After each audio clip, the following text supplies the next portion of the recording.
I call this meeting to order. Madam Clerk? This meeting is being held as an electronic meeting pursuant to and in compliance with Richmond City Council's Ordinance Number 2020-093, adopted April 9, 2020, and extended by Ordinance Number 2020-183, adopted August 20th, 2020, and by Ordinance Number 2020-232, adopted December the 14th, 2020. The school board's resolution approved on April 20th, 2020. Simultaneous translation is being provided tonight in Spanish via Zoom, and the meeting notice contained information on how individuals needing translation services could obtain the service. The meeting notice also stated that the meeting would be a virtual meeting and would be live streamed for the public on the school division's Facebook page, and the link was provided. The meeting notice indicated that the board would not receive public comments in person. However, public comments could be submitted to the school board clerk, and the email address for comments was provided. The agenda of the meeting was posted on Board Docs. After roll call, we will state how many board members are participating at this time of roll call. Okay. Okay, Mrs. White. Ms. Dorr, excuse me.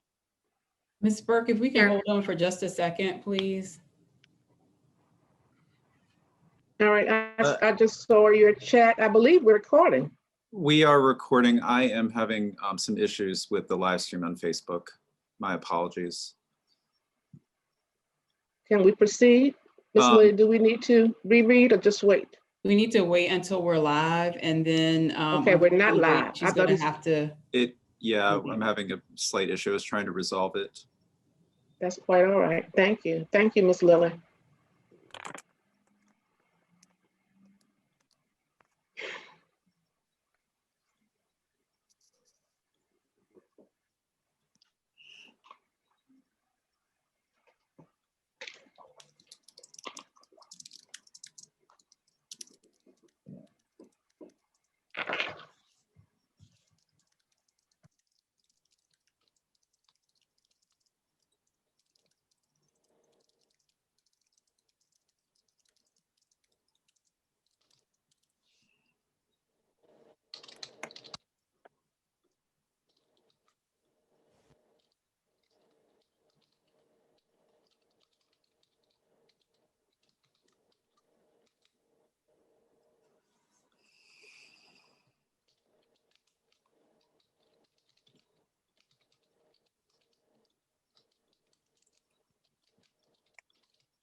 Okay, we are close. Give me just about 15 more seconds.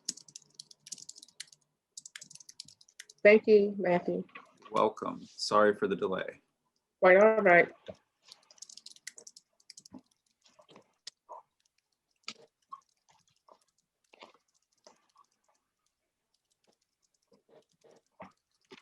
So, Ms. Lily, we stop at the very beginning or just from the reading from the clerk? The opening, start from the opening, then an electronic meeting statement. So we start with Ms. Collins reading. You can open the meeting back up, and because nobody heard, I mean, we heard you, but the public did not hear you. Okay, well, I'll also share, we've been having technical difficulty. That's fine. Okay, we are ready to go. Try this again. Give you another 5-second countdown. 5, 4, 3. Good evening and welcome to Richmond Public Schools School Board Meeting, Monday, February 1st, 2021. I call this meeting to order. Madam Clerk? Yes, Madam Chair. This meeting is being held as an electronic meeting pursuant to and in compliance with Richmond City Council's Ordinance Number 2020-093, adopted April 9th, 2020, and extended by Ordinance Number Good evening. And where is the 2020-183, adopted August 20th, 2020, and by Ordinance Number 2020-232, adopted December 14th, 2020, and the school board's resolution approved on April 20th, 2020. Simultaneous translation is being provided tonight in Spanish via Zoom, and the meeting notice contained information on how individuals needing translation services could obtain the service. The meeting notice also stated that the meeting would be a virtual meeting and would be live streamed for the public on the school division's Facebook page, and the link was provided. The meeting notice indicated that the board would not receive public comments in person. However, public comments could be submitted to the school board clerk, and the email address for comments was provided. The agenda of the meeting was posted onto Board Docs. After roll call, we will state how many board members are participating at the time of roll call. Ms. Dorr, Yes. Ms. White, Present. Ms. Gibson, Here. Mr. Young, Present. Ms. Rizzi, Here. Dr. Harris Muhammad, Present. Ms. Burke, here? Ms. Page, Here. and Ms. Jones. Here. Madam Chair, you have a quorum. Thank you, Madam Clerk. All right, our first item on our agenda for this evening is 1.02, approval of the January 4th, 2021 minutes.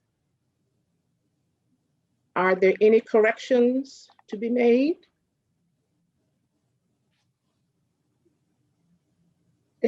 Okay, Dr. Muhammad, please, Mr. Young, I didn't forget you. Dr. Harris Muhammad, please move forward. Thank you, Madam Chair. At what time today were the minutes posted? I haven't seen them posted, but I could have missed them.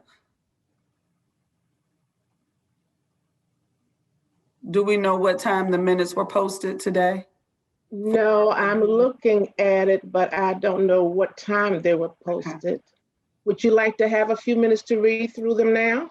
I don't want to hold anybody up, Madam Chair. I will have to abstain because I did not know they were posted. I did not receive a message that they were posted.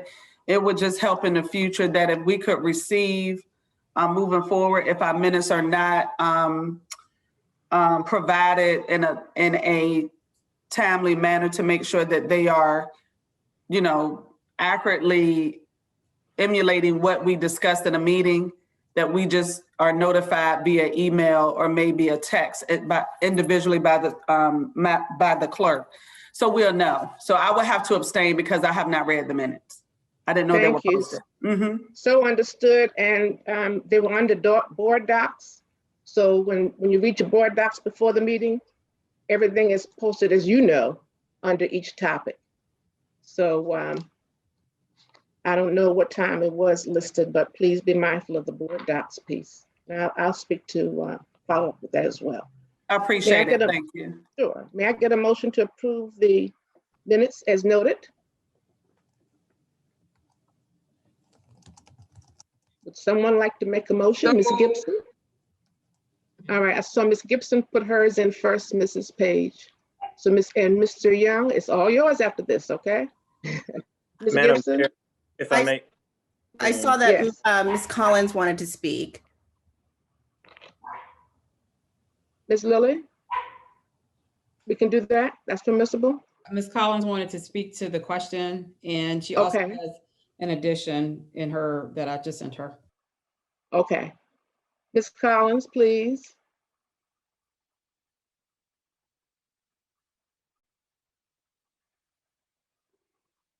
Ms. Collins, we can't hear you. I'm sorry. I was talking and my was muted. The minute in response to the question, when were the minutes posted? They were posted on this past Friday about 3:20 p.m. To And board docs. to board docs. Yes, ma'am. No communication was sent out to the board, but from board docs, you probably would have got a notice in regards to that. Thank And you so very much. All right, Mr. Young, who's listed to speak? Madam Chair, Ms. Gibson. 5 minutes. Ms. Gibson? Thank you, Madam Chair. I did want to know, I've not received any notifications from board docs in some time. And so it would be helpful when updated materials are added to board docs if board members would receive that. I think it must be a piece of functionality within board docs, and that would be helpful. I figured that out today, Ms. Gibson, trying to pull up my board docs. I think because in the past, the former clerk would attach it to an email. She would give us the notice about the meetings, whereas everyone has at the top, the top of your bar. I learned to do that, but henceforth, in speaking with Mrs. Collins, she said that she would find out how to attach it to the agenda, the notice of the meeting as well. But you can go on your own board docs. For instance, I had to learn to do that because I'd gotten spoiled by going right to the agenda and just pressing the key and pulling it up. But now we'll work on that as well. Thank you. Thank you so much. Any other discussion or questions, Mr. Young? No, ma'am. All right, may I please get a motion to address the minutes? Nobody's in the chat box? Ms. Page? So move. Ms. Page, would you be kind and state the whole minutes, the whole motion?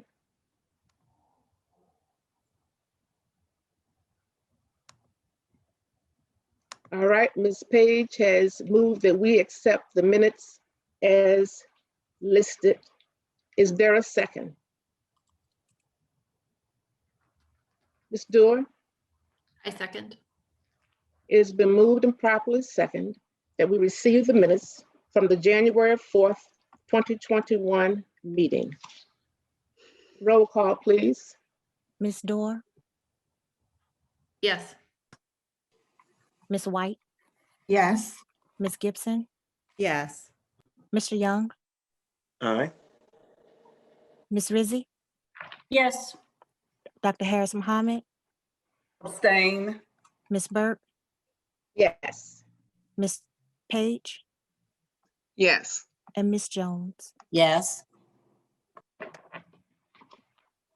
Thank you very much. It's been approved as listed. All right, recognition. We have a student tonight that will be introduced by our superintendent, Mr. Cameras. Thank you, Madam Chair. I am thrilled to introduce Idasia James, who is a senior at Open High School. She is currently a senior patrol leader for the Boy Scout Troop Girls Unit number 442 and was one of 3 female scouts of color to raise the flag for the first time at the official Boy Scout summer camp. In addition to serving on my superintendent's student advisory council, Idasia gives back to her community and is currently working on an Eagle Scout project, building a compost frame near a community garden where she once lived. She also participates in various community volunteer efforts in and around the Oak Grove Belmead community. In her spare time, Idasia likes to write poetry and hopes to one day publish a book. After graduation, Idasia, who has enlisted in the Army Reserves, will leave for basic training on July 12th. Please join me in welcoming Idasia James. And I believe she has a few comments to share. Welcome, Adasia. Thank you. Good evening, Go right board members. ahead. Okay. Good evening, board members and Superintendent Cameron. I would like to thank you for allowing me to serve as a student representative for tonight's board meeting. I would like to take a moment to speak with you about two topics: supporting our teachers and our students' mental health. Our teachers are underpaid and we have to do more to compensate them better. When I was a student at Franklin Military Academy, I had a Spanish teacher. She told us how, as an elective teacher, materials for students were normally overlooked and she would have to dig into her own pockets to ensure our class had rich learning resources. She said that once she totaled it up, it was more than her rent payment. This information really opened my eyes and gave me a new perspective on exactly how much of their own money teachers spend to educate their students. With this experience, I would like to support increasing teacher salaries so that all students are compensated for the time, so that all teachers are compensated for the time and materials they put into teaching. While we are supporting our teachers, we also have to make sure that we are supporting the mental health needs of our students. Students don't have an outlet, somebody to talk to and advocate for them. I think we as students deserve an opportunity to vent to someone. It's easy to talk to your teacher, but we also need a different person who can talk to us separately without judgment and someone who can focus on our mental health needs while our teachers focus on teaching us. We need someone who is professionally trained in issues that frequently affect the mental health of adolescents and young adults. Anyone can say the right things, but we need staff who can empower us with the tools to overcome the challenges we face without judgment and with confidentiality. The budget proposes to expand social and emotional wraparound support and fund new school psychologists will help improve the culture and climate of our schools. Thank you. Thank you. Were you done? Thank you so very much. I knew you looked familiar. So you went to middle school for ROTC school? Yes. Franklin Military. Okay. Well, thank you so much. We're delighted to have you here this evening, and we look forward to hearing from you during our meeting as well. Thank you again. And colleagues, at this time, we did not approve the agenda. So we need to go back to that, please. And henceforth, I'll make sure that it's on the agenda to approve the agenda, so I won't forget that. So if we can get a motion or any discussion or changes regarding the agenda that's before us tonight, please be so kind. All right, we have Mr. Young. Who do we have? Ms. Page, and then Dr. Harris Muhammad. All right, Ms. Page. Yes, Madam Chair. I would like to amend the agenda to receive public comments, all the public comments, 2 minutes per public comment, because I think it's important to hear feedback from our families and community members of the city of Richmond. All right, And if we Mrs. have Pitt. to, I'm sorry, do we have to suspend the rules? But also in accordance with transparency, I think it's critical. All right, Ms. Page, would you be so kind to do this for me? Mm-hmm. You're speaking about number 3 on the agenda? Excuse me, the public hearing? Wait, I'm having problems with my, I don't see the minutes. I mean, how many minutes on my agenda? Am I missing something?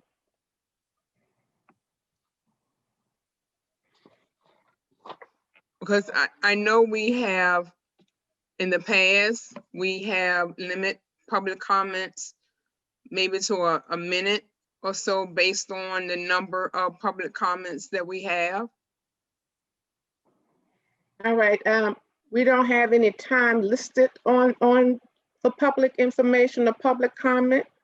We have the public hearing at number 3 and public information number 5 on our agenda. So, Ms. Lilly, am I correct? Technically, it's not anything there to amend, or when we get to that part, do we do the usually and decide, or? Yes, when we get to that item of the public comment portion that you're talking about, Mrs. Page, that is when the chair could entertain a conversation about the length of time, given the length of the volume of comments that have been received.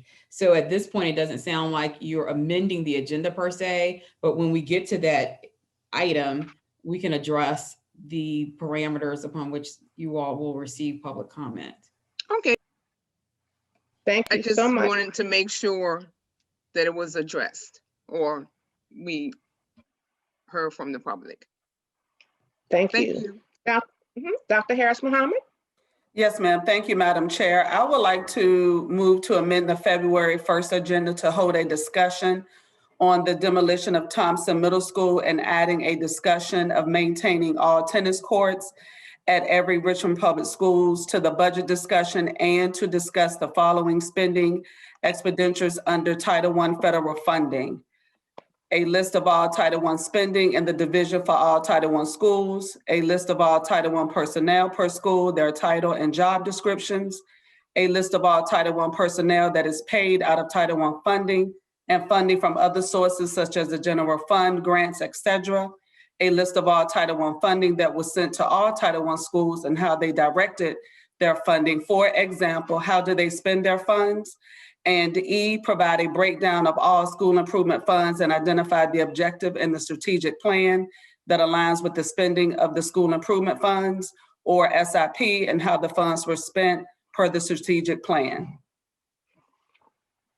All right, now I know under the JCT tonight, when we get to that I didn't pull up the attachment for the joint construction team amendment on the board docs, whether Thompson Middle School was addressed on that. I need to go back and look that up. Mr. Cameras, can you help with that, please? Was that listed on the JCT? We just had our JCT meeting this past week.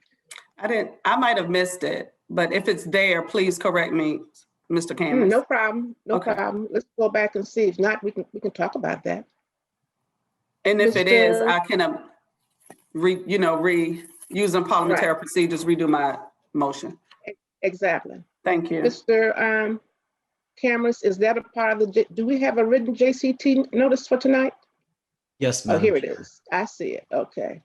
I'm not sure Thompson Middle School is on there. Yes, No, it's not. It is? It's referenced under River City for the demolition. Oh, yes. Okay. So okay, it is on the, you know what also, Mrs. Dr. Harris Muhammad? The board docs. That's where that's listed. So we'll get you straight on that. Because you still haven't seen the board docs, right? For tonight. I have, yes, ma'am, but I didn't see Okay. that because it's under River City. I was looking for Thompson Middle School, so it explains it. So I would like to amend my motion to remove, I will restate my motion so it can be appropriate. I move to amend the February 1st agenda to hold to add a discussion of maintaining all tennis courts at a Richmond Public Schools to the budget discussion and to discuss the following spending expenditures under Title I federal funding. However, I will not repeat all 5 bullets. Right. And with the tennis courts piece, I know we had something in the last meeting about that, but I don't know whether it was about all schools. So is that a part of this discussion for tonight, Mr. Cameras? Yes, I think that could be a part of our budget discussion this evening. Absolutely. Right. And so far as the spending for the Title I, are you all prepared to do that tonight, or do we need to do that on our next meeting? No, Madam Chair, since the budget before us is for the general fund, which does not include Title I, but I'm happy to pull that information together for a future meeting. Dr. Harris Muhammad, would you receive that? The timeline now is to submit, and I understand what you're asking, and I think it's good that we're going to look at that, but knowing right now tonight, that information, somebody's going to have to pull it together. So we can have a discussion, but right now we are focused on the general budget, but we can have as a discussion if you would like. Tell me what your preference is. Yes, ma'am. Thank you, Madam Chair. Thank you, Mr. Cameras. Moving forward, I think it would be helpful as a part of the budget discussion to discuss all funding sources that come into the school division and out of the school division, because of course, you're not prepared to provide the information tonight, I will withdraw my motion professionally.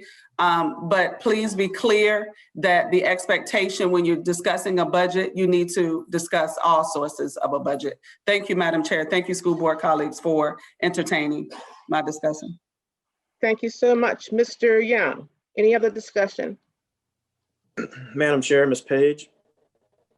Ms. Page?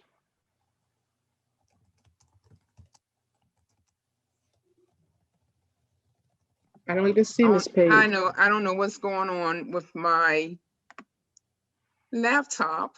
There you are. We see you. Some Please proceed. technical issues. My question is, would it be helpful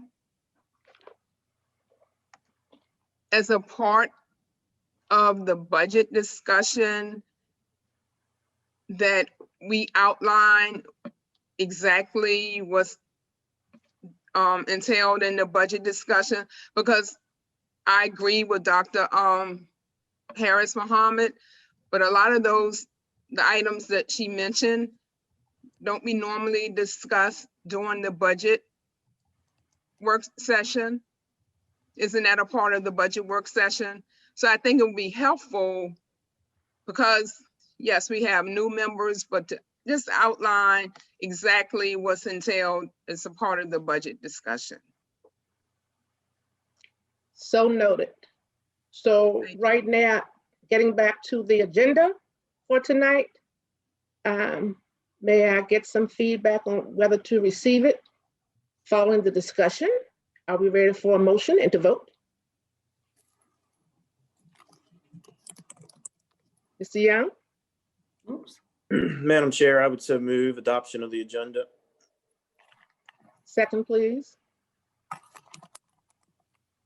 Second. Ms. Doerr? Thank you, Ms. Doerr. Mr. Young made the motion, Mrs. Doerr seconded. Now we can vote on accepting and approving the agenda as listed. Madam Clerk? Ms. Dorr,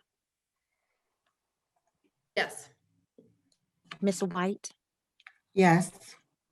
Ms. Gibson, Yes. Mr. Young, Aye. Ms. Rizzi, Yes. Dr. Harris Muhammad, Yes. Ms. Burke, Yes. Ms. Page, Yes. Ms. Jones. Yes.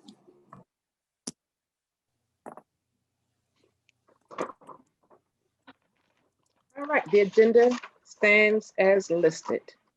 Now let's move forward back to our recognitions. Thank you again to our student, Ms. Harris is here this evening with us. Ms. James, excuse me. Ms. James, and now we'll move forward with 2.02, a proclamation recognizing School Board Appreciation Month. Mr. Cameras? Thank you, Madam Chair. I am delighted to read this proclamation for Virginia School Board Appreciation Month, February 1st, 2021. Whereas the education of Virginia's school-aged children is the foundation upon which the economic, social, and intellectual strength of our Commonwealth and city is built, and whereas locally elected school board members play an important and vital role in our representative democracy, as the decisions of local school boards directly influence instruction in our public schools, and whereas the leadership of our school boards affect the development and future of our children and ensure that students are prepared to compete in local, state, national, and global economies, whereas school board members work with families, businesses, education professionals, and other community members to create the educational vision we want for our students. And whereas School Board Appreciation Month recognizes school board members for their leadership and support of a public school system from which the entire Commonwealth benefits. Therefore, be it proclaimed that the School Board of the City of Richmond joins Governor Northam in recognizing February 2021 as School Board Appreciation Month in the Commonwealth of Virginia and encourages all schools and community members to join in this recognition. Congratulations to the Richmond City School Board. We are incredibly grateful for your leadership and governance of Richmond Public Schools. Thank you, Madam And Chair. thank you to the administration, to our governor, to our city council members who have sent, and other persons in the community as well. We thank you. It's our pleasure to serve. Thank you so much. We now have our next proclamation to recognize our interim school board clerk, Ms. Collins. Mr. Cameras. Thank you, Madam Chair. I am now delighted to read this proclamation in honor of Virginia School Board Clerk Appreciation Week, February 15th through 19th, 2021. Whereas school board clerks join with school boards to help ensure that students achieve to their highest potential, and whereas school board clerks provide an invaluable service for school board members and superintendents, whereas school board clerks are responsible for keeping accurate records of the meetings and proceedings of the school board, a record of all receipts and disbursements, and a record of all official acts. And whereas school board clerks are representatives of their school divisions, maintaining frequent contact with the public, including community members and employees. Therefore, be it proclaimed that the School Board of the City of Richmond joins the Virginia School Boards Association in recognizing February 15th through 19th, 2021 as School Board Clerk Appreciation Week in the Commonwealth of Virginia, and encourages all schools and community members to join in this recognition. Congratulations to Ms. Collins, our interim clerk. We appreciate you for all that you do to help us stay on point. Thank you. Thank you, Ms. Collins. And thank you, Mr. Cameras. All right, 2.04 proclamation recognizing Counselor Appreciation Week. Thank you, Madam Chair. I'm delighted to read this proclamation in honor of National School Counseling Week, which begins today and goes through the end of the week. Whereas National School Counseling Week is an opportunity to celebrate RPS counselors and to acknowledge their integral role in nurturing and supporting the whole child as we prepare each student to pursue their dreams after graduation. Whereas RPS school counselors serve with love every day, helping students develop their abilities and strengths while exploring their passions and dreams in preparation for college, career, military, and beyond. And whereas RPS school counselors advocate tirelessly on behalf of students, working with students to set and reach their goals, helping them develop skills needed for academic success, and mediating conflicts between peers. And whereas RPS school counselors are key collaborators, working hand in hand with teachers, principals, school staff, parents, guardians, and community members in order to create programs that support students' social, emotional, and academic needs. Therefore, be it proclaimed that the School Board of the City of Richmond joins Governor Northam in recognizing February 1st through 5th, 2021 as National School Counseling Week in the Commonwealth of Virginia, and encourages all schools and community members to join in this recognition. And might I add a congratulations to Ms. Rama Johnson, the 2020 RPS Teacher of the Year, who is a counselor at Thomas Jefferson High School. So please join me in recognizing her and all of her colleagues around the school division.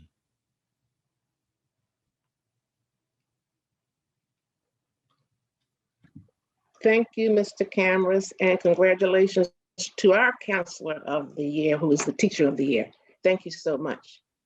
Next item, 2.05, receive a proclamation recognizing Black History Month. Thank you, Madam Chair. I'm delighted to read this proclamation in honor of Black History Month, dated February 1st, 2021. Whereas in 1926, famous historian Dr. Carter G. Woodson, a native Virginian, established what would become Black History Month to bring special awareness of African-American accomplishments and contributions to American history. And whereas African-American Virginians have greatly contributed to the rich fabric and diversity of our city and state, and have made significant strides in civil rights, law, medicine, technology, business, food, music, literature, education, sports, entertainment, journalism, and the arts. And whereas today African Americans continue to make gains in public office, education, and professional fields, and as entrepreneurs, as well as fight for an inclusive vision of liberty, justice, and equality for all. And whereas RPS honors and pays homage to the ancestors and elders who have paved the way, while understanding that Black history is not solely represented in years past and in the fading pages of aged history books, but is now today and ever present in our students, families, staff, and community. Whereas RPS believes that the recognition of Black history should never be confined to a single month, but is a call to celebrate Black excellence and cultural achievements year-round. And whereas RPS is proud to celebrate Black history at home, a time to honor the history and contributions of African Americans in Richmond and throughout the Commonwealth of Virginia. Therefore, be it proclaimed, the School Board of the City of Richmond recognizes and celebrates February 2021 as Black History Month and encourages all schools and community members to join in this recognition.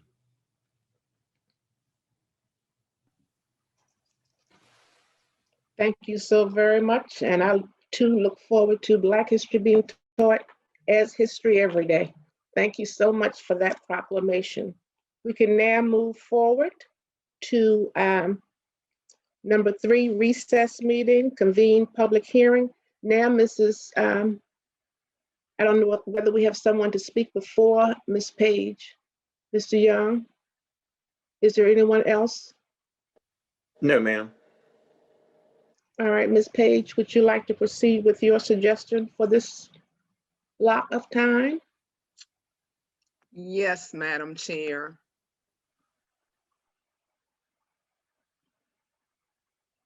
Proceed. Again, my computer, technical issues. Anyway, I would like to amend during public comment that we receive all of the public comments that have been turned in and do not put a time limit, and that we provide or give each public comment at least 2 minutes per comment, because I think it's important that if you have taken the time to provide the board feedback, I think it's important that we receive the feedback in accordance with transparency. All right, I know the last meeting we did 2 minutes as well, but we left it within 2 hours. I believe the last I looked at it, we had about 200. I don't know whether that was split, but let's hear from Ms. Gibson. Ms. Gibson? Thank you, Madam Chair. So I think that it is incredibly important that we receive the full public comment for the budget, as that's a public hearing this evening. So I would suggest that we listen to those comments in full without a time restriction, and then make a determination about the remaining public comments. And then I defer to my colleagues in terms of, where we go with that. Thank you, Ms. Gibson. Dr. Harris Muhammad? Yes, thank you, Madam Chair. I need some clarity from the lady from the 8th.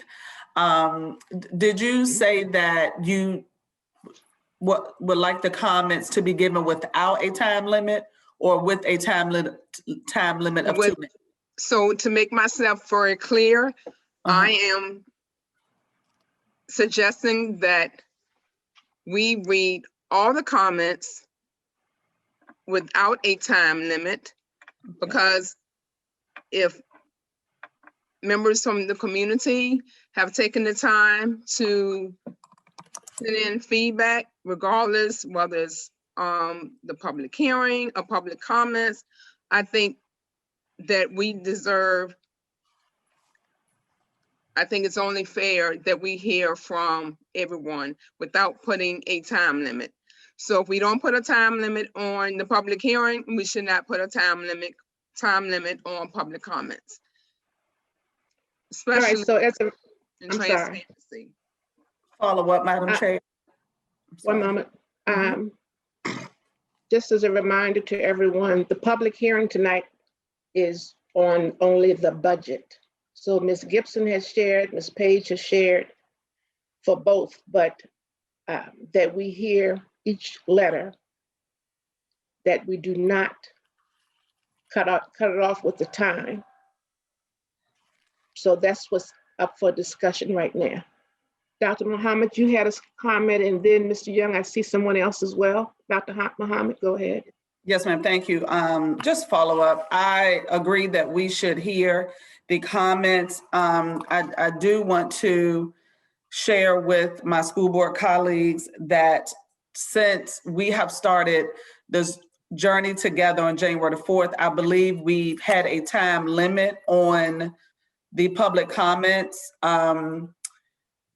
Because I believe either the attorney or Madam Clerk was timing them. That's the only concern that I have, is that we're changing the rules of the game in the midst of playing the game.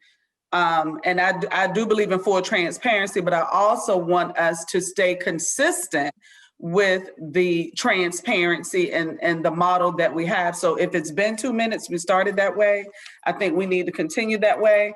I also want to just remind our school board colleagues that our agenda was not prepared to have additional public comments, just focus on the superintendent's FY 2020 estimate of needs, but I will support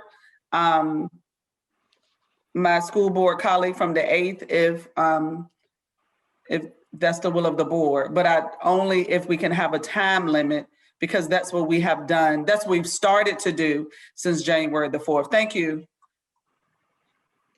Thank you. I think Mr. Young, someone else had a comment. Yes, ma'am. Ms. White and then Ms. Page. Ms. White, followed by Ms. Page. Proceed, please. Yes, I would say the same thing as my colleague just stated, that we should have a time limit. We should be consistent in what we do at each meeting, not just this meeting, because if we're going to do this, is this going to happen the next meeting? We need to be consistent throughout our meetings. Thank you. Thank you, Ms. White. And Ms. Page? Yes, Madam Chair. So in accordance with Robert's Rules of Order, we can suspend the rules, but yes, I believe in consistency. But again, we always talk about transparency and hearing comments and feedback from the public. And I think that this is very important that we follow the same pattern. All right. Is there anyone else, Mr. Young, before I speak? Yes, ma'am. Ms. Rizzi and then Ms. Gibson. All right, Ms. Rizzi, followed by Ms. Gibson. Thank you, Madam Chair. I must agree that consistency is important. If we suspend the rules tonight, unless there's some really specific reason for doing so, the people who were cut off in previous meetings don't get a chance to go back and have their comments fully read. And I don't think that's necessarily a fair situation. Unless, again, there is some real clear reason why we should suspend the rules tonight and not on the other nights. Thank you. Thank you. Ms. Gibson? Thank you, Madam Chair. So I feel very strongly that we need to ensure that we have sufficient time to discuss the budget this evening. We have received comment from the public via email and otherwise that we've had several budget sessions where we've basically just focused on the calendar and haven't had sufficient discussion. And so I want to ensure that that as we read public comment, that does not infringe on having a robust discussion about the budget this evening. I am, obviously I've pushed to ensure that we had, the 3 minutes before this evening. I think, to kind of just put it out there, we have a significant amount of public comment about the contract, about the superintendent's contract. There is some public comment on other items. I have want to assure the public that I do read every single comment prior to the meeting. And so regardless of whether the comments are read in full, they are heard. And so I, again, suggest that we read the budget comments. I do think that it is important for the public to hear those in full, and then make a determination about the remaining comments. I believe there's 70 pages. And so we do want to make sure that by reading those comments, that we aren't taking away from discussing the budget, which frankly has been somewhat cut short as there have been other things going on. I think that, if I may, Mr. Young, anyone else before me? Okay, thank you so much, and thank you all. Number one, there is no rule of how many minutes. It's just been a custom. Just as I did the last meeting, I asked beforehand, do you want 2 minutes, 3 minutes, 2 hours, as what we practiced from the last full board? So there isn't any rule per se, but I am in agreement that this is the pattern that we have been moving forward. And then also, it's on board docs before the meeting. And also it's open to the public to look at the board docs as well, to see what the comments are. So I'm in favor of making sure we hear as much as we possibly can. I know there were about 200 or 400 earlier. I'm not sure. Madam Clerk, how many, because see right now time is moving on too, and I want to have time to really get into the budget as well. So I'm gonna ask Madam Clerk in a minute how many we have, because the number may have changed since I read last. I'll say we had a comment from Ms. Lilly. Madam Chair, I'm sorry. Yes. Ms. Page has requested the opportunity to address the board, and Ms. Lilly, and then Ms. Gibson. Okay, thank you. Ms. Page, Ms. Lilly, Ms. Gibson. Thank you so much. I will give my time to Ms. Lilly to hear feedback from her. I just wanted to briefly explain that there is, you do have a policy on your books with respect to public comment that in this phase of COVID and virtual meetings, you have since departed from. And your original process was that in person would be limited to no more than 30 minutes and 3 minutes for individual, 5 minutes for a group. When we started the virtual experience, you all talked and decided that would be modified to the system that we have in place at this point in time.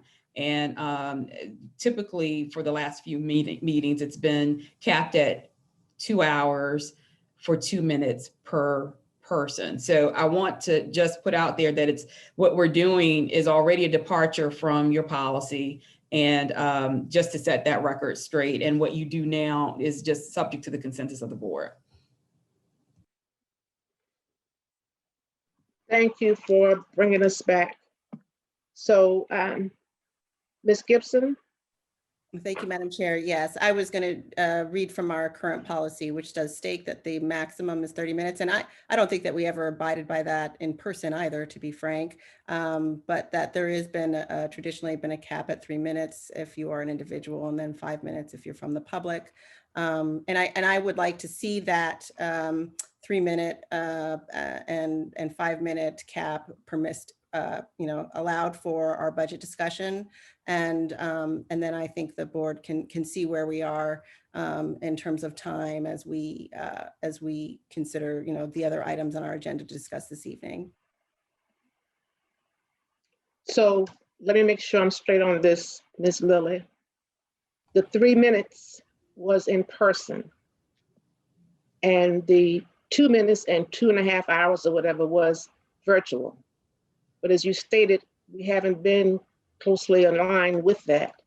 But I know we have 19 pages for public hearing. I'm not sure whether it's for one and one for the other, number 3 and number 5 on the agenda. So I'd like to move forward and make a decision at this time, please. Ms. Dewar, you have a question? No, I'm full support of moving forward. We've been talking about this for 15 minutes. I think we could just keep moving forward. Yeah, that's 15 minutes. We could have heard how many people speak by now. All right, so can we get an agreement with either reading every item or 2 minutes and 2.5 hours? What's your pleasure? I don't think we need to take a vote on this, do we, Ms. Lilly? No, it's consensus, and I will remind you, they're two separate things. We're talking about the budget Right. hearing right now, and then the public Right. comment is another item. So right now, Right. about the budget. Just keep it on the budget. Yeah. Okay. I know Ms. Page asked for both. That's why I kept saying, Right. but you're right. We're on number 3 right now. So for the public hearing, the information to be read, do you want to have 2 minutes, 2 hours, or read in its entirety? Can I get a consensus? Do you want me to split it up and thumbs up, thumbs down? That would be voting though. So what's your pleasure? I know Ms. Gibson wanted it read completely. Ms. Page wants it read completely. Ms. Muhammad, Dr. Harris Muhammad stated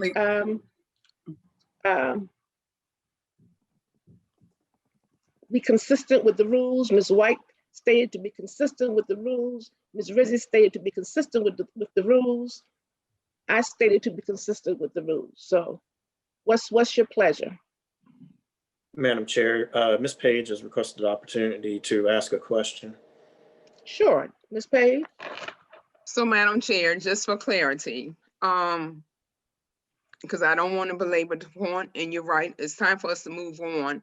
But my point is, if we hear all the comments for the superintendent's estimate of needs, I think it's only fair that we hear all the comments from public information, because if people took time to send in their comments, whether it's regardless the superintendent's estimate of needs or public information, I think they all need to be heard. So that is my point, and I hope that is clear. Thank you. All right, thank you, Ms. Page. Let's come back to number 3. Ms. Lilly, would you please advise how we can move forward on this? Yes. Do we vote? At this point, is there any objection with moving forward with the consistency of the rule of 2 minutes per comment and a 2-hour minimum? It does not appear that this would take 2 hours, so I don't think so either. for the budget portion. So is there any objection to moving forward to that? And if so, please state that you object. If not, Madam Chair, I think you can move forward with the 2 minutes for the budget work session, for the budget public hearing up to the 2 hours. And then we will move into the next section and discuss the public comment. Thank you very much. So are we ready to move forward with 3.01, receive public comment on the superintendent's FY22 estimate of needs, be it 2 minutes, no more than 2 hours, to be read by Mrs. Hadasco and timed by our clerk, Ms. Collins. Please proceed. Thank you, Chair Burke.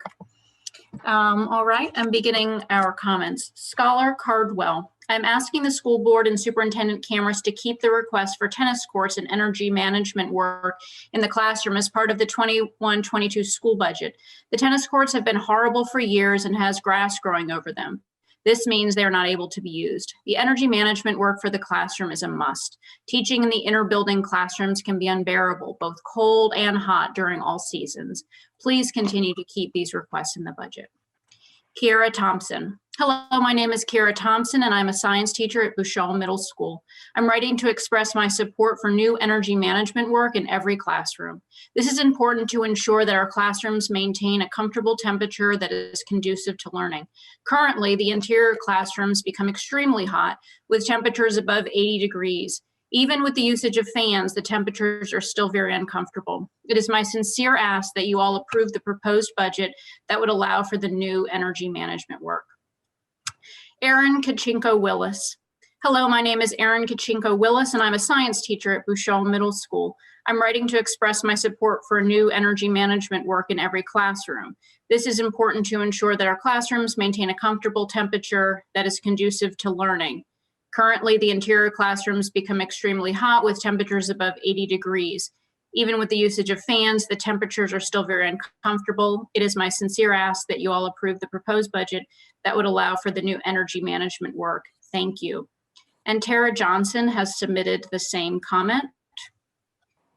And K Star Gray has submitted the same comment. And Susan Husky has submitted the same comment. And Constance Alston has submitted the same comment. Eileen Coles Davis, greetings. I am writing in support of the proposed expenditures for John Marshall High School. JM and its students are in dire need of these items. Hope this will be approved. Thank you. Rashad Johnson, we need to keep the Armstrong High School items in the proposed budget. This will aid the social and emotional well-being for our student athletes for sure. Additionally, these upgrades will help to support the community as well as help us to create a pipeline of student athletes to participate in sports. Thank you for your consideration. Coach Ken Woods, Coach for Kids Incorporated. As a former alum of John Marshall High School, I would love to give my heartfelt endorsement to ensuring that John Marshall High students receive the monies that will deliver a professional and, more importantly, a positive educational environment for our future leaders of tomorrow. As a present minister and coach, I am passionately against funding going to support more jails than schools. Under the leadership of Principal Monica Murray, I have witnessed astounding positive behavior in the staff, coaches, and students. She exemplifies the moral excellence that embodies sincerity and divine loyalty to the mighty justices at John Marshall High. In closing, I ask the question, if not us, who?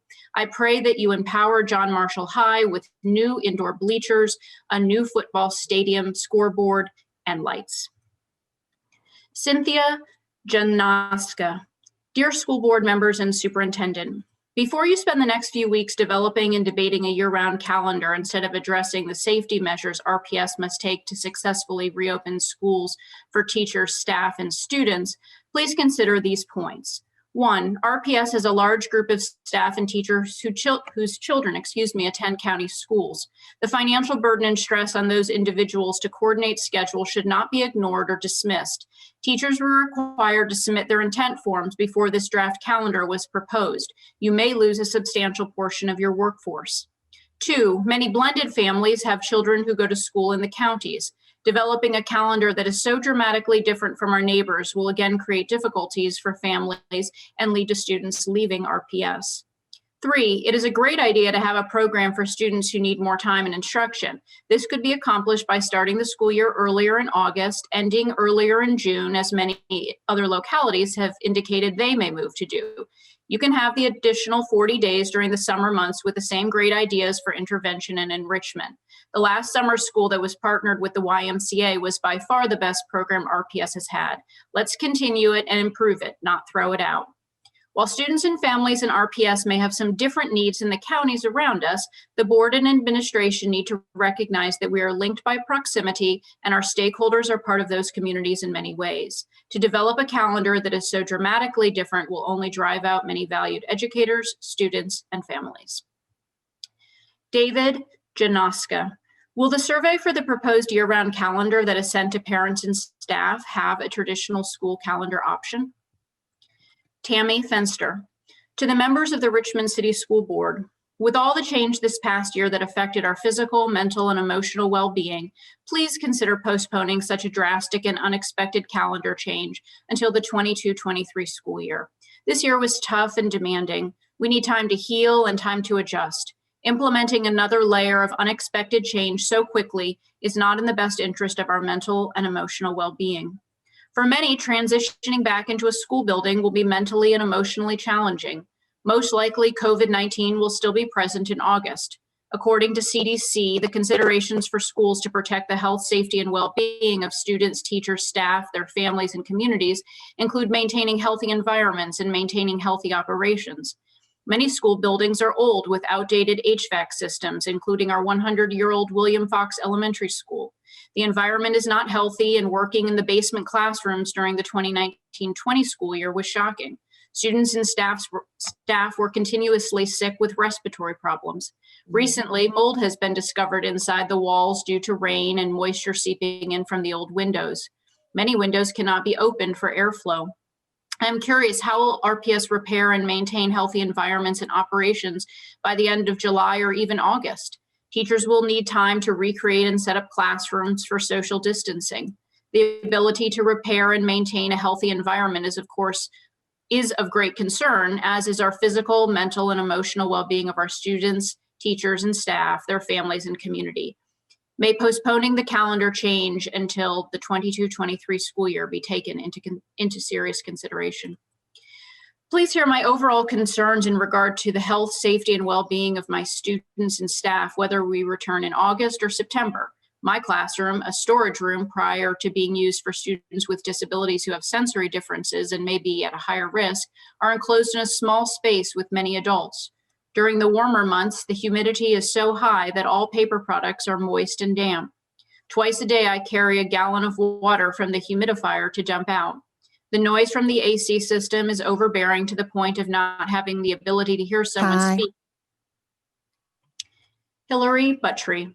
I think this is a terrible idea. It makes us need to debate leaving the city. How does the school board expect working parents and caregivers to find sporadic childcare throughout the year for a few weeks at a time?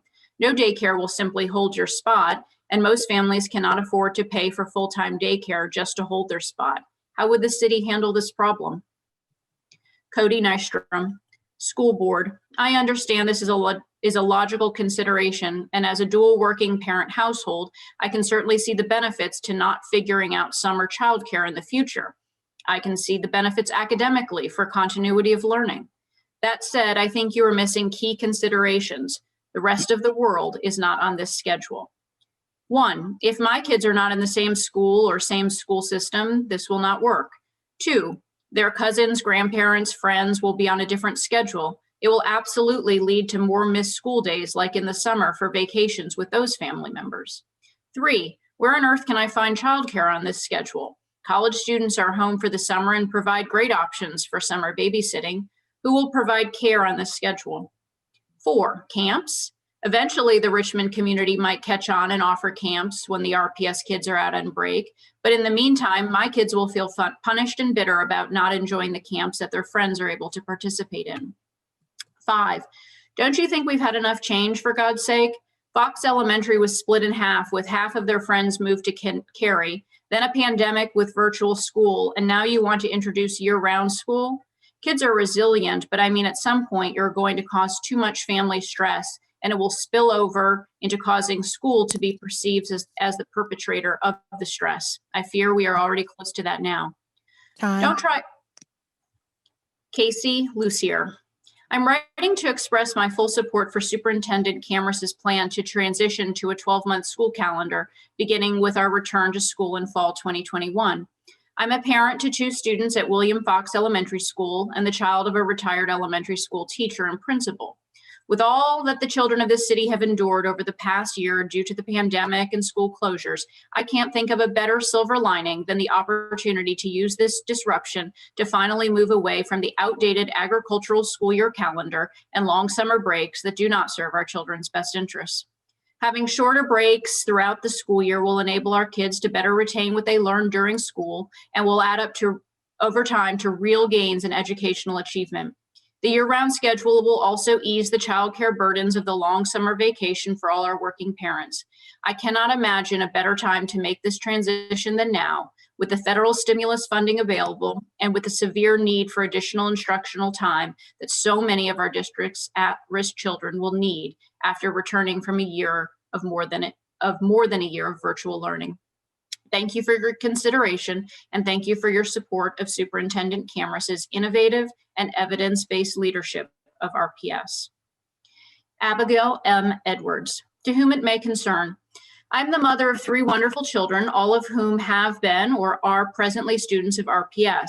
I'm also a reading interventionist for a Henrico County Elementary School. I have plenty of experience in and around schools, whether as a room parent, volunteering in my children's classrooms, or as an employee at my current school. Please, please do not make school year-round. It is a terrible idea, plain and simple. Our children need a break from school, a long break, where they can rejuvenate their souls, spend time with family and friends, travel and enjoy life on a more relaxed schedule.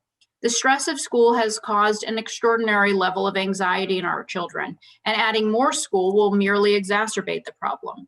I feel that parents who are pushing this agenda are doing so not from a place of concern for their child's education, but more from a desire to keep their children occupied during the summer. In most two-parent families, both parents need to work, and school in the summer means they won't have to pay for childcare. School is not free childcare. When did it become childcare? School is for education, and students will be so mentally exhausted that there will be no improvement in test scores. Rather, it will increase the number of children with anxiety disorders, and a growing number of students will grow disinterested in the art of learning. Let's just stand back and realize that we are in the midst of a global pandemic, and the last thing we need to do is make a huge change like this. It's already difficult enough to do online learning as it is. Please don't make this huge mistake. Our children will be okay. Let's just lean in, and we can work hard to be back on track as soon as we can. Thank you for your time. Ansley Perkins. Good evening, school board representatives. As time is so limited for comments during this one budget hearing, I previously emailed some priorities and concerns for your consideration. Highlights included the administration reserving so much of the stimulus funds when our facilities needs continue to be so significant. 2, currently only 9.8 million proposed in the CIP budget, with 6 million going to air filtration installation. 3, so many reoccurring positions being funded with one-time monies. The administration has previously been against this practice. And 4, clarification that nursing services will be provided in every school to include certified nursing assistants or CNAs, licensed professional nurses or LPNs, and registered nurses, RNs. Jeannie Bowker. It is worrisome that it is budget season during a pandemic and so much attention is focused on one contract. Of course, lots of people rightly have opinions about that contract. But when the full power of a PR machine is focused on the terms of one contract, the center cannot hold. I wish there was an easily accessible Dreams for RPS data tracker, as presented by Mr. Cameras in 2019, to help the community with this debate. As for the budget, what are we losing in the 13 million cut in funding for Dreams for RPS? What about the magnet program at Carver? Does the budget prioritize more staff in schools over resurfaced tennis courts and a growing central office? Are the CIP proposed expenditures going to all the schools that need updates? Does this budget have a plan for funding a year-round calendar when the stimulus money is gone? Catherine Schenk. It is extremely irresponsible and impractical to implement a year-round calendar in any less than 18 months, and especially in the midst of a pandemic. Anything rolled out this quickly is destined to fail for lack of planning and execution time. Where are the community surveys, parent or family surveys, teacher surveys? There's too much to be done and considered to move forward with this so soon. Margaret Ivy Cook. I strongly support a year-round school calendar with optional intercessions to target high-needs students. This would be in the best interest of children in RPS and make a huge difference in educational outcomes. Kendall Williams. Hello. I'm a first-year teacher for RPS. Speaking for teachers, and specifically new teachers, the past year has been the most challenging year of our entire lives.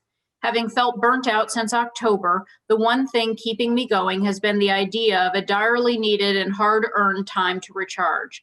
I cannot fathom going back to teaching after 4 weeks. You all know that we will not have a 4-week break, as half of that would be spent preparing and setting up our classrooms. To me, the suggestion of this schedule directly after this grueling year is a slap in the face to teachers and the amount of sweat and tears that has gone into this school year. We teachers have not been given grace. Wait a year, give us time to breathe, give us a reason to stay at RPS.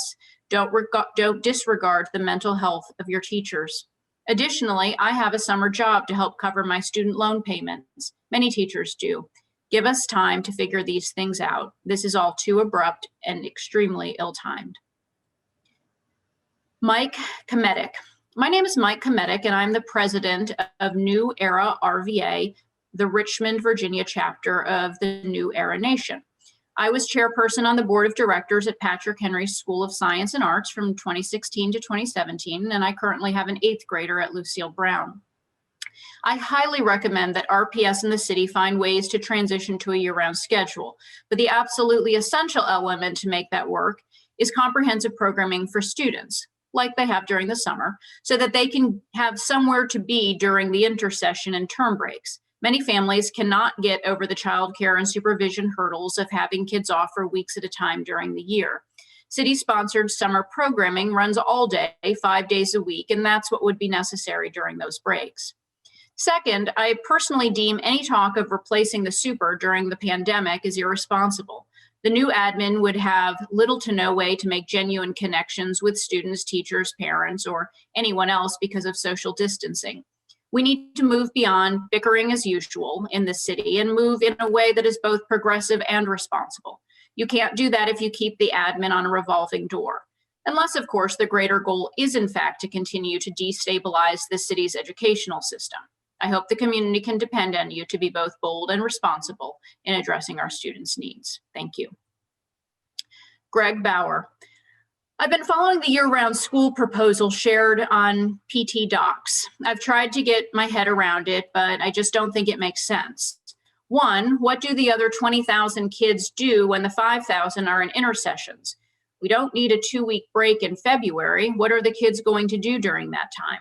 Henrico and Chesterfield are not doing it, so there will not be many outside activities offered by third-party childcare providers during those windows. Not enough demand. Two, many people like a traditional summer, including my family. They like to go to the pool each day, not sit in a hot classroom where it's likely the AC won't work consistently. It's just a reality. Three, it's too much change after a long year for everyone. Isn't opening the schools at the tail end of a pandemic after 18 months closed enough to accomplish? It's going to be hard enough to get that done effectively. This will just complicate things. Four, why not just use the additional funding to start 2 weeks earlier this year on 8/23 like Chesterfield is doing? Fairfax County also has a nice calendar option that goes from 8/23 to 6/17 next year. Five, if the concern is learning loss, why not start planning to bring kids back this spring as the teacher and staff vaccinations finish? That was the biggest impediment to in-person learning all along and why teachers were prioritized in phase 1B. Ben Himmelfarb. Dear Board Clerk, please see full comment below. The Chicago Teachers Union is currently engaged in a brave, important battle with the administration and mayor to ensure that Chicago Public Schools reopening is conducted in a safe, just way, along with an ongoing struggle to make the virtual learning environment fully accessible and equitable. CTU is 28,000 rank and file teachers, staff, clinicians, librarians, nurses, counselors, and other educators. Over decades, they built a huge coalition that includes students, families, and community members to create political power that can represent the majority of CPS people and defeat forces of privatization, executive non-democratic control, and the influence of wealthy or privileged CPS families who are minority in the district. The CPS parents pushing for reopening are more likely to be vaccinated and middle or upper class, and in neighborhoods with lower rates of COVID transmission. CTU points out that positivity rates are high and vaccination rates are low in the majority of neighborhoods that CPS serves, places where most people are either Black, Latinx, immigrants, and or working class. Obviously, the failure to effectively and justly deal with the pandemic is rooted in structural issues made worse by recently replaced federal leaders who prioritize the economy and welfare of the rich over the welfare of everyday people and workers. That said, we must be vigilant that those whose interests are preserving their own power, wealth, and privilege are not allowed to determine how we move forward in our recovery in any part of our society, especially public schools. Teachers, students, families, staff, public health experts, and democratically elected school board members must work together to determine the safest way to proceed while prioritizing social, racial, economic, and health justice. Chrissy Schlegel, RPS Board, I would like to express my support of two issues. One, as an RPS teacher and parent, I support year-round schooling, but not with the proposed calendar.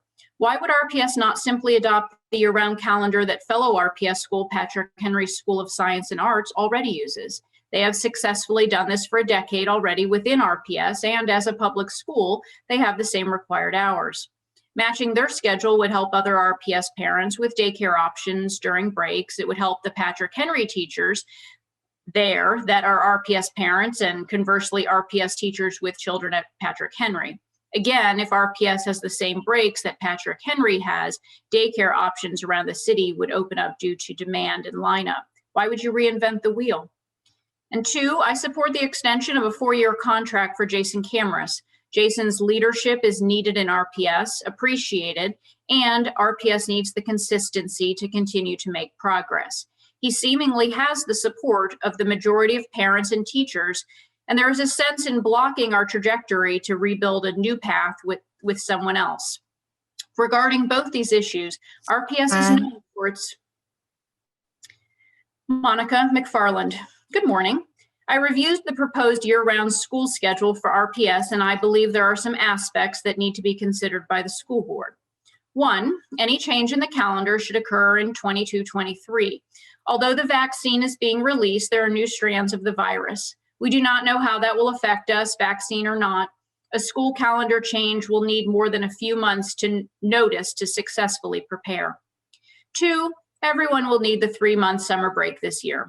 Teachers, students, and parents are experiencing a tumultuous change this year due to COVID-19. Teachers and students are navigating through virtual learning while experiencing a different level of exhaustion. Constantly being on a computer screen, long school days, and endless staff meetings and deadlines now occupy the life of a teacher. 2, although it's 3, any school calendar, year-round or not, should include at least 2 days off each month for students and staff. March is always a hard month because there are no holidays or breaks provided by the district. 3, although the year-round calendar still has 180 days, teachers still need a raise. Why? Many teachers use the summer to work side jobs. The proposed year-round schedule will ultimately won't allow that, preventing teachers from making more money. 4, during intersessions, teachers should not be required to attend meetings or give supplemental support. Any work during that time should only be voluntary with extra pay. That opportunity should also be provided to all teachers, regardless of content area. While making this decision, please consider the teachers as well. Teachers are human with their own families to consider and provide for. Oftentimes, you all forget that teachers are needed to make easy change work. Any change will affect their livelihood the most, and if we aren't happy, we leave to retire or move to a new district. Caitlin Waldron. The idea that year-round school would be beneficial for a population that has been dealing with a global pandemic, a domestic terrorist attack they watched unfold on TV, and then day-to-day struggles is nauseating. I understand the drive to get back to normal and to ensure that the students are learning something, but please remember that teachers are here too. Today's snow day was a glorious gift. For that, I thank you. Now, think about the countless things that have been pushed off and pushed back due to a global pandemic. This is a great idea, but RPS isn't ready for that. We just got technology into every child's hand. Please hold off on year-round school until the 22-23 school year. Shima Glover. My name is Shima Glover, and I have been a volunteer for U.S. Tennis Association for over 40 years. I'm currently serving on the Richmond Tennis Association Advisory Board and an advocate for tennis on public courts. I understand that the school board will be discussing budget and would like to plead for funding for tennis court renovation. My focus is Bouchal Middle School at the moment, but I would like to see funding for court renovation every year so that tennis courts under the jurisdiction of RPS will be maintained in safe and playable condition. I'm attaching my statement for the board. If you could acknowledge receipt of my statement, I would appreciate that very much. Thank you and have a wonderful day. And I'll now read the statement. Why funding should be allocated for tennis court improvement. Good evening, members of the RPS School Board members. As you discuss your proposed budget, I would like to take this opportunity to emphasize the need to support tennis programs in RPS. Recent lifestyle changes demanded by the pandemic have made us recognize the importance of emotional and physical well-being. Tennis is a safe sport. Tennis has built-in social distancing and was one of the first sports to stage a comeback during our year-long battle to tame COVID-19. Tennis should have a more prominent role in K-12 because tennis, 1, helps students to achieve better academic outcomes, 2, helps students to avoid risky behaviors. And 3, contributes to longer, fuller lives for students in the general community. 1, the U.S. Tennis Association is a not-for-profit organization and is the governing body for recreational and professional tennis in this country. In 2013, USTA, through USTA Serves, the charitable arm of the USTA, sponsored a study titled More Than a Sport, Tennis, Education, and Health. The study surveyed Beth Medvedev. Hello, I have many concerns about the proposed year-round schedule. The first is the timing. We are not set up to immediately convert to year-round school next year. We have engagements and important events in August that cannot be changed even this early. It also will be a huge switch in thinking and planning long-term. It should not be entered into lightly, and we should be able to understand how we will affect this going forward. A major problem for childcare and kids' activities will be that the surrounding counties will not be on the same schedule. The region is not set up for this type of schooling. I know the beloved child care center that we use would not be able to accommodate us on this schedule, and there will be fewer camps and activities available during the breaks because it would only be used by Richmond City kids. The final issue is just that I don't think this works great in a climate such as ours. 15 days in the middle of winter seems interminable, and I think it actually caters to wealthier families who can travel to winter fun or go to warm places during this time. Lots of other children will be stuck inside with devices instead of getting outside and doing things. I also disagree with the shortness of the summer break. If a child goes to an outdoor camp, so important for development, for 2 weeks, that leaves 2 weeks to play and swim and be outside. The summer is a unique time. Even if they had 6 to 7 week summer, I do think the schedule would be better because it actually gives us a summer break to do summer things.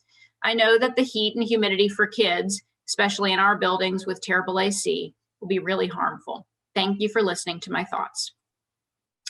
Meredith Thompson, regarding the budget, where are the funds in the proposed budget for the magnet school for Carver that was promised? How does it cost $450,000 to resurface Henderson's courts, and how is this a priority? Regarding the superintendent's contract, I don't want a superintendent skillful at PR and kumbaya emails.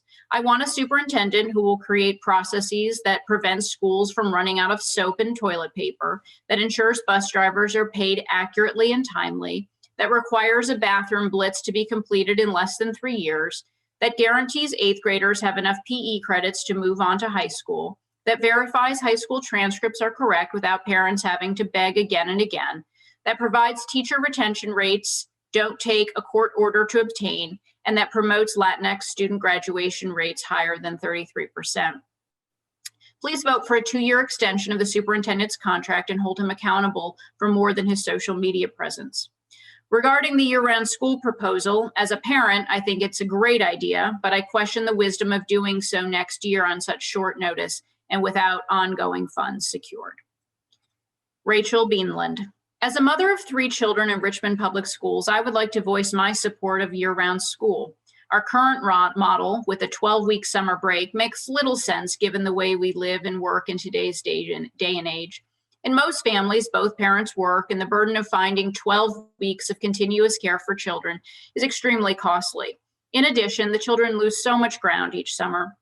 The proposal Tracy Epp has submitted is well-researched and will allow RPS to gain ground, not just after the pandemic, but in the years ahead.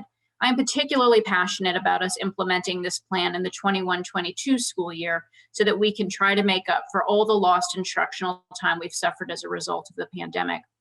I submitted a public comment last night, but I would also like to take this opportunity to continue to voice my support for Jason Camrus and to ask the board to extend a 4-year contract to him without delay. To institute a change as big as year-round school, we need stable leadership in RPS. Ann Forrester. I am an RPS ESL teacher, and I'm generally in favor of the year-round schedule because I think it is more supportive of student learning and allows staff to have a better work-life balance. I wanted to point out several concerns and issues I see arising as a result of the single proposed schedule. The proposed schedule only leaves a 2-week break over the summer. I am concerned about the impact this will have on attendance for students and staffing subs for teachers. Students and staff that have family outside of the U.S. often travel over the summer. I know my students that are able to travel will sometimes visit their home country for over a month during the summer. Additionally, there are many cultural events during the summer that will simply continue to happen, such as family reunions, weddings, and annual family trips. How will RPS ensure sub-coverage for these absences, which staff will inevitably still need to take? Additionally, how will we deal with student absences of a similar nature? As a member of the Superintendent's Teacher Advisory Council, other teachers and I provided feedback on the calendar options, as I know many groups did too. I'm concerned that after all that feedback and survey data, there is only one year-round proposal presented today. This is a dramatic change for our students, staff, and families, and they deserve to see several possible options, especially one with a full month-long summer break, as was described in the planning and feedback sessions. Heather Crone. I'm a 23-year-old veteran teacher for RPS. I am blown away by how strident central office seems to be going to a year-round schedule for the 21-22 school year. Teachers have not been asked their thoughts and feelings. Students and parents have not been given any opportunities to provide input. This is a major change that will affect thousands of employees and families. Mr. Camera sends a daily email to all his stakeholders. Why has he not once mentioned the year-round possibility in any of these communications? Why is the schedule being discussed in budget meetings when many parents and teachers don't even realize something this significant is being examined? I am wholly opposed to a year-round schedule for RPS for the upcoming school year for many reasons. If this change happens this year, employees and families will not be given sufficient time to make the immense adjustment. The time frame proposed to gather opinions from the stakeholders is extremely rushed, with the draft calendar listed to be approved in March. The administration also offers a public hearing in early February, but not one word has been announced about this yet, and the district wants to hold a public hearing in early February. It is going to take months to really understand how people feel about this. I urge you to wait until at least the 22-23 school year to implement something of this magnitude, and perhaps start with a pilot program before we jump in head first. Being bold and doing things without proper planning are not the same thing. Thank you. Andy Brower. Madam Chair, members of the school board, my name is Andrew Brower. I'm a 5th grade teacher at Mary Mumford Elementary School. I would like to encourage the school board to renew Superintendent Camrus's contract for 4 more years. I believe Mr. Camrus has shown excellent leadership, love, and compassion during his tenure, especially during the pandemic. I think it would be a disservice to him, our students, and our teachers to offer him a shorter-term contract. His track record is not perfect, but his commitment to our schools and our students has been noteworthy, and I believe he should be able to continue with his vision. I also believe the board should seriously consider the option for RPS to move forward with a year-round calendar. The evidence surrounding the learning loss occurring during the summer slide is well documented. I believe this learning loss could be reduced by implementing a year-round calendar for RPS. Implementation of the year-round calendar must be closely evaluated, especially in terms of the effect on upcoming teacher contracts and how that would affect time off during the transition summer. Regardless, I feel a year-round calendar for RPS should be thoughtfully implemented as soon as possible. Mary Worley. I'm not in favor of a year-round school for the school year of 2021 for several reasons. It is too late to make this change for the 21-22 school year for families who have already planned summer activities and vacations. I've spoken to many teachers who would miss a week in August. Secondly, a year of normalcy is needed after the last 2 school years for staff, parents, and students. Additionally, there are still uncertainties about how the pandemic will affect the rest of this year. Will each teacher be promised an opportunity for vaccination? I still have not been able to find an available appointment. Letters of intent were recently due, and now the conditions are being changed. This may be a good idea, but the implementation is rushed. As a parent of 2 children who are not school age, it would also be extremely difficult to find childcare for the 9 weeks on and then the few weeks off. I'm not against the idea of year-round school, but I feel more time is necessary. Thank you for your time and consideration. Burwell Robinson. To the members of the school board, I support keeping a traditional 9-month school calendar. Thanks. Raquel Vandenes. I would like to express my support for moving to a year-round calendar. I understand this is a big change, and I kindly ask you to provide all involved with more information and a final decision sooner rather than later, as this would have a great impact on summer plans. Kim Plaisted, not in favor of schedule change. Diane Marshall. To school board members, today my concern is not about the proposed year-round schedule change for 21-22. I, along with many, have shared concerns that RPS is not focusing their efforts on a plan for reopening school buildings in the fall during a continued pandemic.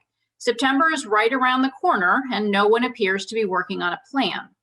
Now is the time RPS should diligently be accelerating a plan on safely opening schools under COVID restrictions and following CDC Health Department guidelines. We are kidding ourselves if we don't realize that school will be very different this fall, and we need a straightforward plan to implement that, and no one is discussing it. There should be virtual and on-site options. RPS should be planning on how to clean buildings, windows that open, improve air circulation, setting up norms for social distance in classrooms and buildings, determining how many students will transition safely from room to room or teacher to teacher, lunchtime, etc. Surely there are many things that we haven't even thought about. In summary, the staff and community need time to mentally and emotionally adjust to the thought of even returning to school in September, not how to restructure their family's life schedule for year-round. No one is prepared for additional changes in learning curves. RPS needs to wait another year to offer a year-round schedule and should clearly begin immediately planning on how to reopen in September. Thank you for your consideration. Cody Camblin. Dear RPS board members and stakeholders, I encourage the board to have a conversation about equity. Do we value fixing athletic facilities over leaky roofs, warm buildings, and functioning air conditioning? We should fund the Carver Magnet School this year, even if we have to find creative ways to make this happen. Chesterfield is rolling out a major salary decompression plan, so we should compare our teacher pay scales with our surrounding counties. Because of Amazon, UPS, FedEx, and now Instacart, we have increased competition for bus drivers. How many driver vacancies do we have, and will we have enough to start in August if we roll out year-round schooling? Please explore the idea of bringing back the chief financial officer position. Chesterfield and Henrico each have one, and separation of duties is good governance. 2 summers ago, RPS had a, quote, slay the slide reading program where students could get prizes if they read a certain number of books. Please start a partnership with a library or a nonprofit and make this happen every summer. Dreams for RPS Action 2.8, RVA incentives, is a layup if you want to help out RPS teachers who live in the city. Let's reward teachers who live and teach at RPS with tax breaks and encourage those that don't to move here. Finally, I don't care if the city of Richmond or the Commonwealth of Virginia has a AAA, AA, or single A bond rating. We should scrap the Dillon rule and find ways to make sure our children are in modern buildings surrounded by teachers and staff that are well compensated and not being paid below the national average. That completes the public hearing. Well done. Thank you so very much, Ms. Hidasco and Ms. Collins. Thank you very, very much. Very much. All right, so now we're going to move on with item number 4, which means that our public hearing has been adjourned and it's now time to continue to convene our board meeting. Subject number 1, 4.01, public hearing, public information. Is there a discussion? I believe that's what I just read. Yeah, I was going to say, that's just what you did. Okay, so now we're ready to move on to 5.01. No, we have 2 public hearings tonight, remember? Madam Chair, public, item 5 is the public information period. Right, but on number 4, that's it. Correct. Right.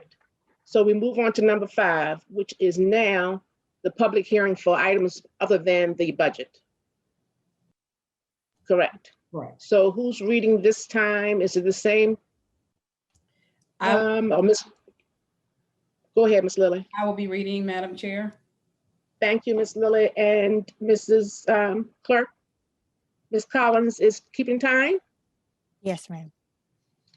Thank you all very much. Let's give me a minute to pull it up and let's proceed. 5.01. This is the same 2 minutes and 2 hours? Madam Chair, Yes. Dr. Harris Mohammed has requested the opportunity to address the board before Janelle commences. Thank you, Mr. Young. Yes, Dr. Harris Muhammad? That was gonna be my question. You asked it, is this the same time frame? But I had just finished typing it when you asked the question at the same time. Are we in agreement, colleagues, to continue with the 2 minutes? Yes, I think In the 2 consistency is hours? important. Mhm. All right, please proceed, Ms. Lilly. Thank you so much.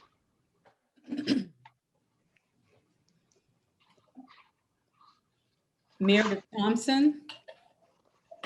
I believe her public comment was read in the first batch. So that's been read. Rosalind Gibson. I am once again requesting the Richmond City School Board to renew Superintendent Jason Cameras' contract for a full 4-year term. Jason Cameras is in the process of building and structuring the school system so barriers can be removed that prevent Richmond City School students to achieve their fullest capabilities. Some of the barriers are systemic racism, poverty, disproportionate school zoning, and districts.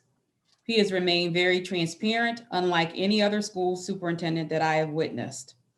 Today, he was interviewed on a local talk show, answering questions about the current and future state of RPS system. He shared his vision in partnership with J. Sargent Reynolds Community College to develop a vocational technical center that will prepare students for the workforce. This vocational technical center will prepare our students for the workforce and will guarantee the students' employment and job placements. The program would ensure associate degrees in high-skilled areas. It was a pleasure to hear his vision that I, as a parent, fully endorse and support. The Jason Cameras vision for RPS will take more than just one term as the superintendent to accomplish. Please vote to renew and continue with Jason Cameras' leadership and vision. His leadership and vision will improve the education of our students for now and the future. Sharita Sears, I am writing in support of renewing Mr. Cameras' contract for 4 more years. Never before had I ever experienced a superintendent that really understood the needs of our community. He has changed the culture and climate of Richmond Public Schools for the better and taught us all to serve with love. He listens and he supports our staff, and families. I would really love to continue to work under the leadership of Mr. Cameras. He makes me proud to be a part of the RPS family. Michelle Cox. I am asking as a parent of a 9th grader at Open who attended Hill and Mary Mumford to renew Mr. Cameras' contract for 4 more years. He has gained the trust and respect of students, teachers, staff, and parents, and has shown outstanding leadership in time of great crisis. He is transparent, empathetic, and has demonstrated his commitment to equity and excellence. To pull the plug now would be devastating to students and families. Many will pull their kids out of RPS if they can afford to do so, as he needs time to fulfill his strategic plan, which I have 100% confidence that he can do, but he needs the time. He has an A++ grade in my opinion, and for the good of our children, keep him in his job for at least 4 years. Sharanda Burwell, I am submitting my petition to keep Mr. Cameras on for another 4 years as superintendent of Richmond Public Schools. He has done a phenomenal job making sure that students, staff, and families have been kept abreast during these trying times. Janice Reagan, being a product of RPS, J.H.W. Jefferson, class of 1982, I am proud to be a member of the teaching staff at Huguenot. It has been an uphill battle for Richmond Public Schools for many, many years. Since being one of the educators with this great district, I've seen how it has changed. The biggest change that has taken place was when Mr. Cameras became the superintendent. Mr. Cameras has shown much courage, determination, as well as an enormous amount of love for everyone involved in the district. Not renewing Mr. Cameras' contract would be detrimental to the district. His insight for Richmond Public Schools is phenomenal. I am requesting Mr. Cameras be allowed to complete the tasks he has begun, and the only way of doing that is by continuing his contract. Joy Beatty, Richmond students who become Code RVA Regional Public High School students, RPS students and supports while at Code RVA. Jason James. I am the parent of a student at Henderson Middle School and reside in the 3rd District. I am writing to urge you to offer our current superintendent, Jason Cameras, a 4-year contract. I have been consistently impressed with Mr. Cameras' performance. I am honestly puzzled that we would even consider a shortened contract, which we know is tantamount to asking for his resignation in the middle of a pandemic, and after Mr. Cameras has shown truly impressive results, especially in comparison to all superintendents I have seen in my nearly 15 years in Richmond. Charmaine Williams. I have many concerns about the needs and personal well-being of our teachers. I have teacher friends who are at their wits' end, those who cry every morning at the thought of logging in, those who are berated by parents, those who can't even get it all done, and those who fear retaliation from their school administration for speaking out. The mental well-being of the teachers is just as important as the mental well-being of the students. As you are aware, we are in a global pandemic with a great deal of civil unrest and uncertainty. And it doesn't seem like any of that is being taken into consideration when large, important projects are being thrown at us with little to no training, frivolous guidance, and no concrete explanations, at the last minute. We are all struggling just to get through each day. We are reverse engineering this EL curriculum that is not meant to be taught online into an online class. So it really is processed a day at a time, and it takes hours to pull together while everyone is reorganizing and throwing new initiatives at us. Teachers are now having to align Common Core curriculum to the state's SOLs, which requires more time with planning each day. We are asked to meet every morning in small groups, also known as community circles, which only breeds contempt because we know the love only extends until school administration is getting the hammer plunged into them. The iron fist of leadership embodies toxic positivity, and this eagerness for a growth mindset is gut-wrenching. Yet we show up each day for the love of our babies. Our passion for teaching and learning helps us rise above the anguish. Time. Ella Drake. As a parent of an RPS student, a 35-year-old Richmond City native, and a resident, I have never seen anything so absurd in all my years. To even consider investing more in one man than you invest in every 3 children within RPS over the same time frame is not only disrespectful and embarrassing, it is also selfish. For a man to claim that he cares so greatly for RPS, why would he ask for a salary that would be so permanently detrimental to the financial success and freedom of RPS students, staff, and parents? Have you considered what salary you would have to pay his successor with proper credentials, experience, and wherewithal when Cameras bails after his political aspirations have come to fruition or close to? If we consider paying him this amount of money for a minimum of 2 years and he wants 4 guaranteed, you will either bankrupt our entire city's educational system, leading to further setback than progress achieved under Cameras. Will any of the years come with an opt-out clause with the option to terminate Cameras at will? Or if he opts to resign, does that then void the additional length of his guarantee clause if a certain number of promises aren't met at the time of resignation? What protects our educators, staff, and students to come besides asking for an obscene amount of money to a man that has, at the bare minimum, done his job and followed through on some of the promises he made with the previous contract? And let us not forget the additional perks that have not been released to the public. There is a public concern because without the public, you have no money to pay. LeVar M. Stoney, thank you for Chair Burke, Vice Chair Young, and esteemed members of the Board of Richmond Public Schools. Thank you for all of your hard work on behalf of Richmond's children and families. I appreciate your commitment to the 24,000 children who attend Richmond Public Schools. Your thoughtful, compassionate leadership has been a beacon during this unprecedented and challenging time. On behalf of the communities we serve, I write today to express our support for Superintendent Jason Cameras and share with you my desire that his contract be renewed for a 4-year term. Across the city, I hear resounding positive feedback about Superintendent Cameras' leadership from both RPS families and other community members. Richmonders, especially those from historically marginalized Black and Brown communities, appreciate his deep commitment to equity and to communication. He and his administration not only believe deeply in the potential of all of our children, but they also lead with a genuine love for our city and our neighbors.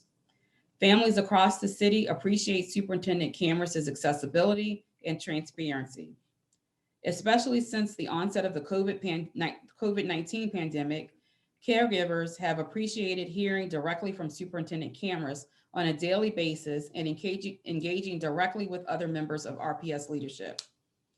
Meanwhile, within City Hall, our own city agencies have enjoyed newfound collaboration and camaraderie with the current administration of Richmond Public Schools. Historically, relationships between schools and the city have been strained or worse, manifesting in shared mistrust. Superintendent Cameras, however, has prioritized relationship building. With your support, Superintendent Cameras has become a full participant in the Education Compact, providing quarterly updates on RPS's progress. Amanda Payne. I live in the 7th District and have 2 children in RPS in the 5th and the 7th. I am also the executive director of a nonprofit that serves RPS students all over Richmond. I fully support a 4-year renewal of Cameras' contract.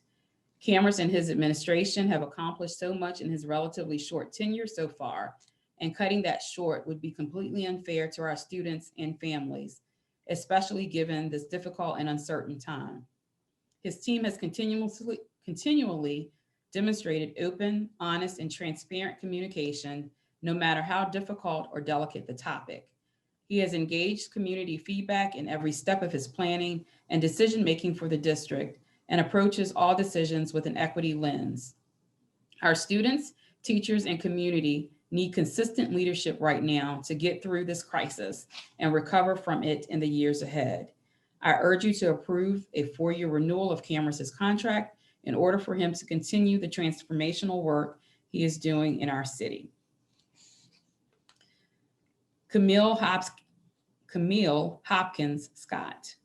I'm writing to address the end of year teacher observations and holding us accountable for unreachable goals. The middle school academic goal states, during the 2020-2021 school year, 50 to 80% of my students will meet their RIT goal on the fall 20 to spring 21 math assessment.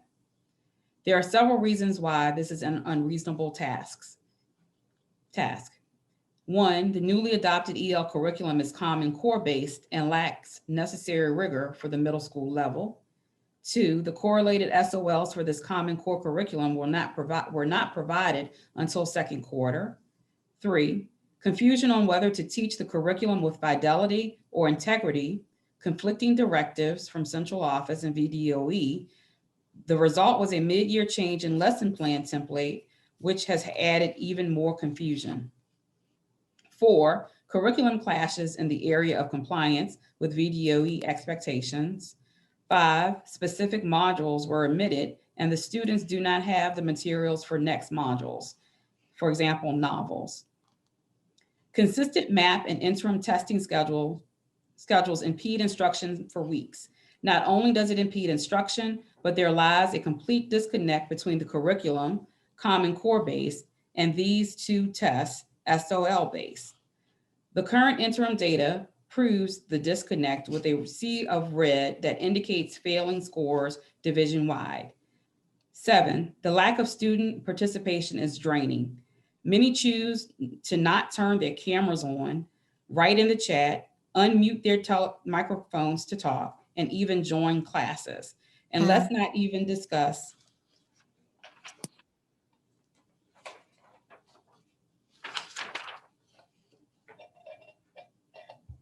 Sarah DeHart. I live in the 7th district and work for a nonprofit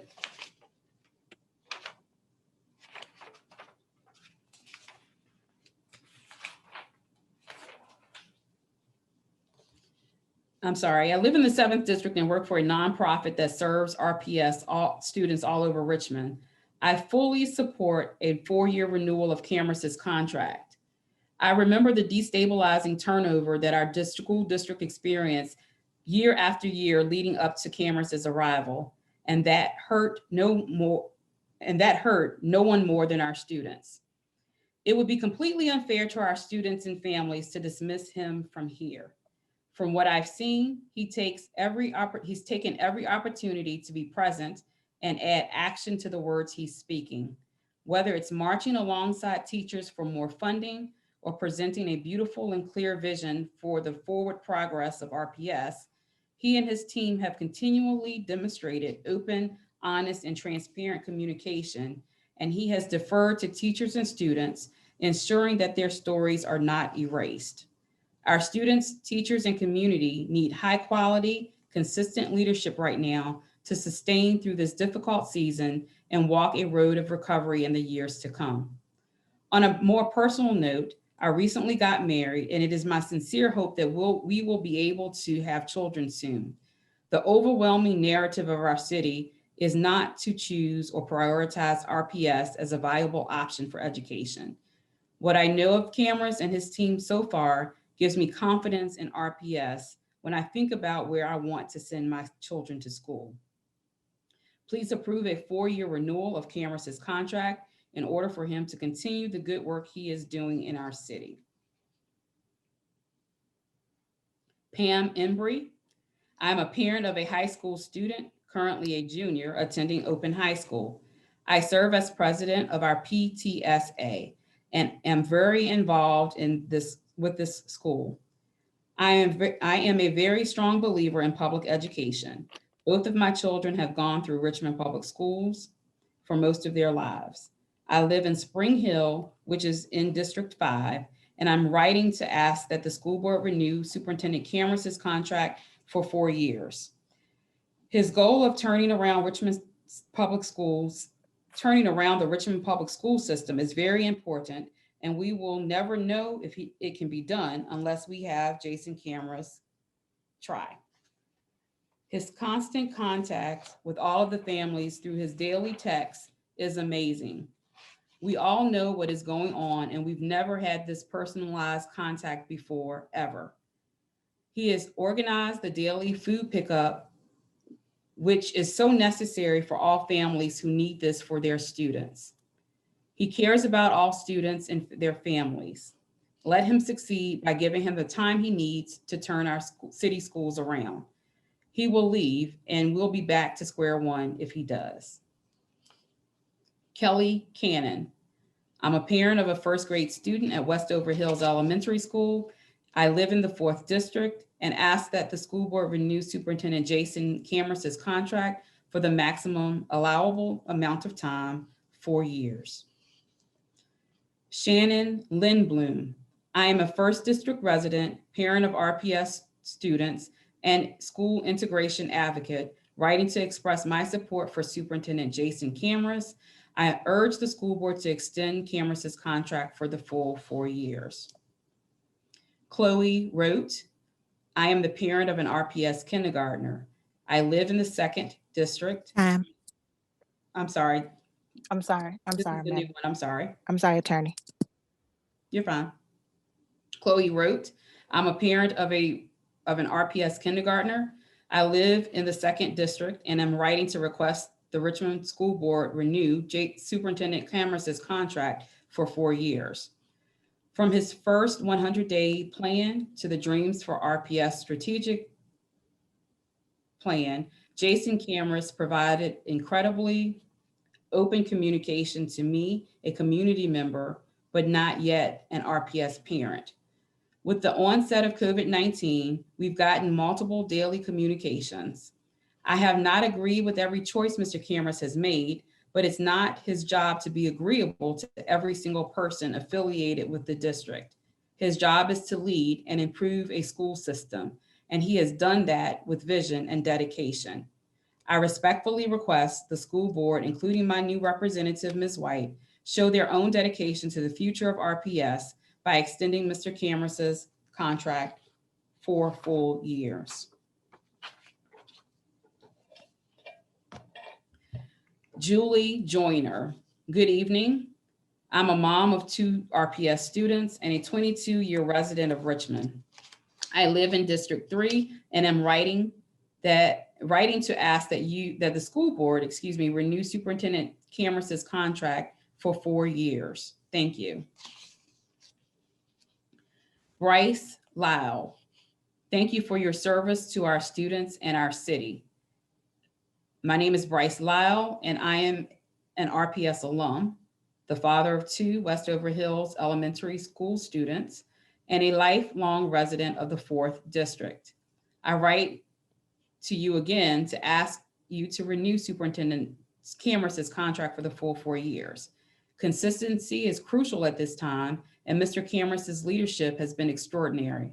I am especially impressed with his hiring of talent personnel and his incredible communication throughout the pandemic and his unwavering focus on racial equity. Thank you for renewing Mr. Cameras's contract for as long as legally possible. Jason Dietz, I am the parent of a Mary Munford kindergartner.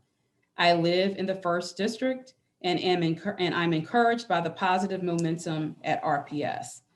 We still have more work to do, and I would like to ask the school board to renew Superintendent Cameras's contract another 4 years so we can focus on continuing to improve outcomes for our children.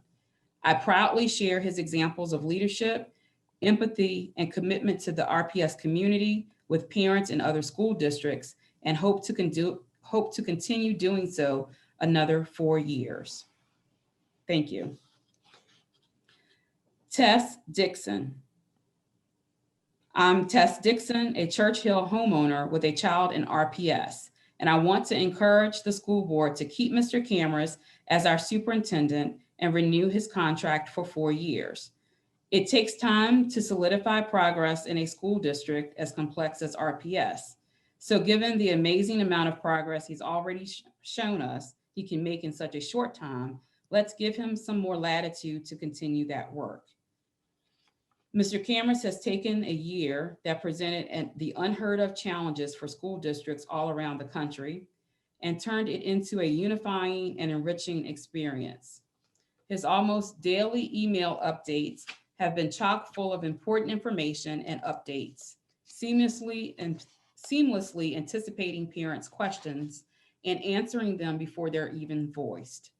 During a year when many powerful governments and companies with infinite resources have botched just about every opportunity for good communication and clear leadership, it's impressed me time and time again that a single school superintendent took every opportunity he had to communicate well and to unify us, and has hit it out of the park. He's a standout asset, and we need him and his energy here in RPS for years to come. Robin Sawyer. I'm Robin Sawyer, and I'm a social worker and a spouse of a RPS elementary school teacher who has served his students for the past 5 years. I live in District 7, and I am writing to ask that the school board renew Superintendent Cameras's contract for 4 years.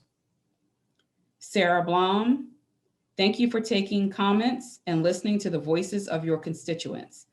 I am a member of the 4th District and proud parent of a Westover Hills Elementary School 4th grader.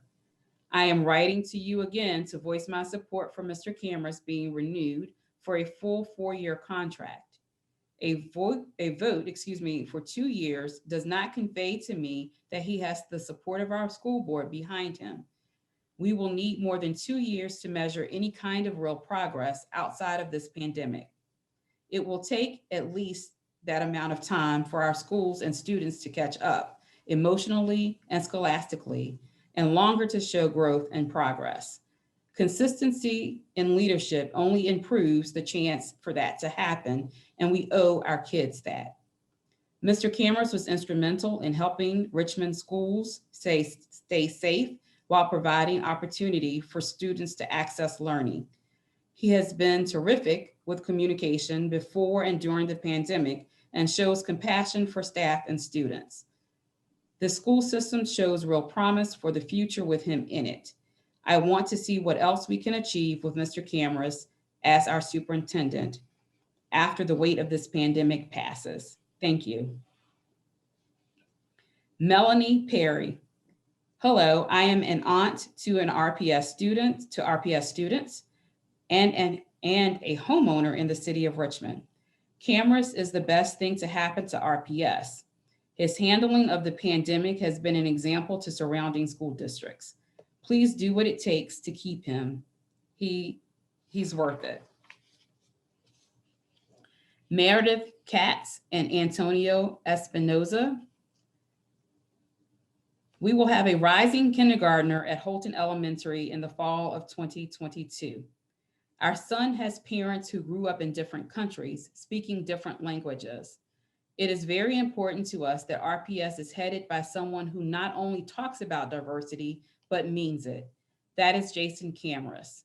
We urge the board to renew Jason Cameras' contract for another 4 years. Ethan Lindblom.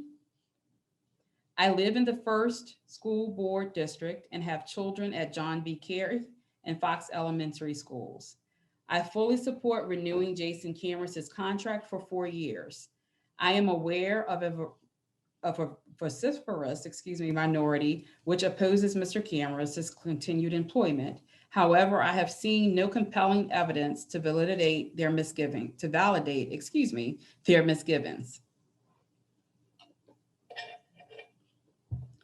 Mr. Cameras has shown leadership, humility, and determination during his tenure, especially during the past year of great challenges. Please offer him a contract that demonstrates the same level of commitment that he has bestowed on our city.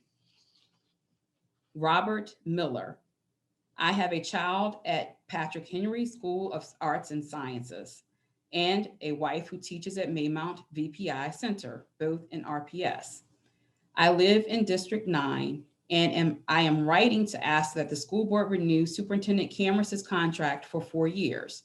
I have yet to hear from a student or parent that does not fully support Cameras as our superintendent. Kenda Vendetti. I am a RPS parent to a 4th grader at Holton and a 7th grader at Albert Hill. I am also a school psychologist in a neighboring county and have worked in public education for 14 years. I live in the 3rd district and I am writing to ask that the school board renew Superintendent Cameras' contract for 4 years.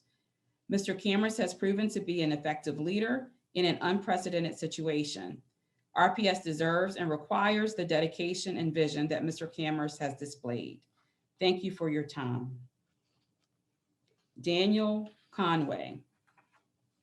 I hereby request Jason Cameras' contract be extended for 4 more years. He has shown dedication towards excellence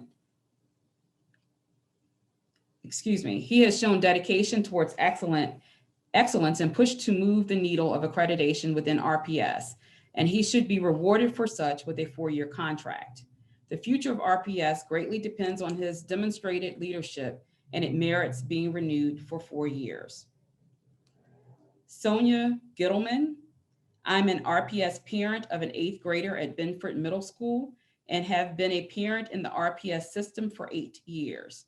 I have been incredibly impressed with the great care and determination that Mr. Cameras brings to his position as superintendent. He communicates consistently and clearly with parents, and he shows complete dedication to the well-being of the students, not only academically, but emotionally as well. It is imperative that we continue to have this kind of leadership in the Richmond public school system. And for that reason, I wholly support renewing his 4-year contract as the RPS superintendent. Thank you for your support. Melody Porter. I am a mother of a 1- and 3-year-old who will attend Richmond Public Schools, and I believe in the importance of equity and justice in our education system.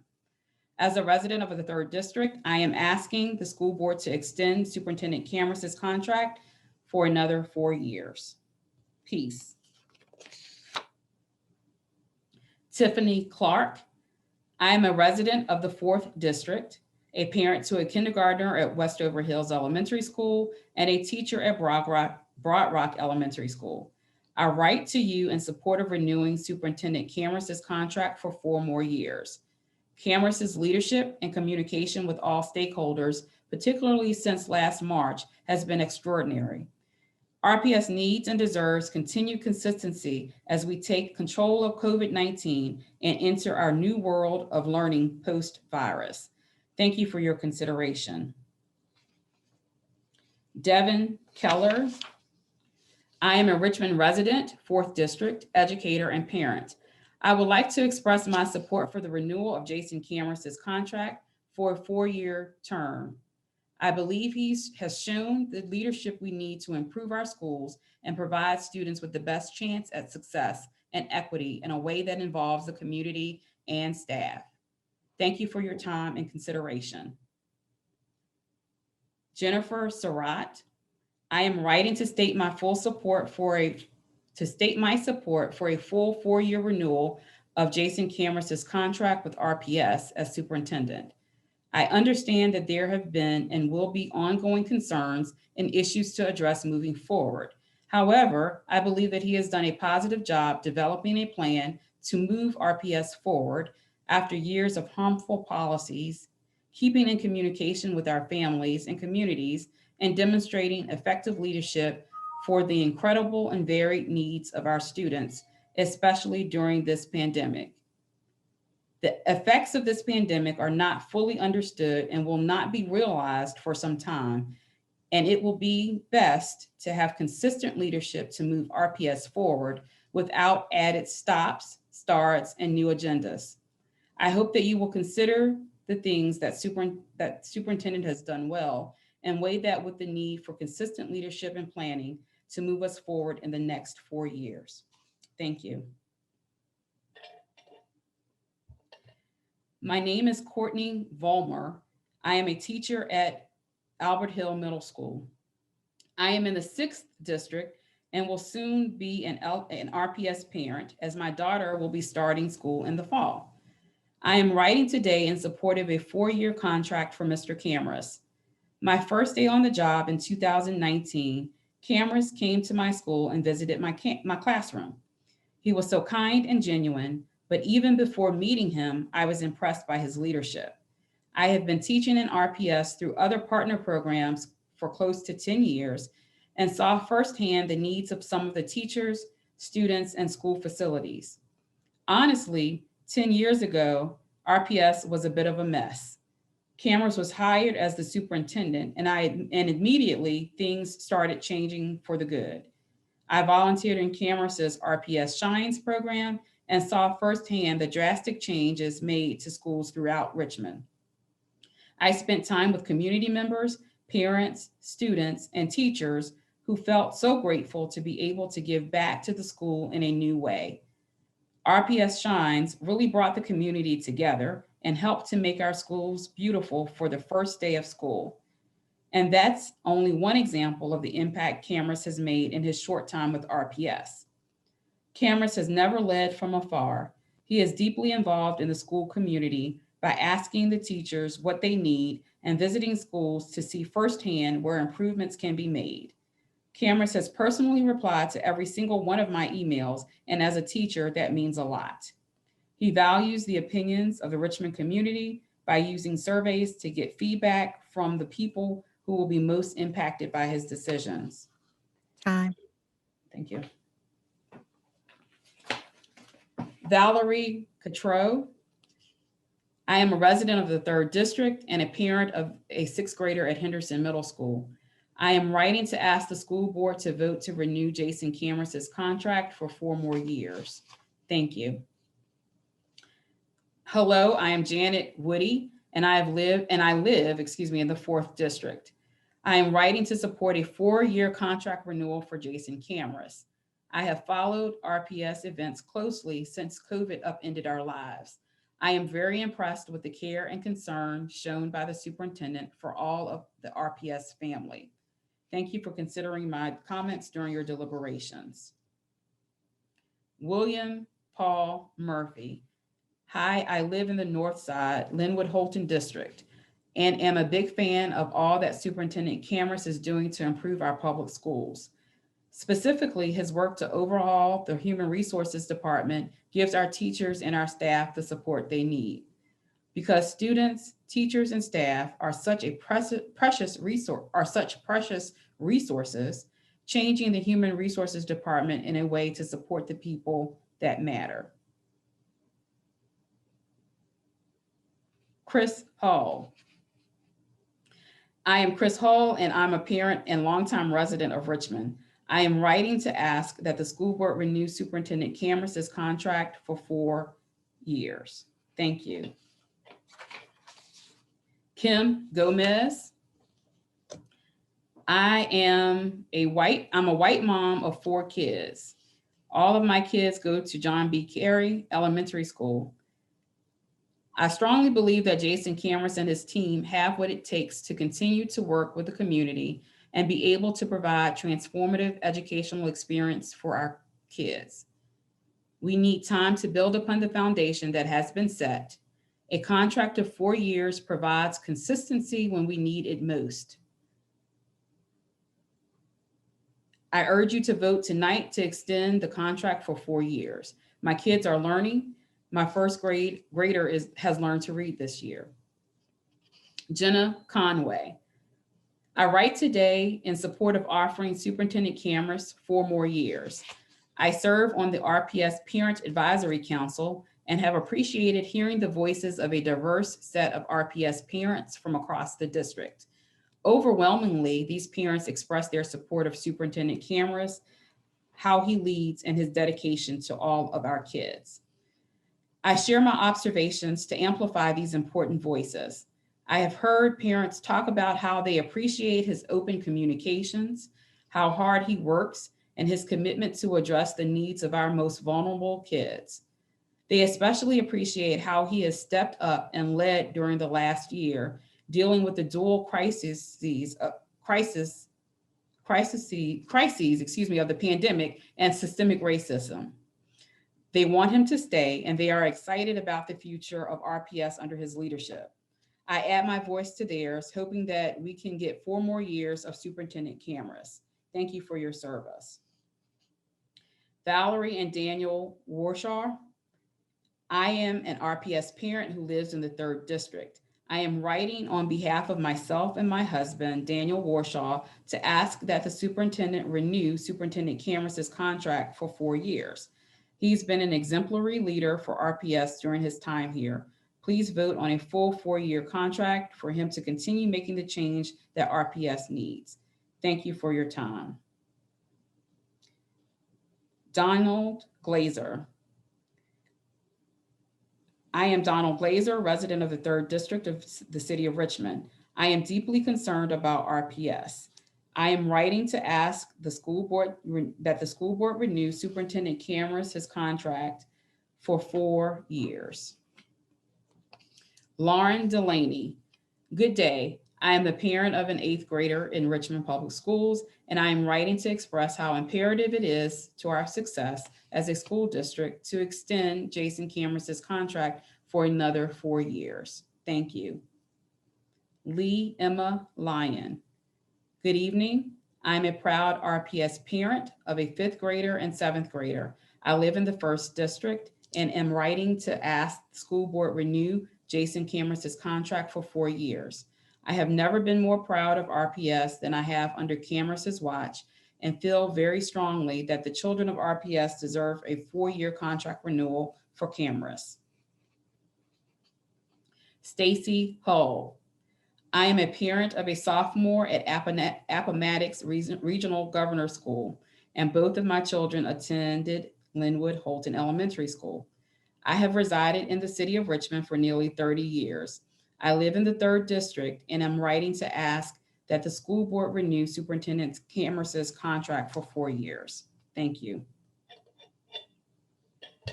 Melissa Mays. I am an RPS parent with the kindergartner at Obama Elementary School. I live in the 6th District. I'm writing to say I am in strong support of a 4-year contract renewal for Jason Cameras. Thank you for your consideration. Elliot Hapsel. I am an RPS parent with the kindergartner at Obama Elementary School. I live in the 6th District. I'm writing to say I'm in strong support of a 4-year contract for renewal for Jason Cameras. Thank you for your consideration. Jody Lyle. I'm a resident in the 4th District and parent to 2 RPS students. I am writing to ask that the school board renew Superintendent Cameras' contract for 4 years. He has shown his commitment to equity, transparency, and the well-being of all students. 4-year renewal would give him the time he needed to continue with the progress being made towards a more equitable RPS. Thank you. Dr. Cleome Winters. I'm a mother of 3 children who have been in RPS schools for the past 12 years. I live in District 1, and I am writing to ask that the school board renew Superintendent Cameras' contract for 4 years. Please give him a 4-year contract. Thank you. Tracy Wingold. I am a parent of 2 RPS students and and a resident of the 3rd District represented by Kenya Gibson. I am writing to ask you to renew Jason Cameras' contract for 4 years. Thank you for your consideration in this very important matter for our families, our children, and the future of our great city. Lauren Austin. I'm a parent of a rising RPS kindergartner. I live in the 3rd District and am writing to ask that the school board renew Superintendent Cameras' contract for 4 years. It is important that we have stability during this time and give Jason Cameras the chance to make a lasting difference in our school system. 4 years, no less. Thank you. Barbara Haas. I live in the 3rd District, am a proud parent to 2 RPS graduates, and I am the librarian at T.C. Bouchard Middle School. I'm writing today in support of renewing Jason Cameras' contract for 4 years. There are many reasons that fuel my decision: his advocacy in vaccinating educators, his determination to get Chromebooks to all of our students, his willingness to listen, and his courage to bring equity to our district, to name a few. But personally, in all my years in RPS, as both a parent and an educator, I have never felt more respected by the district administration than since Jason has been at the helm. Please make the right decision and renew his contract for 4 more years. Diane Patrick. I live in District 3. I am writing to ask that the school board renew Superintendent Cameras' contract for 4 more years. I admire what he has been doing to improve schools in Richmond. Jessica Fleming. I live and work in Richmond, and we will be having children that we want to attend RPS. I'm writing to ask that the school board renew Superintendent Cameras' contract for 4 years. Blaze Wingold. Hello, I am a student at RCHS, and I would like to see Superintendent Cameras have a 4-year contract renewal. Thanks. Tara Fitzpatrick. I am an RPS community partner and a parent of 2 RPS students, a Maymount preschooler and a Holton 2nd grader. I live in the 2nd District and I am writing to ask that the school board renew Superintendent Cameras' contract for 4 years. Michael Cleary. I am writing in support of extending the contract of Superintendent Jason Cameras for another 4 years. As parents of 1 and soon to be 2 elementary school children in your district, our family believes it's critical for the success of RPS to have Mr. Cameras continue what he has started in revitalizing the school system. We believe he has been a steady leader, especially during the course of the COVID-19 pandemic, where his efforts have been nothing short of amazing, and that not renewing his contract would be catastrophic to the future success of RPS. We cannot state strongly enough our support for Superintendent Cameras and hope that you will represent this position during board deliberations. Shannon Klutz. I'm a parent of a rising RPS kindergartner. I live in the 3rd district, and I am writing to ask that the school board renew Superintendent Cameras' contract for 4 years. Liam Mulcahy, excuse me. I am a young professional and former RPS high school math teacher. I live in District 1, and I'm writing to ask that the school board renew Superintendent Cameras' contract for 4 years. Joe Kennedy. My name is Joe Kennedy, and I am the grandparent of 3 RPS students. I am also a former RPS teacher. Let's stop the historic revolving door for superintendents and give Jason Cameras the opportunity he has earned, the chance to fulfill his commitment to move RPS forward. We cannot afford to lose yet another excellent superintendent before he has had adequate time to turn things around. Change takes time, vision, and dedication. He has the vision and dedication. Give him the time, 4 more years.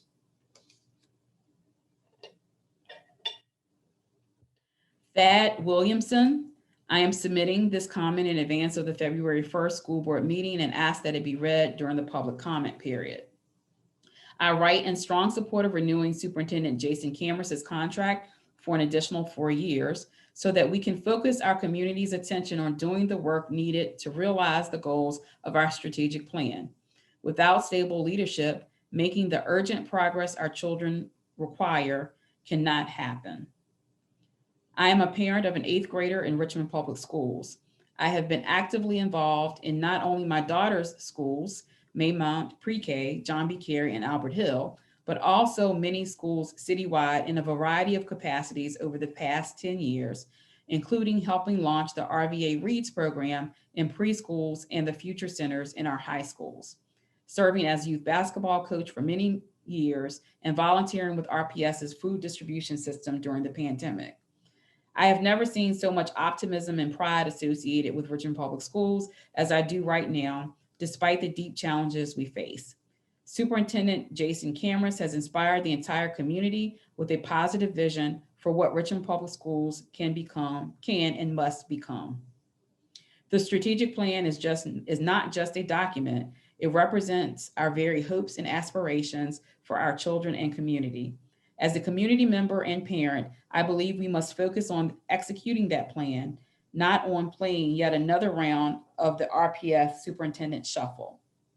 Please renew Mr. Cameras' contract for 4 years so the community can focus attention on working together to meet our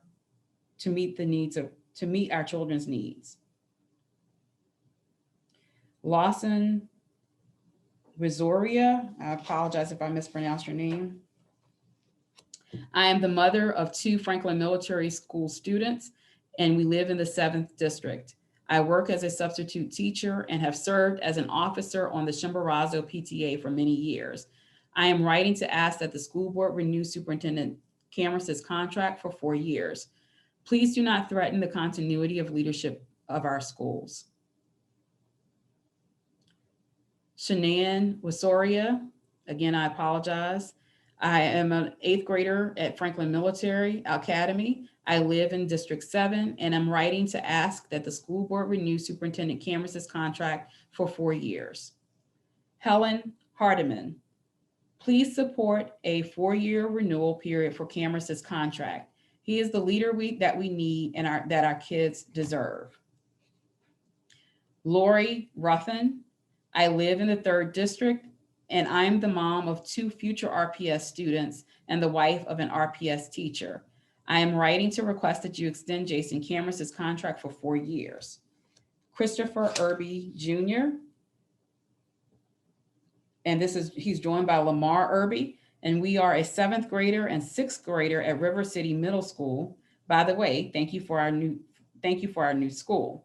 and we live in the 8th district. And we are writing to ask that the school board renew Superintendent Jason Cameras' contract for 4 more years.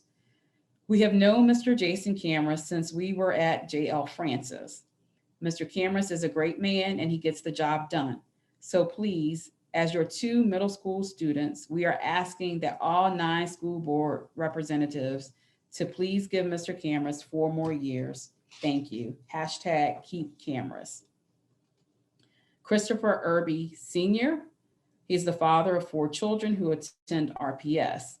My older 2 children attend River City Middle School, and my younger 2 ones attend J.L. Francis and Summerhill Preschool. Jason has done a lot for our school, and he is well deserving of an additional 4 more years of office. Jason has made great strides for our schools, our community, creating new opportunities for its students and staff. Jason has pioneered the way for our future with his vision, compassion, and dedication for our community. Please consider to give him an extra 4 more years so that he can carry out and guide us through his vision, which will make the community stronger throughout the tough times that are ahead of us. Elijah Irby. I am a kindergartner at J.L. Francis, and my brother's name is Emmanuel Irby. He goes to Summerhill Preschool. And we live in the 8th district, and we are writing to ask, can you please renew Mr. Jason Cameras' contract for 4 years and more, please and thank you. #WeAreRPS, #KeepCameras.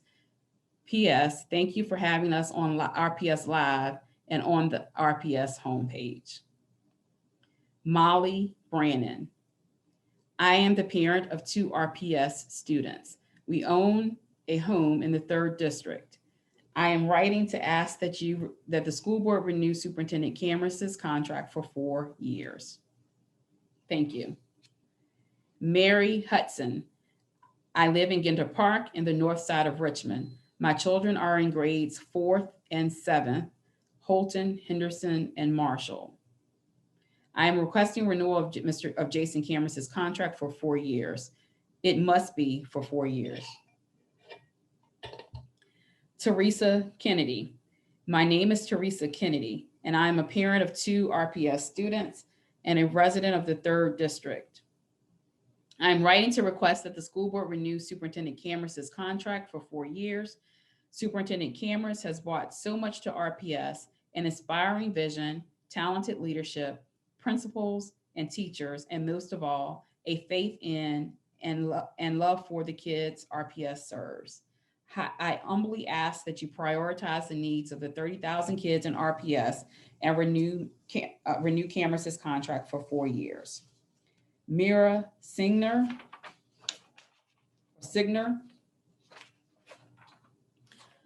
Good evening. I'm an RPS parent in the 3rd district, and I'm writing to ask that the school board vote to renew Superintendent Cameras' contract for 4 years. He has done a remarkable job, and with continued stable leadership, the sky is the limit to continue moving RPS forward. Thank you very much for the hard work and time that each of you devotes to this work. Rupa Singh. I am the mom of 2 RPS students. I live in the 3rd district, and I am writing to ask that the school board renew Superintendent Cameras' contract for 4 years. Bob Johnson. I am the grandfather of 3 RPS students. I urge you to renew Jason Cameras' contract for 4 years. Mr. Cameras has shown great promise and dedication in moving RPS forward. Our schools have had many challenges, and he is working hard and intelligently to address them. But real change takes time. Give him the opportunity he so deserves. Renew his contract for 4 more years. Thanks for your kind assistance in taking this needed step to continue improving our schools. Rebecca Horton. This is another email advising the school board, and specifically Kenya Gibson, as we live in her district, that we expect that you will renew Jason Cameras' contract for 4 years. I am a progressive. I appreciate the desire to bring someone radical into most sectors of our city leadership. That said, Cameras has exemplified commitment and true, steady change to our schools and the way we support them. Please don't regress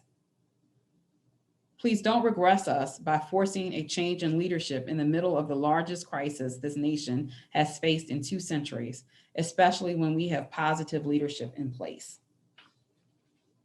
Lauren Shepard. I'm a parent of 2. I'm an RPS parent of 2.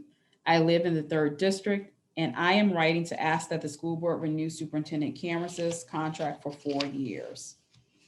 Alyssa Ward.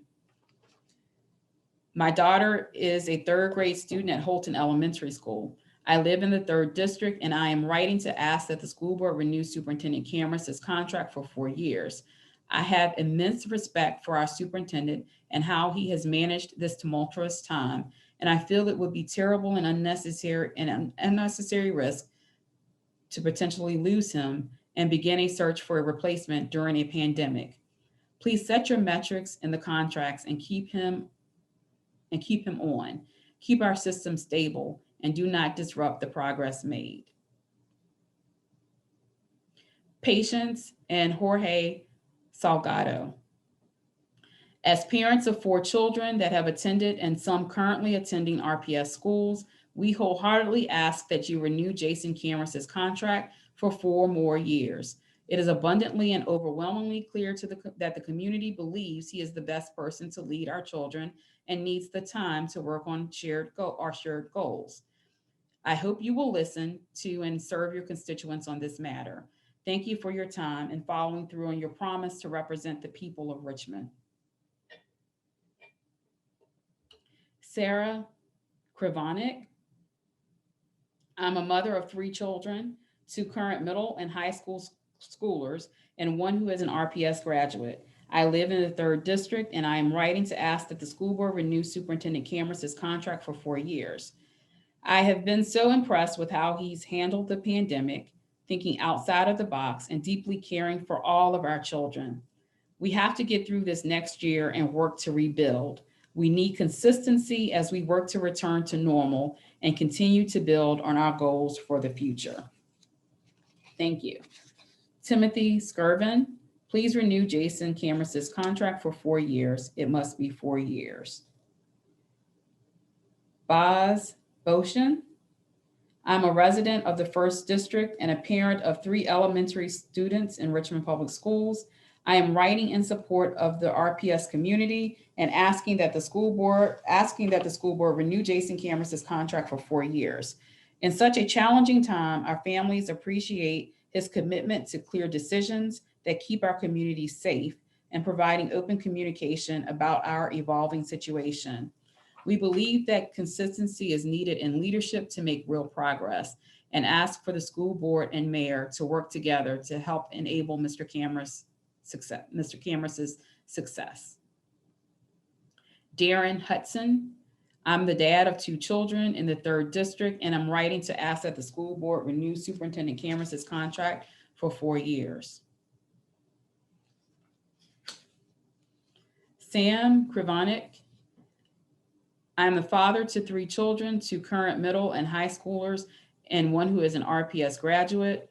I live in the 3rd district, and I'm writing to ask that the school board renew Superintendent Cameron's contract for 4 years. I have been so impressed with how he has handled the pandemic, thinking outside of the box and deeply caring for all our children. We have to get through this next year and work to rebuild.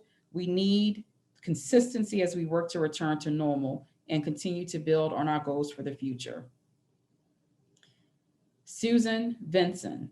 We have the most amazing resource in our Superintendent Cameron's. Please renew his contract for 4 years. It must be for 4 years, as is the industry standard. His steady commitment to RPS and the RPS community has been unwavering. He has given us a soul and made RPS strong in his direct communications, presence in and around our schools, and as he works above and beyond any who have come before him. Please do not miss this opportunity to be smart with our resources and renew his contract for the next 4 years. Jillian Aiken. I am very disappointed at the lack of response from our school board representative Gibson regarding Mr. Cameron's contract renewal. Mr. Cameras has been an amazing superintendent. His whole heart is in his job. His communication has been outstanding during the pandemic and before. He clearly understands the racial disparities and injustices in this country and in the Richmond area.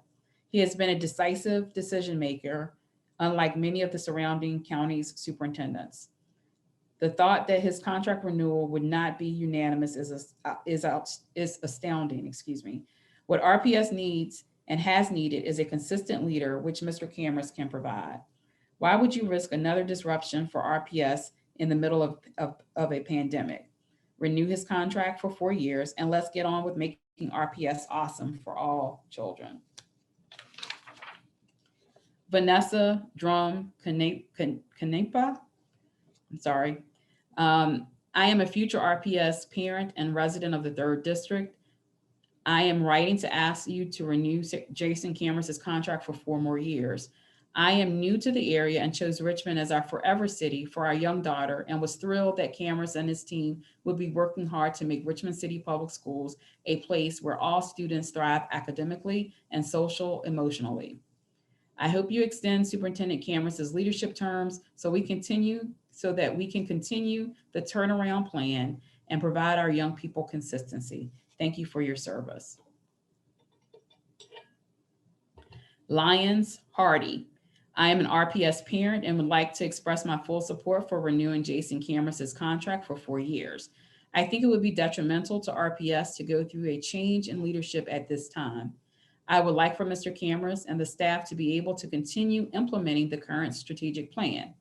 In addition, I would support changing the school calendar to year-round, but it would be essential for RPS to partner with YMCA, Parks and Recreation, and other community organizations and businesses to ensure that full-time childcare is available during the school intersessions. I think that a 6-week summer break would be preferable to 4 weeks, to give families time to engage in summer activities. Thank you. Kristen Seward. I'm a mother of 2 RPS students in District 3. This is my 2nd year serving as the PTA president at Linwood Holton. I believe that positive momentum towards equity for our schools, as well as the overall boost in morale I've witnessed in the teachers at Holton, is because Jason Cameras is the kind of person who leads with his heart. He has been a wonderfully effective communicator and tireless advocate for our students, and therefore I'm asking you to please offer him a 4-year contract. Damon Pitt. I'm a parent of 1, soon to be 2 future RPS students. I live in the 1st District and am happy to be zoned for Cary Elementary. I'm writing to ask that the school board renew Superintendent Cameras' contract for 4 years. I was a member of the Rezoning Advisory Commission back in 2019, and I was very impressed with the way that Superintendent Cameras and his team handled that very complicated and controversial process. They demonstrated tremendous integrity, organization, and empathy for the needs of all RPS students. Now more than ever, RPS needs consistent, strong, forward-thinking leadership of the type that Superintendent Cameras and his team provide. To offer him anything less than a 4-year renewal would risk derailing the progress that our schools have made in recent years. Please do not let this happen. Elizabeth Paul. I am writing in support of extending Jason Cameras' contract for 4 more years. Jennifer Warren. I am a mother of 4. I am a mother of a 4th grader at Linwood Holton Elementary School. I live in the 3rd District, and I'm writing to ask that the school board renew Superintendent Cameras' contract for 4 years. Thanks for listening. Samantha Best. I am a 3rd District resident and a parent of a 4th grader and a freshman in high school here in RPS. We urge you to extend Jason Cameras' contract for 4 more years. Trieste Lockwood, apologize if I mispronounced your name. I'm a parent of 1, soon to be 2 future RPS students. I live in the 1st District and am happy to be zoned for Cary Elementary. I'm writing to ask that the school board please renew Superintendent Cameron's contract for 4 years. Now more than ever, RPS needs strong, forward-thinking leadership, the type that Superintendent Cameron and his team provide. His leadership during this time has been excellent, and we need consistency and reliability now more than ever. Thank you. Alexis Edwards. I'm a resident of the 1st District and the wife of an RPS teacher. I am writing to ask that the school board vote to renew Jason Cameron's contract for 4 more years. Mr. Cameron is outspoken on some issues, and I believe this is purely in the service of the RPS community, including students, parents, teachers, and staff. His advocacy on their behalf has been consistent and strong. He has been forthright about confronting racial inequities in the school system. He works tirelessly and is unbelievably responsive to members of the community, including those who are critical of him. In my 13 years of contact with RPS, I have not experienced the same degree of transparency and accountability exhibited by Mr. Cameron from any previous superintendent. I strongly believe that a change in leadership would only have negative consequences for RPS in the city. Mr. Cameron deserves the opportunity to see his initiatives come to fruition, and the district will be all the better if he is given that chance. Please renew his contract for 4 more years. Thank you. Kat Cannon. I am writing in support of a full 4-year contract renewal for Mr. Cameron, who, unlike my elected representative, has responded to every single email I ever sent him. Laura Todd. I'm the mother of a future RPS student. I live in District 3 and am writing to ask that the school board renew Superintendent Cameron's contract for 4 years. Lynn Clayton. As a lifelong teacher and resident, I urge you to renew Superintendent Cameron's contract. He seems to have made the most progress for the schools in a long time. Don't make this political. Do what is right for the students and staff. Catherine Murphy. As a lifelong teacher, that's the same comment. Alonzo White. I am a father of 3 in Southside and a graduate of George Wythe High School. I couldn't even tell you who another superintendent was, but I know Mr. Cameron. I definitely play a more active role as a parent in the schools because of him and his team. The schools have come so far since I was in school, and I know we have a long way to go, but I trust him to lead us forward. Please extend his contract for 10 years or as long as you can. Terry Murphy. I live in Northside Richmond and have 2 kids who attended Holton, Albert Hill, Lucille Brown, and Open High. I am writing in support of giving Jason Cameron a 4-year extension as a superintendent. I feel that RPS needs consistent leadership for long enough to implement much needed improvements. Otessa. I am glad our community is engaged and understands the great importance of this decision. I'm a 3rd District resident with 3 children in RPS, 1 in elementary, 1 in middle, and 1 in high school. I am also a proud product of Richmond of RPS and am very vested in the success of RPS. For success in any sector, continuity is key. Companies with the strongest balance sheets have long-standing CEOs. When there is turnover, there is often a period of turmoil. Our students deserve continuity and consistency, and Jason Cameron has shown himself to be accessible, knowledgeable, and a highly competent superintendent. Every parent I've spoken to has mentioned how responsive Jason is to their inquiries. I emphatically support renewing his contract for 4 years. I also strongly urge my school board representative, Kenya Gibson, to vote in support of renewing his contract for the full 4 years. Superintendent Cameron leads with compassion and grace. He uses empirical knowledge to make evidence-based decisions. He has ensured that families have tangible support during this long period of crisis. Please allow us to focus on our students and keep ourselves healthy during this pandemic, and give our superintendent, our students, our teachers, our parents, and our school system the vote of confidence we need. Please vote to extend Jason Cameron's contract for 4 more years. Emily White, please consider extending the Superintendent Cameron's contract another 4 years. He has been vital to RPS during one of the most challenging times in history. Meg Gandy, I live in the 3rd District. I am aware that my representative, Kenya Gibson, has some curious issues with Superintendent Cameras. I've been trying to find out why and failed. As such, I'm writing to voice my support. Please extend the superintendent's contract another 4 years. Heather McLeese Frazier, I'm a mother of 4 RPS students in various schools around the district, and I want Jason Cameras to get another 4-year contract as superintendent of RPS. Under his leadership, RPS has grown into the system that prioritizes its children, not only their test scores or graduation rates, but them as people with physical, emotional, and mental health needs like any other people, along with the educational needs. Mr. Cameras has proven himself a caring, efficient, and transparent leader capable of stepping up in both day-to-day district business and in a crisis. Most importantly, now more than ever, we need continuity and a clear vision with humane values and goals. No one can provide that leadership base better than Jason Cameras. Give him 4 more years. Ann Fox, just making sure my voice was heard on this topic.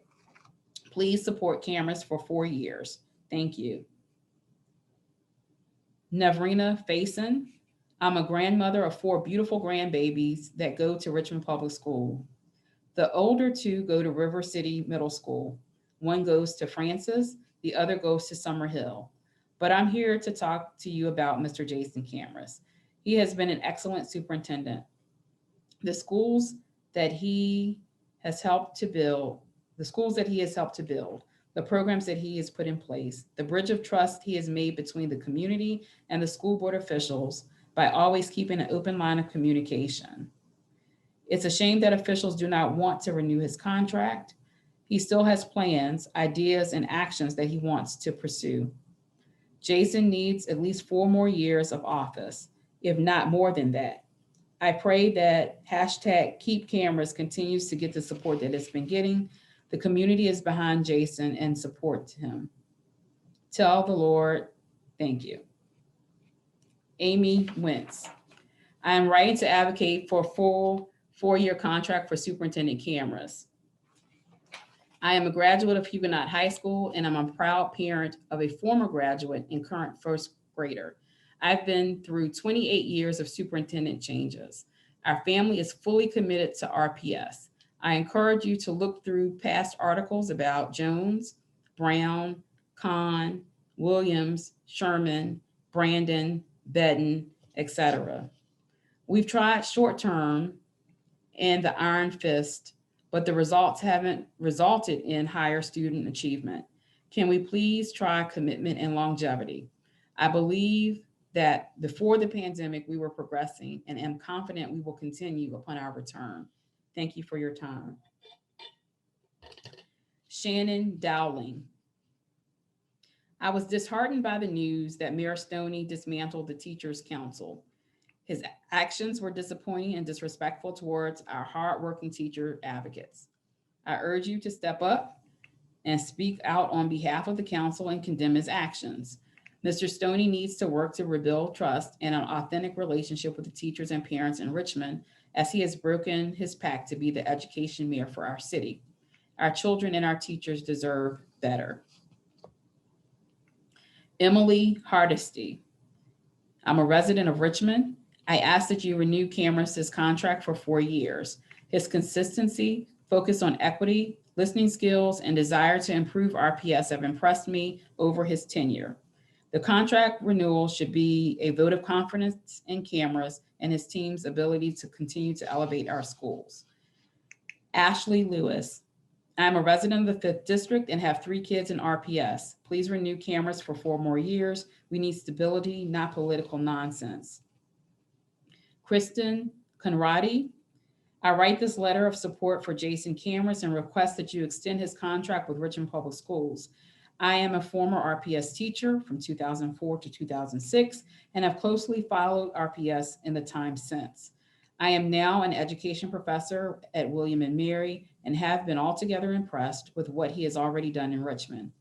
Each year, several of our graduates begin their teaching careers in Richmond, and while the current context is challenging, I was hardly surprised to hear the reports that they felt supported by their superintendent. Sydney Bauman. I'm a teacher at Holton and live in the 2nd District. Please vote to renew Superintendent Jason Cameras' contract for 4 more years. Allow him to continue making progress with our schools. Catherine Robinson. Please renew Mr. Cameras' contract for 4 more years. Richmond Public Schools needs the continuity. Jennifer Dodge. This is my first year at RPS, although I've lived in the city for 18 years. I have worked in over 20 school divisions in Virginia. I know the importance of inspiring leadership from above. RPS needs the kind of dedication, transparency, availability, and love that Jason Cameras has shown in his job. He has only started to influence Richmond schools to improve and grow, and he needs and deserves 4 more years to continue. Meredith Dash. Jason Cameras needs a 4-year contract. As a local environmental educator who has worked as a partner with Richmond Public Schools for 4 years, I am in support of extending Superintendent Cameras' contract for 4 years. My mission is to show teachers and students in Richmond the value of our natural resources and to empower them with the tools and knowledge to make decisions about environmental issues. These decisions are critical for our community of diverse learners if we want to create a more climate resilient future. Under Superintendent Cameras, I feel more connected than ever to the pulse of the RPS community. The goals outlined in the strategic plan allow me to bring the most relevant and impactful grant funding to the district and with his administration's support. Cameras' communication through RPS Direct, as well as answering my personal emails, are informative, inclusive, and transparent. All the things I want in a superintendent. As a trusted partner with RPS, the best part about continuing with Superintendent Cameras is the consistency needed for our RPS families. For many, school is their place of stability. Cameras has shown he is prepared and willing to take on the needs of RPS families and provide that stability. I strongly encourage you to vote for a 4-year extension for Superintendent Cameras' contract. Brian Bills. I'm a former high school math teacher. I know the importance of strong and stable leadership of a school system to allow teachers to do their best work, I hope you will support a 4-year renewal of Superintendent Cameras' contract. I've been extremely impressed by his work so far, and I'm excited by the direction RPS is going in. Let's keep Cameras. Matt Warren. I am Matt Warren, father of 4th grader at Linwood Holton. I live in the 3rd District, and I am writing to ask that the school board renew Superintendent Cameras' contract for 4 years. And Sophie, as an RPS graduate, all 13 years represent, and parent, I would like to voice my support for the renewal of Jason Cameras' contract for another 4 years. I appreciate his dedication and communication and his accessibility. Thank you. Lisa Rogerson and Rick Rickman. We live in District 2 and have 2 children in RPS. We implore you to offer Cameras a 4-year contract. He has been an incredible leader in a tumultuous time. We need his continued leadership. Thank you. Brad Perry. I live in the 2nd District, and I am the dad of 2 RPS students, a 2nd grader at Holton and a preschooler at Maymont. I'm writing to ask that the school board renew Superintendent Cameras' contract for 4 years. It takes a long time to turn around a system with the problems RPS faces, and the pandemic has only compounded that. His leadership so far shows he's worthy of being given the time it will take to get RPS back on track. Thank you. Sandra Eason. I'm the mom of 2 RPS students. I live in the 3rd district and am writing to ask that the superintendent renew Superintendent Cameron's contract for 4 years. Letitia Irby. I live in the 8th district. I'm a proud mother of 5 with 4 children in RPS. My older 2 attend the amazing River City Middle School, Go Red Tails, and they are in grades 6 and 7. My younger 2 children attend JL Francis and Summer Hill. I feel as if Mr. Jason has proven himself to get his contract renewed for 4 more years. After hearing that his contract was going to be over, I immediately took to social media. Since we all are virtual and all, I have a strong following of people from the community who feel the same way that Mr. Jason deserves 4 more years. He is a pillar of the community, a voice for those of us that do not have a voice, presumably. Jason is dedicated and passionate about what he does. Our community supports him in what he does for us. So I ask you, consider renewing Mr. Jason Cameron's contract. Please and thank you. Keep cameras, #Team Jason Cameras, #4 more years and more. Sarah Hendricks. I'm the mother of 2 students at Holton Elementary School in RPS, a daughter of a retired RPS principal, a daughter of an RPS teacher, granddaughter, daughter, niece of RPS graduates, and proud RPS graduate. I live in the 3rd district and I'm writing to ask that all of you as a school board renew Superintendent Cameron's contract for 4 more years. He has done so much good for our school system. Thank you for your consideration. Brandon Eason. I'm a father of 2 RPS students. I live in the 3rd district and I'm writing to ask that the school board renew Superintendent Cameron's contract for 4 years. Jonathan Robbins. I am writing this email as a 3rd district parent in support of a 4-year contract for Jason Cameras. I'd written a previous letter and intended to let this matter lie, but in light of his calling for a snow day on February 1st, I felt compelled to write again. Recognizing that students who are hungry can't learn is something that should be understood by all involved in education, but is frequently overlooked. It took real and strong leadership to give a virtual school day, the kind of real and strong leadership the city deserves for at least 4 more years. Thank you for your time. Evelyn Lichtman. I'm a teacher in RPS. I am writing to ask that you please renew Mr. Cameron's contract for another 4 years. Superintendent Cameron has proven time and time again that the students' mental, physical, and educational needs are of top priority. He has demonstrated what we teachers have always known, that a student cannot learn if their basic needs are not met. As a teacher, I have never felt more supported by a superintendent. Mr. Cameron has proven that he also cares about his staff and their mental and physical needs. While a lot of progress has been made, Richmond Public Schools needs to have his continued leadership to become what we know it can be. Bruce Lyle. I am an RPS alum, the father of 2 Westover Hill elementary students, a lifelong resident of the 4th district. I write to ask you again to renew Superintendent Cameron's contract for the full 4 years. Consistency is crucial at this time, and Mr. Cameron's leadership has been extraordinary. I'm especially impressed with his hiring of talented personnel, his incredible communication throughout the pandemic, and his unwavering focus on racial equity. Thank you for renewing Mr. Cameron's contract for as long as legally possible. Robin Gahan. I ask that you renew Superintendent Jason Cameron's contract for 4 years. I believe in the vision he has set forward, and in the midst of a pandemic, we need stability, not less. Amy Howard. Thank you for your service to our community. I live in the 1st district, and I am writing to ask that the school board renew Superintendent Cameron's contract for 4 years. He is doing an excellent job, and the change you all are trying to affect will continue to take time. We need continuity, and we need cameras to continue with the 4-year contract. Thank you.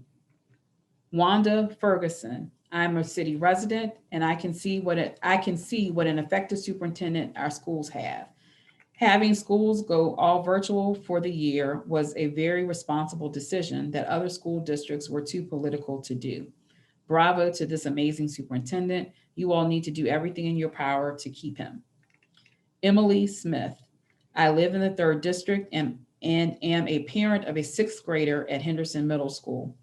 I am in full support of extending Superintendent Cameron's contract for 4 years. I am emailing today to strongly express my support for extending Cameron's contract for 4 years. As he had served only a year and a half before the pandemic hit, I feel strongly that more time is needed to allow for progress to be felt in RPS. To not give him ample time to envision and enact change seems at best impatient and at worst detrimental. He has also risen to the challenge, and I would say exceeded expectations that COVID has presented and has been recognized nationally for these efforts. I am working from home, and the care for the students and the continued goodwill that I've regularly witnessed from teachers and staff at Henderson, even as we entered the 5th month of this virtual school year, I attribute in large part to the fact that Cameron has led from a position of optimism. This tone has framed all communications and interactions and has made a difficult year more bearable. As we emerge from this crisis, we need continuity as much as anything. To go through a change in leadership would cause irreparable damage to the morale of students, teachers, and administration at a time when they need to be lifted up. Certainly no individual is perfect, and no one can be all things to all people. Yet I have a hard time imagining how extending his contract would cause more damage to RPS students than with the disruption and the lack of continuity caused by his departure. I truly believe that everyone on the school board wants the same thing for RPS. Instead of supporting a measure that feels punitive, I would hope that the school board could outline ideas and strategies for a partnership with the superintendent that achieves these shared goals. I sincerely thank you for your continued public service and am ever appreciative of your dedication. Crystal Wolverton. As an RPS parent, I am writing to declare my support for Jason Cameras. This is my son's 1st year at RPS. He attends John Marshall High School. He attended a private school since moving to Richmond, Virginia in 2017. Our decision to move him to RPS was due in large part to the positive changes Cameras has made during his tenure. I believe in the changes Jason Cameras is making and support his contract being extended to 4 years. Please do not give him a reason to go elsewhere and put our students at further risk of a damaged system. Councilwoman Cynthia Newbill, I hope this letter finds you well, and this is addressed to the school board members. I thank you for all of your work. Thank you for all of the work you do every day to educate and support our city's children. Given your impending superintendent contractual renewal deliberations, I wanted to take the opportunity to share a few comments regarding Mr. Cameras that I hope you will consider. Superintendent Cameras has shown time and again a deep commitment to all of Richmond. The Dreams for RPS strategic plan is the first of our kind in our city, a comprehensive blueprint for Richmond Public Schools designed with a deep engagement of our diverse community. It is my hope that we are able to see this strategic plan fully executed over the next 4 years. Additionally, Mr. Cameras has provided critically important leadership during this unprecedented and challenging pandemic, the continuity of which is imperative. Concomitantly, Mr. Cameras's participation in the Education Compact has built stronger relationships with City Council, the mayor, city administration, and the public. Working together, 3 new schools have been built, as well as joint lobbying for increased state funding for Richmond Public Schools. We will and will continue to work together to address these challenges confronting our schools. I strongly support and urge you to renew Superintendent Cameron's contract for a 4-year term. Elizabeth alums, I am a parent of a senior at Richmond Community High School. I implore you to renew Jason Cameron's contract for the next 4 years. As the parent of a senior, it may seem like it's not my problem anymore, but as a resident of the city, it absolutely is. I worked for a neighboring county and spent 15 years in an alternate neighboring county.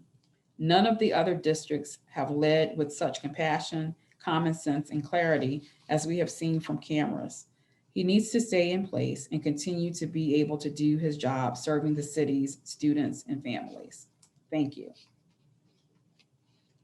Kelly Chapas, I trust you have read the blog post captured in the above link. Like the author of the post, I'm writing today to strongly support you strongly encourage you, to support a 4-year contract extension for Superintendent Cameras. I volunteered on the diverse community-wide 27-member search committee a few years ago when Jason walked into interview. He was the best candidate then, and he is the best superintendent now. To create a space for this man and his team to be snatched up by another community would be a travesty for 24,000 important community reasons, our school children. While I have already spoken as a constituent and taxpayer to my 4th District Representative, Jonathan Young, I wanted to reach out in my professional capacity as a partner of RPS regarding this wonderful opportunity we have in the city of Richmond to solidify our first in many years, a long-term superintendent. Our city stakeholders, K-12 children and their parents, employers, businesses, nonprofit education partners, and philanthropy need the continuity and stability of a long-term leader. Our challenges, frankly, are too big to invite turnover and tumult. The last thing Richmond needs is a revolving door of mediocre school leaders. We deserve better. We deserve Cameras and his team of equity warriors. Food for thought. We did some research here at the Robbins Foundation. There is much research on this subject matter, and the academic research conclusion is clear, which is that transitioning superintendents, particularly ones that are popular and performing well, can set a district back 5 or more years in their efforts to provide an excellent education to all students. Thank you. Adria Scharf, I'm sorry. I'm a parent in the 5th District. My daughter has attended Richmond Public Schools her whole life. She attends Albert Hill, and before that went to John B. Carey and Maymount Preschool. I urge the school board to give Jason Cameras a 4-year contract. Emily Kavanaugh, I am once again writing to implore all of the school board members to vote for a full 4-year extension of Jason Cameras' contract. Let's allow him to continue the positive changes he has made so far in RPS. Spencer Hansen, we need to renew Jason Cameras' contract for 4 years. We need to give him our system's full support so he can achieve what we've hired him to do. The effort was put in to find a superintendent that is capable and qualified and then bring them to our system. Not giving that person our full support is nonsensical. Yes, we should be communicating our expectations and constructive feedback. Yes, if there are real issues that arise, we should address them. We absolutely should not tell someone who has only demonstrated hard work and good intentions that we maybe want to see if someone better might come along, if our system is a place that will if someone better might come along, if that our system is a place that will deprive them of the support and resist the progress we ourselves have asked for. Jessica Mito, I'm a parent whose children attend Holton Elementary. There is a lot of discussion on whether Superintendent Cameras should be given a 2-year or 4-year contract extension. From what I've seen in the last few years, I am confident in Mr. Cameras' ability to continue leading Richmond's school district. I would like the school board to extend Superintendent Jason Cameron's contract another 4 years. Richmond Public Schools has experienced a lot of instability from a high turnover of superintendents. I've seen how this has negatively impacted our students, teachers, and staff. We cannot afford to take that risk, especially in a pandemic. If we are truly committed to student achievement, the board needs to take steps to create stability, accountability, and confidence in our school system. My children deserve a leader that will bring them to higher heights. Since Superintendent Cameron has been in charge, RPS has opened the lines of communication, answering every email, and built a stronger relationships with students and families in my community. Created the Dreams for RPS strategic plan that prioritizes accreditation, graduation, and teacher retention and learning.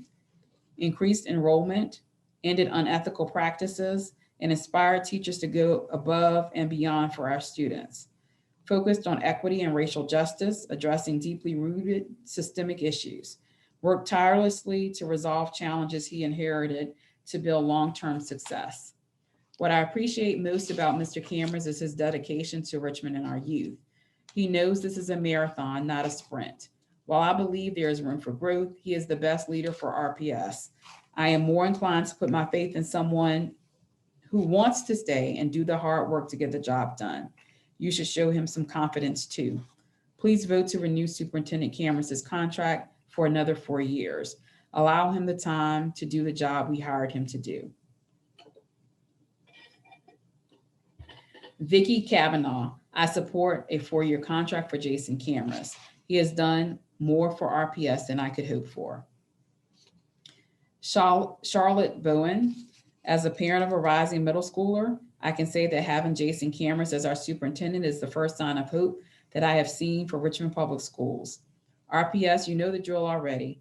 By the time Richmond residents have children transitioning to higher grade years, they go to private or leave the city if they have the means, leaving behind the struggling families without resources to carry the district. Cameron has shown that he is truly committed to meaningful reform and reorganization and committed to the teachers and families RPS serves. He has been calm and transparent during COVID while truly listening to what families need and want.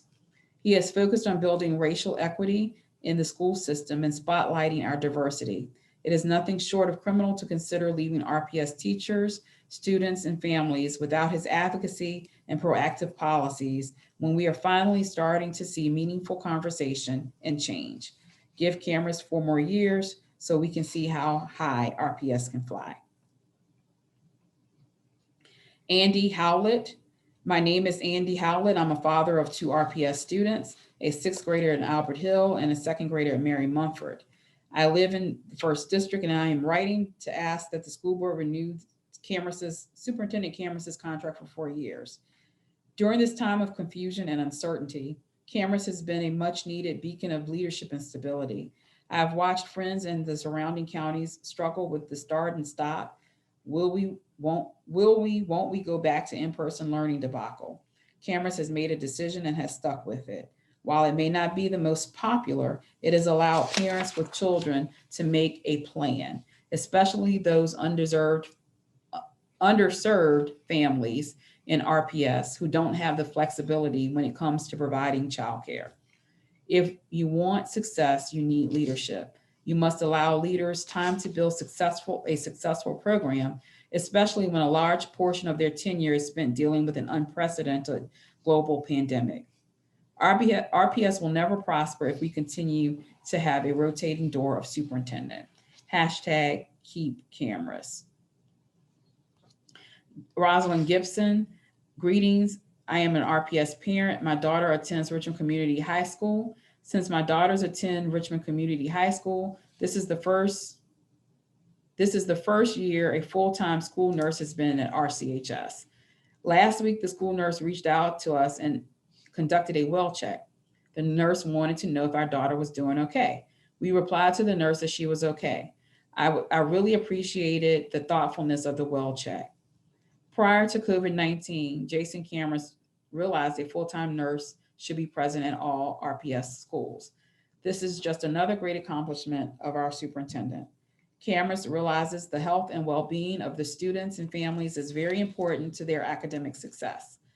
A little over a year ago, Jason Cameras rallied for funding during the 2020 General Assembly session.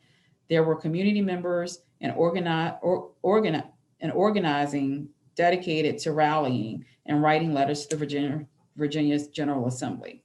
I have never experienced this action before from a school superintendent.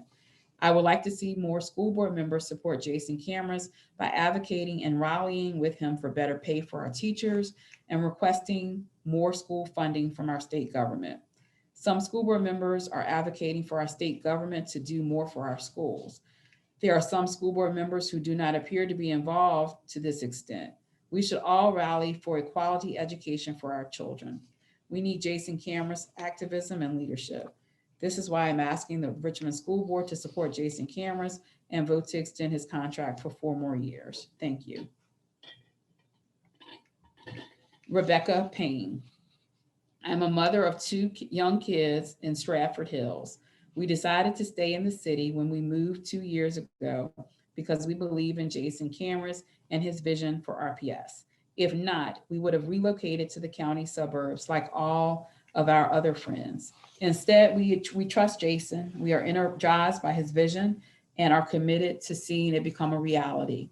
I live in the 4th district and I'm writing to ask that the school board renew Superintendent Cameras' contract for 4 years, not 2, not 3. Blair Bowens. I am writing to express my support and appreciation for Mr. Cameras in hopes that he receives a 4-year contract extension. Mr. Cameras has shown leadership and compassion as superintendent. He prioritizes the students and parents and teachers of RPS and has been a true asset to our district. Please allow him to continue on as the leader RPS deserves and extend his contract for 4 years. Ann Schultz. I'm a mother of 3 RPS students and I am a former RPS teacher. I live in the 4th district and I'm writing to ask you to extend Superintendent Cameras' contract for 4 years. Janet Forte. I am a concerned Richmond City resident. I live in District 3 and am writing to strongly ask that the school board renew Superintendent Cameras' contract for 4 years. The chaos of this past year has been difficult for families and students, to say the least. A long-term plan to get kids back to school, along with a chance to focus again on long-term strategic plan goals, requires consistency and leadership. Jason Cameras has demonstrated he can provide that leadership and needs a 4-year contract renewal to focus on all that is ahead for our children and school community. We can't afford to spend time and energy at this critical time searching for a new superintendent. The consequences would be devastating to any progress Mr. Cameras has already achieved and to the challenges we face in the years ahead for our RPS system. Dwayne Smith. I'm a parent at RPS. Our son attends John Marshall High School. He previously attended private school, but because of the positive changes we've seen in RPS in the past few years, during Superintendent Cameras' tenure, we decided to place him in public school. Superintendent Cameras has made a noticeable positive impact on RPS. I urge you to extend his contract to 4 years rather than 2 to ensure he remains in Richmond as the RPS superintendent. Michael Lease. I'm the parent of a 3rd grade student in Richmond in RPS and emphatically endorse a 4-year contract for Jason Cameras. His leadership has set the standard for this entire city, and we should do everything we can to retain him and his administration. Mary Canton Lingold. I live in the 3rd district and I'm an RPS parent. I urge the board to renew Cameras' contract for 4 years. I understand some board members have criticisms of his administration. That is fair and good. Cameras has proven his willingness to listen to criticism and course correct. His communication during COVID has been exemplary. This is a great foundation for RPS to move forward. Please keep Cameras. Catherine and Phillips Skaggs. They are the parents of to boys at Linwood Holton Elementary. We live in District 3, and we are writing to ask that the school board renew Superintendent Cameron's contract for 4 years. Dave Jones. I'm the dad of 2 RPS students. I live and own a home in the 3rd district, and I'm writing to ask that the school board renew Superintendent Cameron's contract for 4 years. Thank you. Jim and Lauren Licklitter. Hi, we're the future RPS parents at Obama Elementary. We are writing to ask that the school board renew Superintendent Cameron's contract for 4 years.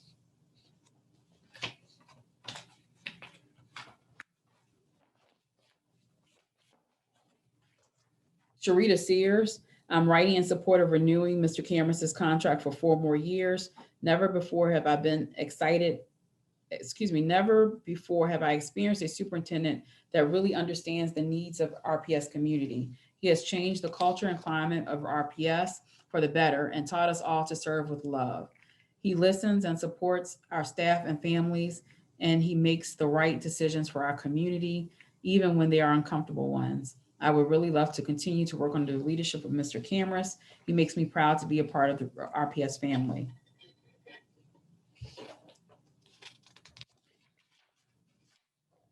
Julie Allison. I am the parent of 3 RPS students. I live in the 3rd district, and I'm writing the school board to renew Superintendent Cameron's contract for 4 more years. Kim Wolf. I write as a parent of a 3rd district elementary school student and ask that you please renew Cameron's contract for 4 years.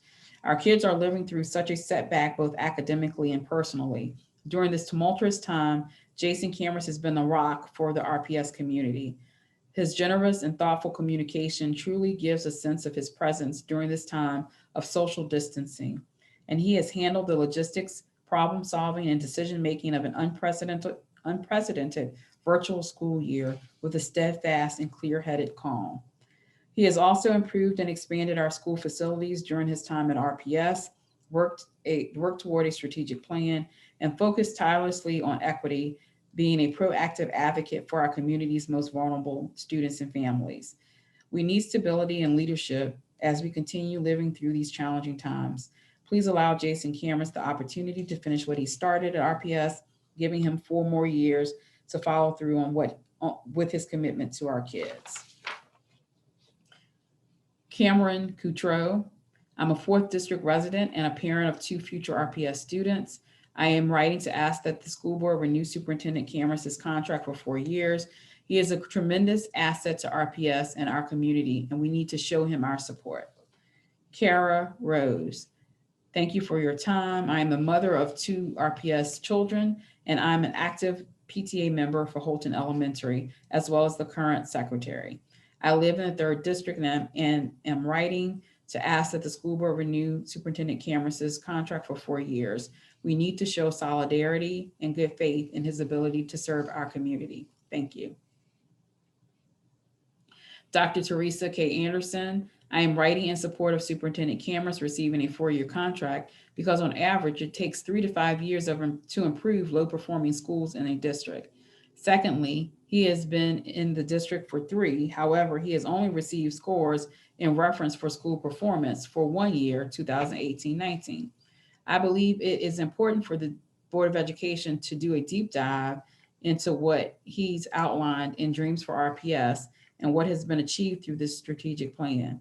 Lastly, his leadership during COVID-19 has been impeccable with the food distribution, technology, and care for humanity. It is important that we weigh achievement in multiple ways and focus our decisions on what is in the best interest of the children being served in Richmond Public Schools, especially after the last 18 months. I appreciate the time and effort the school board has taken in evaluating this matter, and I hope you will approve Superintendent Cameron's contract. If you would like to discuss this further, please contact me at your earliest convenience. Thank you for your time, service, and consideration.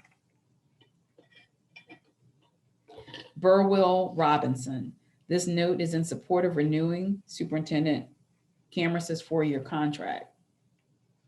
My dad, my children, my grandkids, and I are all products of RPS. Currently, though retired, I am a long-term sub. Therefore, I get Superintendent Cameron's emails on a daily basis. What I appreciate about his leadership is that he is very positive and encouraging of us as staff. But more, he pulls no punches. He stands aligned foursquare with the Black Lives Matter movement, and he clearly wraps his arms around all of our students. Jason Cameron is the linchpin of our system's current progress. Leadership stability is crucial. Please rehire him. Lindsley Land. I am submitting this comment to ask you to consider offering Mr. Cameron an additional 4-year contract. I'm a teacher at Chimborazo and a graduate of Richmond Public Schools myself. I have been around this school district my entire life, and the thing we need that we have never had is stability. This means a long-term investment in our leaders, our teachers, our curriculum, and most importantly, our students. We desperately need to give Mr. Cameron and his administration the time to fully implement and lead in their efforts for RPS. No curriculum will work in 1 year, especially a year like this one. No systematic change will happen overnight. I beg you to consider what we have all been through this year with COVID. Our students, our families, and our teachers have been struggling.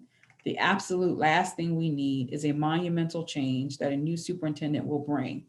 Give us a chance to see how the hard work of the Cameron administration, the work of teachers like myself, and the work of our students to bloom. Mr. Cameron has shifted the focus of this district for the better. Please allow us to continue on this positive trajectory. Thank you. Mary Kay Avula, thank you for your time and energy you invest in our community. I am writing to you today as both a parent of 4 current RPS students in the 7th district and as an RPS kindergarten teacher also in the 7th district. I started teaching in RPS 16 years ago in 2004 when my husband and I moved to Church Hill. I understand that you are preparing to vote on the length of our superintendent's upcoming contract. I am writing to tell you how incredibly impressed I am with the leadership Jason Cameron has provided to our district and to request that you extend his 4-year contract for extend his contract for 4 more years. As you know, the challenges our students in RPS and Richmond Public Schools face are immense. Mr. Cameron has brought great energy, empathy, wisdom, and talent to our community, and we have seen dramatic improvements since he came. Mr. Cameron invites and encourages feedback from the community. He and his team are incredibly responsive to parents and staff. He has provided high-quality curriculum for both reading and math when previously we had none, and his communication with parents and staff could not be better. Given the catastrophic effects of the COVID-19 pandemic, I wish we could offer Mr. Cameron a 10+ year contract. Our students missed almost half of the school year when the school closed last March. And although we have done our best to try to continue to educate our children virtually this year, the circumstances many of them are facing as a result of the pandemic undermined their and our best efforts. We need Cameron's heart, determination, and stability in order to offset the devastating impact the COVID-19 pandemic has had on instruction.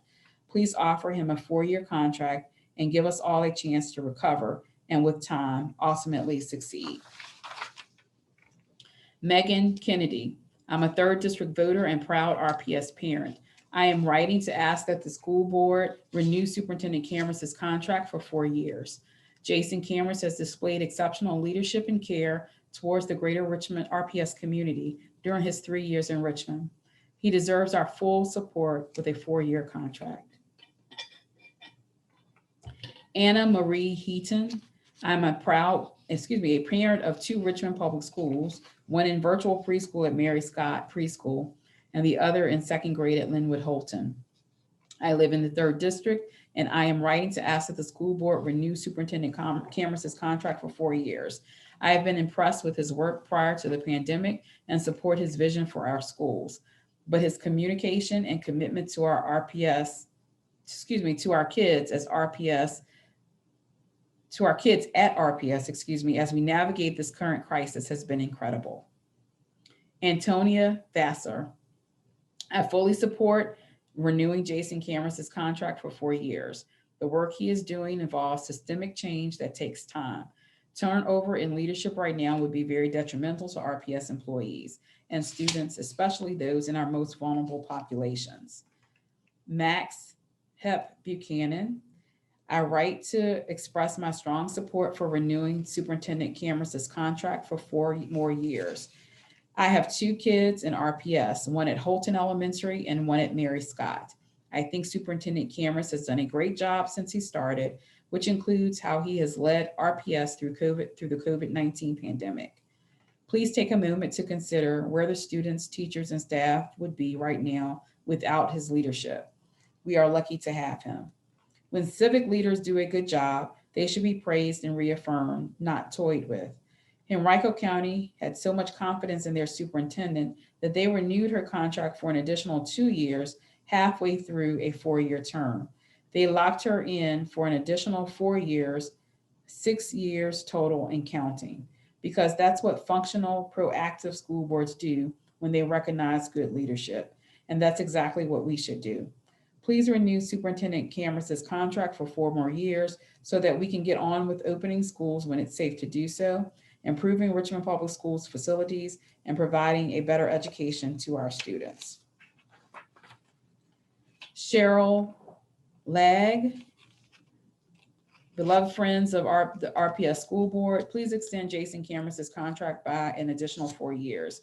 He's doing a great job in some ungreat times, and our Richmond school kids deserve and teachers deserve some consistency and the advocacy he provides.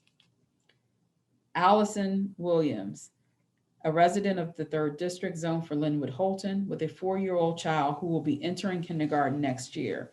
I'm writing to ask the school board to renew Cameron's contract for 4 more years. Average superintendent tenure is hovering around 5 to 6 years. I've seen Cameron as a committed, values-driven leader of what was, plainly stated, a failing division. He must be given the opportunity to see the plans he's facilitated, come to fruition. Although my family has been buoyed by the improvements Cameron has made, we will be much less idealistic about sending our child to RPS should the board shortchange his contract. Christine Lucreta Marquise. I'm a parent of a RPS elementary student. As a member of the 3rd District, I am writing to ask that the school board renew Superintendent Cameron's contract for 4 years. He has been making such a powerful impact on enacting equity. He needs 4 more years to continue to deepen that work. James Allison. I have a 1st and 3rd grader at Linwood Holton Elementary and 1 more heading to kindergarten next year. I'm writing to ask that the school board renew Superintendent Cameron's contract for 4 years. With Cameron's leadership, my family has invested time, energy, passion, and belief in RPS. If we lose him, we will have lost faith in the school board. And sadly, you could count my family among the scores that have had to look elsewhere for their children's education. Please don't make this mistake. Kieran Avula.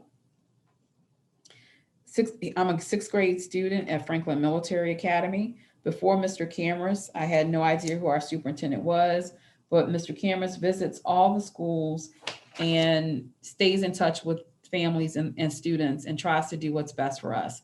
We really want him to stay at least 4 more years to help us as we get through the pandemic. Michael Nope. I am the rabbi of Temple Bethel, one of Richmond's oldest and largest Jewish congregations. I am also proudly a parent of an RPS student. I wanted to write to express my enthusiastic support for renewing Superintendent Jason Cameron's contract for 4 years. It is impossible, to overstate the good he's done for the district, for our students and their families, and indeed for everyone who works and teaches in RPS. It is also impossible to overstate the magnitude of the challenges he inherited and has to weather this past year, all of which he has navigated with creativity, professionalism, and relentless positivity. RPS will need his leadership more than ever in the years ahead, which is why it is so crucial that his term be extended another 4 years. I'm happy to speak further about my thoughts on this matter, even to testify as a matter of public record. should it help accomplish this most urgent and important goal. Thank you so much for your time and attention and service to our community. Ann Chamberlain. I have 2 children in RPS, one at Benford and one in Richmond Community. I am writing to ask you to please renew Cameron's contract. Please renew Cameron's 4-year contract. In addition to consistency and stability, we need Jason's compassion, philosophy, and commitment for as long as we can have him. It is due in large part to his leadership that we have chosen to keep our kids in the RPS system. Sherry Armstrong. I am writing to advocate for a 4-year contract for Mr. Cameras. In these times and for what is going to be required as our region recovers from COVID, sustaining current leadership is critical to our success. Through the COVID Relief Fund, philanthropy partnered with Jason and his leadership team to ensure RPS. Has been 2 hours, Madam Chair. Thank you so very much. Thank you very much, Ms. Lilly. You're welcome. Thank you so very much. And I'd like to thank everyone that sent in emails for tonight's meeting regarding the budget, the public hearing, and an update on what was just done during public information. Please know that if your letter was not read, we have the opportunity to finish reading it if we haven't, and there are lots more. When I said we, the board. So thank you so very, very, very much for, there are lots and lots and lots and lots of more pages here. So thank you so much for that. I do want, so again, thank you. Our student, where is our student? Is she still here with us? What's her last name? Miss James, is Miss James still here? Okay. Okay, she's left. All right. Well, thank you again to Miss James, a senior at Open High that was with us this evening. So now we'll move on with the agenda as listed. And again, thank you, Ms. Hadasco, Ms. Collins, and our attorney, Ms. Lilly. Well done. Thank you. That was a lot to read, and you flowed nicely with what was in place, and we thank you for that. Number 6, budgetary items. Mr. Cameras, discuss the superintendent's FY22 estimate of needs. Thank you, Madam Chair. I really wanted to just open up the space to hear feedback from board members. The full budget book, my presentation, as well as the answers to the questions that were raised during the budget work sessions have all been uploaded. So again, really just want to take this time to receive feedback from the board that we can take and then be responsive to for our next budget work session. Thank you. All right, Mr. Young. Okay, I see you at the top. If you would let me know who's in place. Yes, ma'am. Questions. Dr. Harris Muhammad. Okay. All right, Dr. Harris Muhammad, floor is yours. Thank you, Madam Chair. Thank you, Mr. Cameras, for answering those questions and getting them to us as quickly as you could. I would like to direct your attention to what I was going to make a motion on earlier with our Title I funding, and I saw that we have some Title I positions that have been filled in our personnel agenda, which I think it's great, considering, you know, our students are virtual, they need all the resources, they need all the human capital that they can utilize to be successful. I also would like to, excuse me, I would like for you and your team to, and I can put this in the chat and I can also email it to you, email it to the chair so you can receive it. But what I was sharing earlier on our Title I spending, and I want to make sure that it's equitable across the division. And so can you talk to us a little bit about, are we fully staffed in our Title I schools right now? And And if you're not prepared to talk to that, you can write that question down. And then also, how are we utilizing our Title I specialists, coaches in our schools and in the division currently? That's one thing. And then the second thing, the tennis courts, and I know you probably will speak to those, but if we can ensure that the funding is equitable, I know every school doesn't have a tennis court, but if we can put in the budget how we can continue to support that program and ensuring that our tennis courts are up to par for our students. And just ensuring that the coaches, the students who participate, and what I want, let me just cut to the chase, is that we treat tennis just like we teach basketball and track. And I'm a former athlete, not of tennis, but of some other sports. And I want us to treat tennis with the same love and desire as we treat our other sports in the division. Thank you very much. Mr. Cameron, did you want to respond to that? Or shall we continue to move on? Madam Chair, I think I'd prefer just to gather up all of the questions, and okay, there are some key themes be responsive to. On the title question, Dr. Harris Muhammad, I'm not prepared tonight to talk in detail about that, but we can pull that information together for you and the board.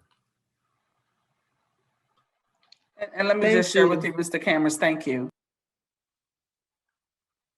Mr. Young, is anyone else listed? Not, yes, ma'am, Ms. Dorr. All right, Ms. Dorr, the floor is yours. Hi, good evening. This gets back to my question from last Thursday, but I know we're kind of in this weird chicken or the egg situation as it relates to the calendar for next year, because we want to get out and get community feedback about the calendar, but the board hasn't approved the calendar. And I feel, even with today's comments on the budget, that folks are feeling like they're not hearing from us about this big decision. So I would love, Ms. Burke, if you had any suggestions about how we can, or Mr. Cameron, but Ms. Burke, how we as a board can move forward with at least starting to get some public feedback around some of this. Absolutely. I agree with you that, and then some, just reading all the comments. And parents and students need to know, we heard a lot tonight. There's some projects that we have going on. I think the whole community may not be made aware, but we received excellent feedback. Now, when we come back on the 8th, we're just voting on one item. So our next meeting, how do we wrap around this? Because we really haven't delved into this at all. Do we need to plan another meeting just to deal with the budget? Because we've touched upon it. Superintendent has given us lots of information, and thank you so much for being very thorough with that. But my question is, to be sincere, it's 9:45 now, plus we're going to close, plus we have other board action items to address. I need to hear from everyone in terms of, we really need to get into the budget. And collectively, we haven't done that yet, as we need to have those discussions and also the surveys and all that has been mentioned. So Superintendent Cameron, any feedback from you regarding, because it's going to take 2 or 3 hours just to go through everything that we should with this. And I don't think we can do that tonight as well as we need to, because this is a time of change. We're talking about implementing new programs and whatever else, extended day or extended year or year round. It's a lot. And we really need to look at that. I appreciate receiving the reoccurring funds versus the one time. All that information is great, but we really need to have an opportunity. And I'd like to hear from board members. I know we're scheduled to come back on Monday, not unless we could do, where's our attorney? Could we do both on that Monday? Ms. Lilly, which the notice has already gone out, but we still have time to I believe there is a, if I'm not mistaken, is there not a budget work session on the 4th? There is. Let me see with my calendar. Madam Clerk, is that correct? Yes, unless there has been a Oh, change. okay. Yes, we do Okay, have a sure meeting on is. the Thank 4th. you. I see it. Thank you. Thank you very much. So I need to know what the pleasure is from the board at this time. Superintendent is asking us for feedback, for questions regarding all the documents that he sent. If I don't hear any more questions from anyone, Mr. Young, do you have any other questions? No, yes, ma'am. Ms. White, then the superintendent requested opportunity to address the subject, then Ms. Gibson, this Ms. Rizzi, and then Ms. Page. So Ms. White first. All right, thank you. Ms. White? Mr. Cameras, I wanted to make sure, I know you're not answering anything tonight, but I wanted to make sure, because I kept hearing this in the comment section. In the budget, do you have the Carver Magnet School in there listed for funds? Because I didn't see that in there in the budget. May I respond, Madam Chair? Sure, yes. Thank you, Ms. White. We actually have tried to prioritize some money in the current fiscal year to allow both Carver and Bellevue to begin the process of procuring professional development for their staffs. And we wanted to make sure that that could happen before July 1. That was the request of both principals. So we have tried to identify $100,000 for each of those schools within the current year's budget, and would ultimately bring that to the board for a transfer. But that's how we were thinking about that, because they had wanted to prioritize it earlier than next fiscal year. I think I remember. Did you send that to us already, or was that in an email from the principals? There may have been in an email from Bellevue's principal, something regarding that. I remember reading, I thought it was more than that, but I remember reading something somewhere. So, Ms. White, does that answer your question? Yes, enlighten me, because I wasn't on the board at that time, but I kept hearing something into the comics about the Carver Magnet School. So I wanted just to know a little bit more, because the constituents did ask me concerning that. Thank you. Thank you. Who was next, Mr. Young? Madam Chair, may I make a separate comment? Just on the year round, and I'll be very brief because I know we're having a bit of a chicken egg vis-a-vis the budget. I would very much like to go to our community, so to our families and our staff, and lay out some options vis-a-vis extended year. We laid out a few of them in the updated document, which is later in the agenda. I only say that to say, rather than an extensive further discussion about extended year tonight, I think the best next step for us would be to gather feedback from our community before we go any further down the path. So assuming there's consensus from the board, what I would like to do is swiftly get a survey out, which lays out different options, pros and cons, so that we can gather a whole bunch more feedback. So our next discussion about year round is really informed by what we're hearing from staff, from teachers, from families and such. I share all that to say, perhaps the agenda item that we currently have tonight, specifically for year round, the board could defer until we have that feedback back. That might be one way to expedite things tonight. As for the budget, I really didn't want to take time presenting anything more because I just wanted to hear feedback from the board members.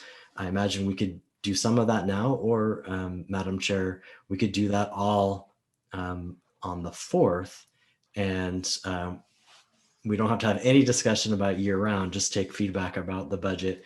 We won't do any presentation, so the full 2 hours will be dedicated just to digging into the budget. Of course, I defer to you and the board, just some thoughts about how to proceed. Well, that gives us some type of structure per se, in terms of moving forward And I don't know what the schedule is per se yet, nor do you. You're going to work on that regarding the year-round survey and getting input. So that's most important. But the other budget items, let's hear other questions that people have put in the chat box. We'll take their questions and then we'll make a decision as to how we're going to move forward, which I'm very glad to see February 4th and February 9th as dates that we're going to work on the budget as well. So Mr. Young, we heard from Ms. White. Who's the next person on the list? Ms. Gibson. Ms. Gibson, the floor is yours. Thank you, Madam Chair. So I want to repeat the request that I've made in previous meetings, and that is that we need more detail about the budget. So, you know, as I've said, I think we need to be very clear about how we're using one-time funds versus how we're using recurring funds.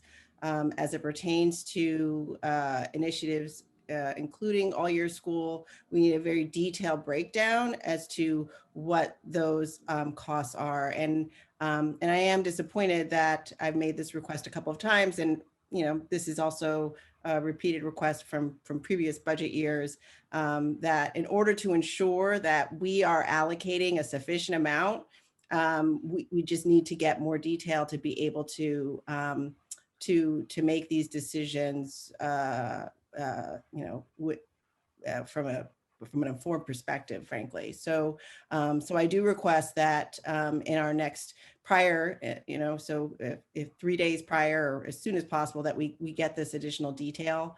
Another piece of information that has been requested is regarding those $80,000 salaries. To be very clear, you know, I've heard from a lot of people in my district and otherwise with concern about the number of folks that are at the top end of the salary, and that a lot of those positions have been created, you know, over the past several years. And I just think that we need to, you know, to have that information with those dates so that there is clarity about what the central office administration looks like. This is something that has been repeated again and again. You know, as it pertains to year-round school, we can talk about it later. We can talk about it now. You know, frankly, we just we're not in a position to, we just don't have this, you know, we're behind. We're submitting a budget in not even a month, in 22 days. A budget is going, and we're still talking about surveys. This is a time when our students, our staff, and parents like myself are under an incredible amount of stress. You know, I don't know what my kid's doing this summer. I don't know what the fall's going to look like. And this is now one other thing. You know, we've got staff that are adjusting to a new curriculum. We need to be talking more about, regardless of what the calendar looks like, what does going back look like? And that's something I think we've heard more than once in the public comment that we've received. So right now we have a somewhat of a windfall in terms of stimulus money for $54,000. There is no question that we have $54,000 worth of work that we could be doing on our facilities. So let's look very clearly at how we are using those one-time funds to make sure that we are acting responsibly.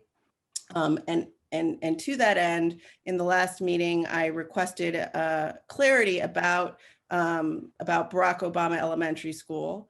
You know, I'm thankful to see lots of talk about academic facilities, but it does concern me that in our past budget, we approved making fixes to Obama that said there were structural issues in the building. So somewhere it said there were some structural things that needed to happen. It was like $700,000, and now that's gone. So I mean, I want to know, where did that, why did we have that in the budget before, and where did it go? What happened? And are we sure that you know, as much I want to see these, you know, the tennis courts and all those things, but you know, we're talking about does the HVAC work? You know, do we have enough water fountains that are working in the buildings? So those are some of the basics that have to come first. And in order to make sure that we are putting money to those fundamental things that need it the most, we need to get more information as to what these line items are covering. Thank you.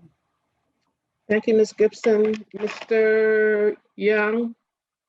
Yes, ma'am. Miss Rizzi and then Miss Page. All right, Ms. Rizzi? Thank you, Madam Chair. So yeah, I think my question is similar to what Ms. Gibson expressed. I'm also curious about whether the entire section of COVID-19 investments are coming from that one-time fund, the CARES Act funding. It is, all of it? Is someone saying yes? Mr. Cameron? I just want to make sure I understand precisely the question, Mr. The COVID-19 investments, that entire section, is that all one-time funding, or, you know, is it a combo of, it is? Yes, Mhm. yes. And my next question, I'm not sure, how long has the general public had access to this document, the proposed budget? Could someone?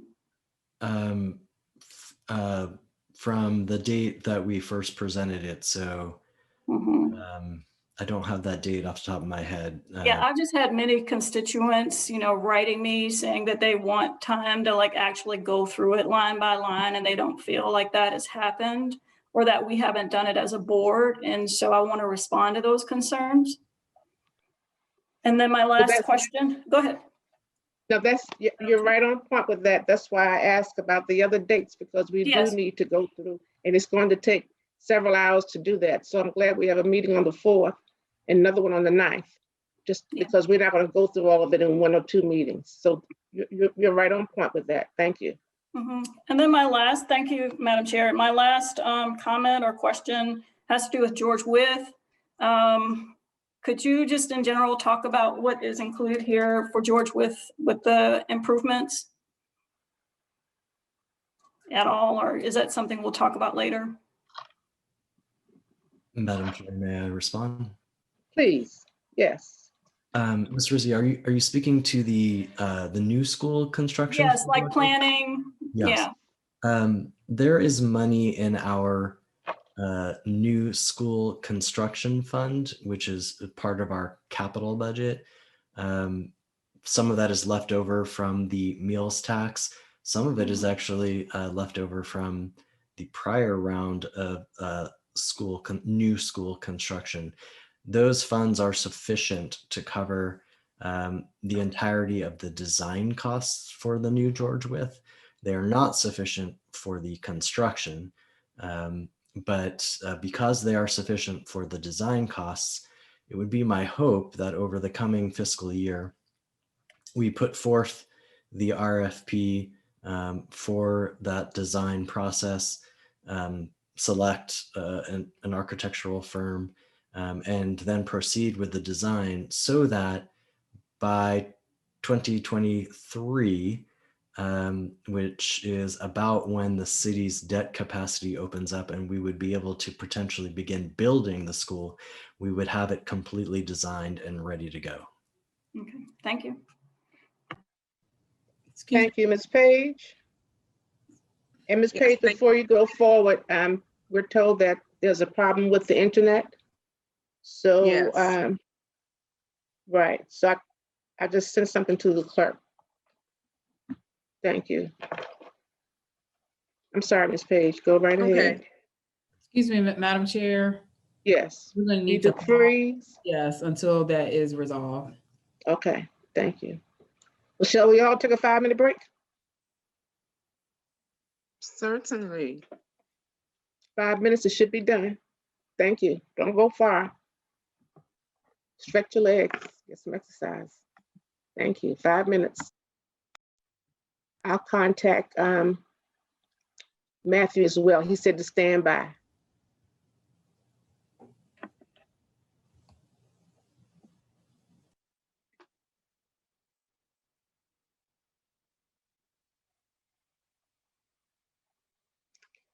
Yes, that's correct, Ms. Gibson. So we'll pick back up.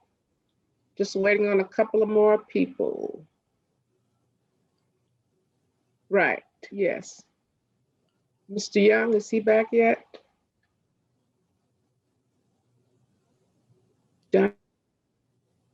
Danielle back?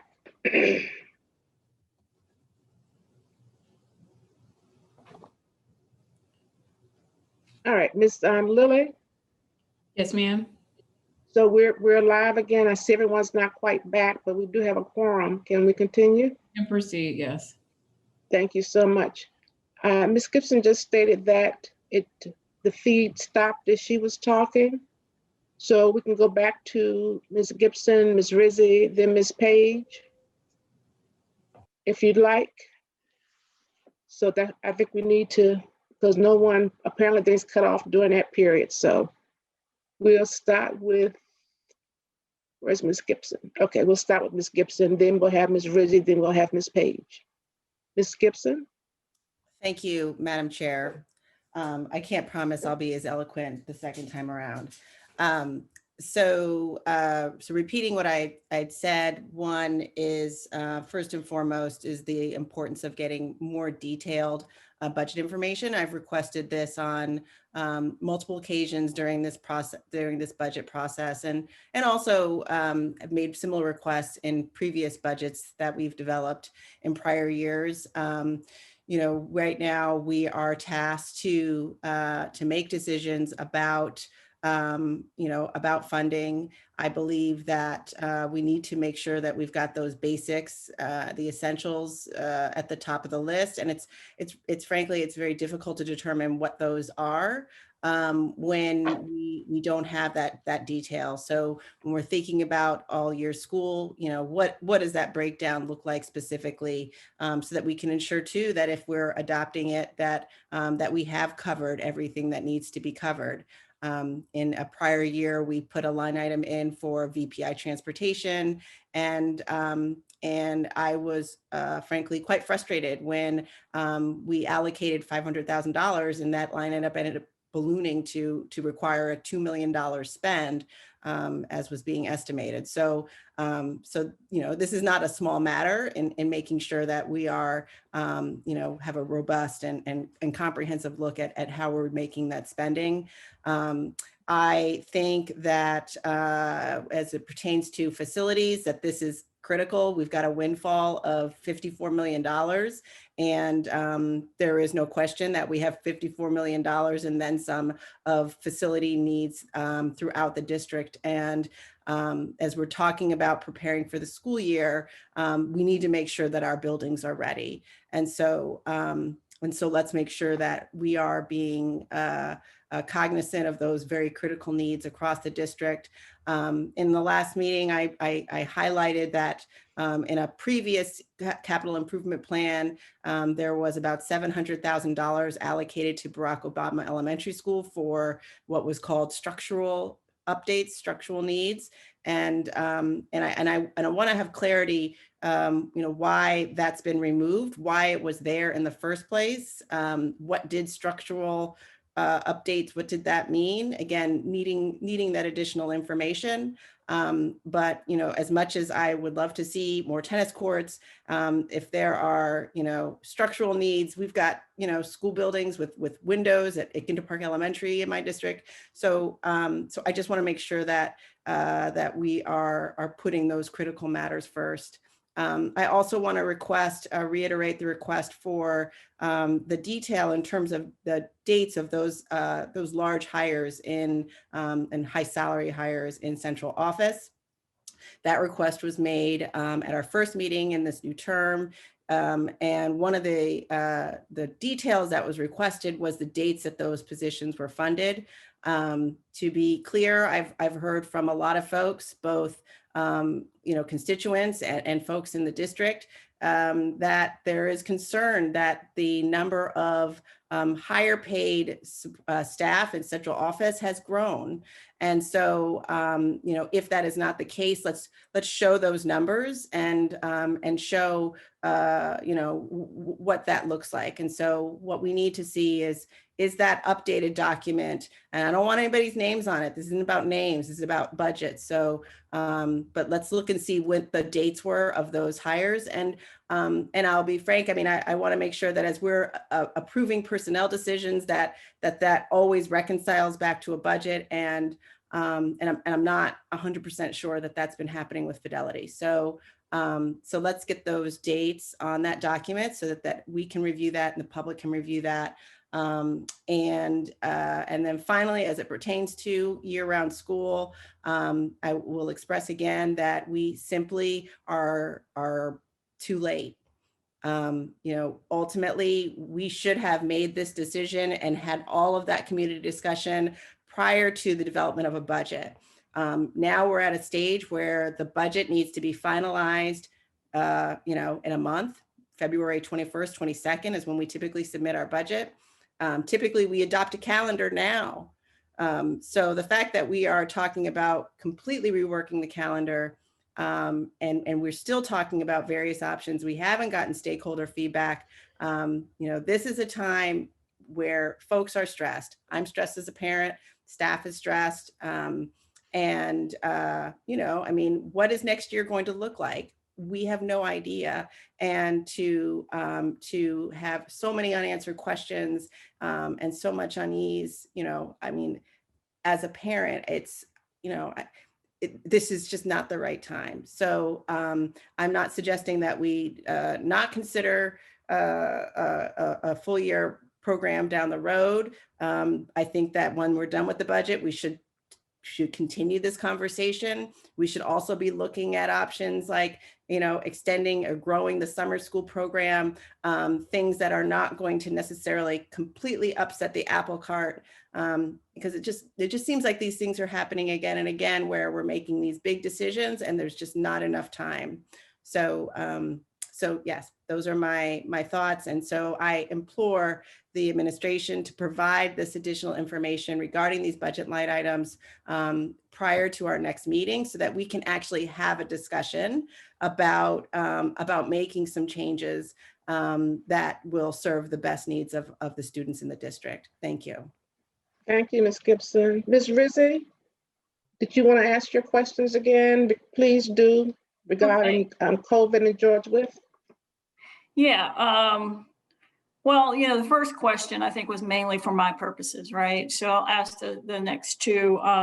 One question I had and comment I wanted to make is that I've been getting a lot of constituent feedback requesting that they both have more time to go into detail and review the budget, and that we also cover that in our meetings, you know, more of a line by line analysis of the budget.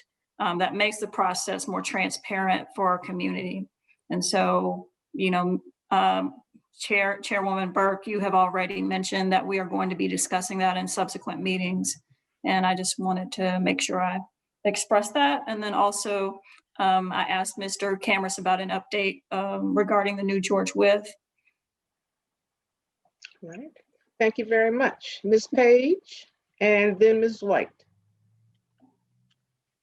Thank you, Madam Chair. I just want to support the fact on the point that I'm in support of adding additional budget work session so that we can continue to have this discussion, but also knowing that once we approve the budget and we get the final numbers from the city, we'll be back at the drawing board at this table, having the same discussion and prioritizing what we, you know, prioritizing the needs of the district. So, you know, I'm well aware of that. And also I just wanted to say,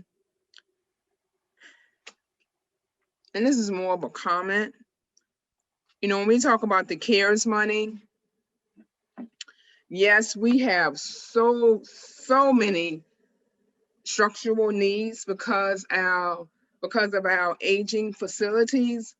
But when we talk about the tennis courts and other extracurricular activities, we're talking about providing equitable resources to all of our children. And also we're talking about those extracurricular activities such as tennis and what have you, that brings experiences and exposure to our children that is just as valuable as maintaining our facilities. So, you know, when we talk about equity, what does equity really look like?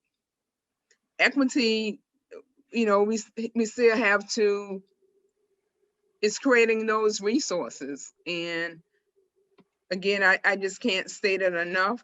It's about experiences, providing experiences and opportunities for our students. But just to end on this note, I support additional work sessions, budget work sessions, however many we need to have.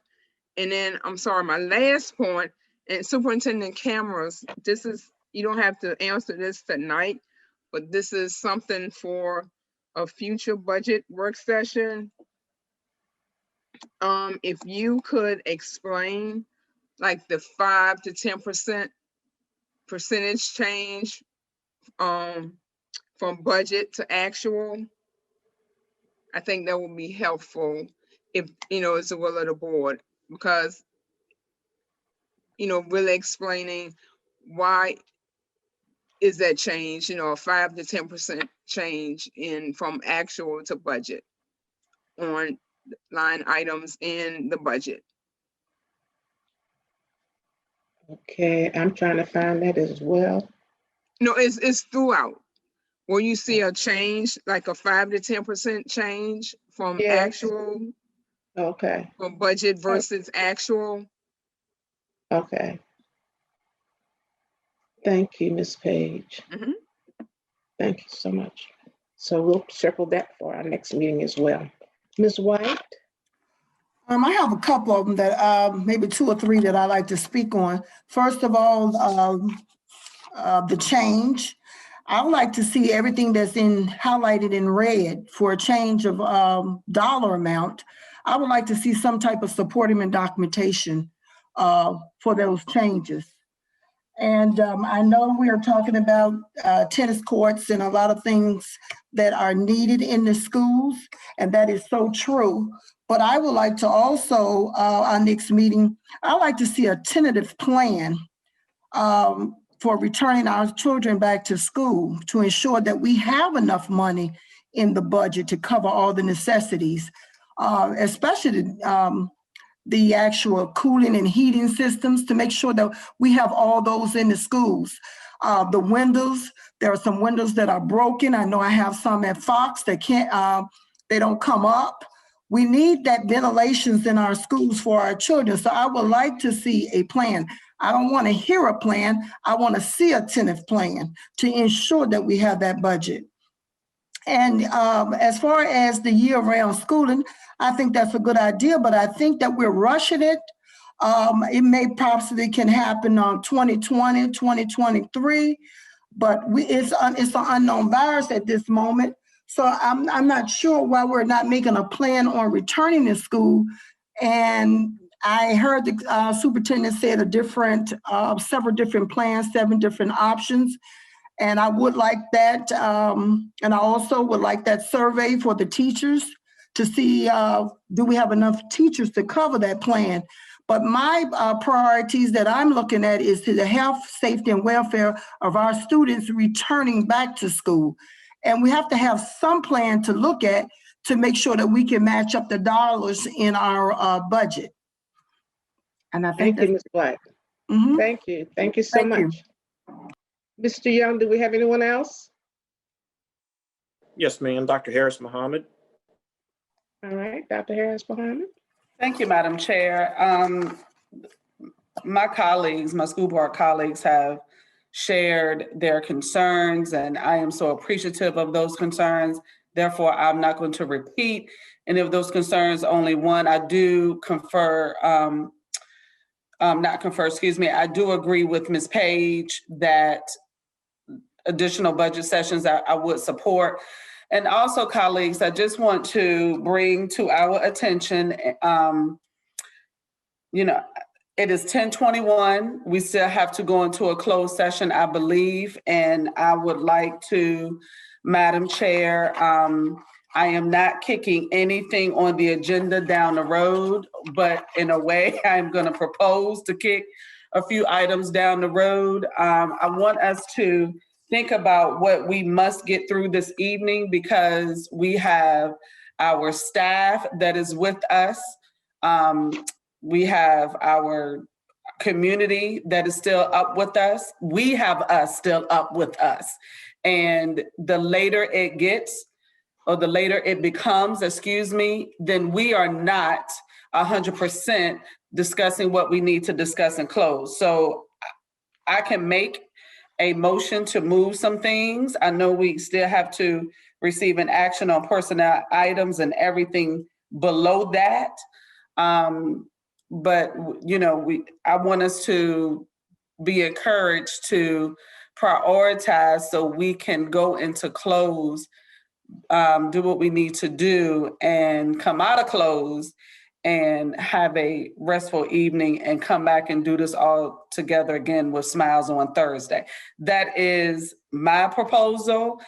It's the will of the board, but making additional decisions and recurring comments when it's this late in the evening is not healthy.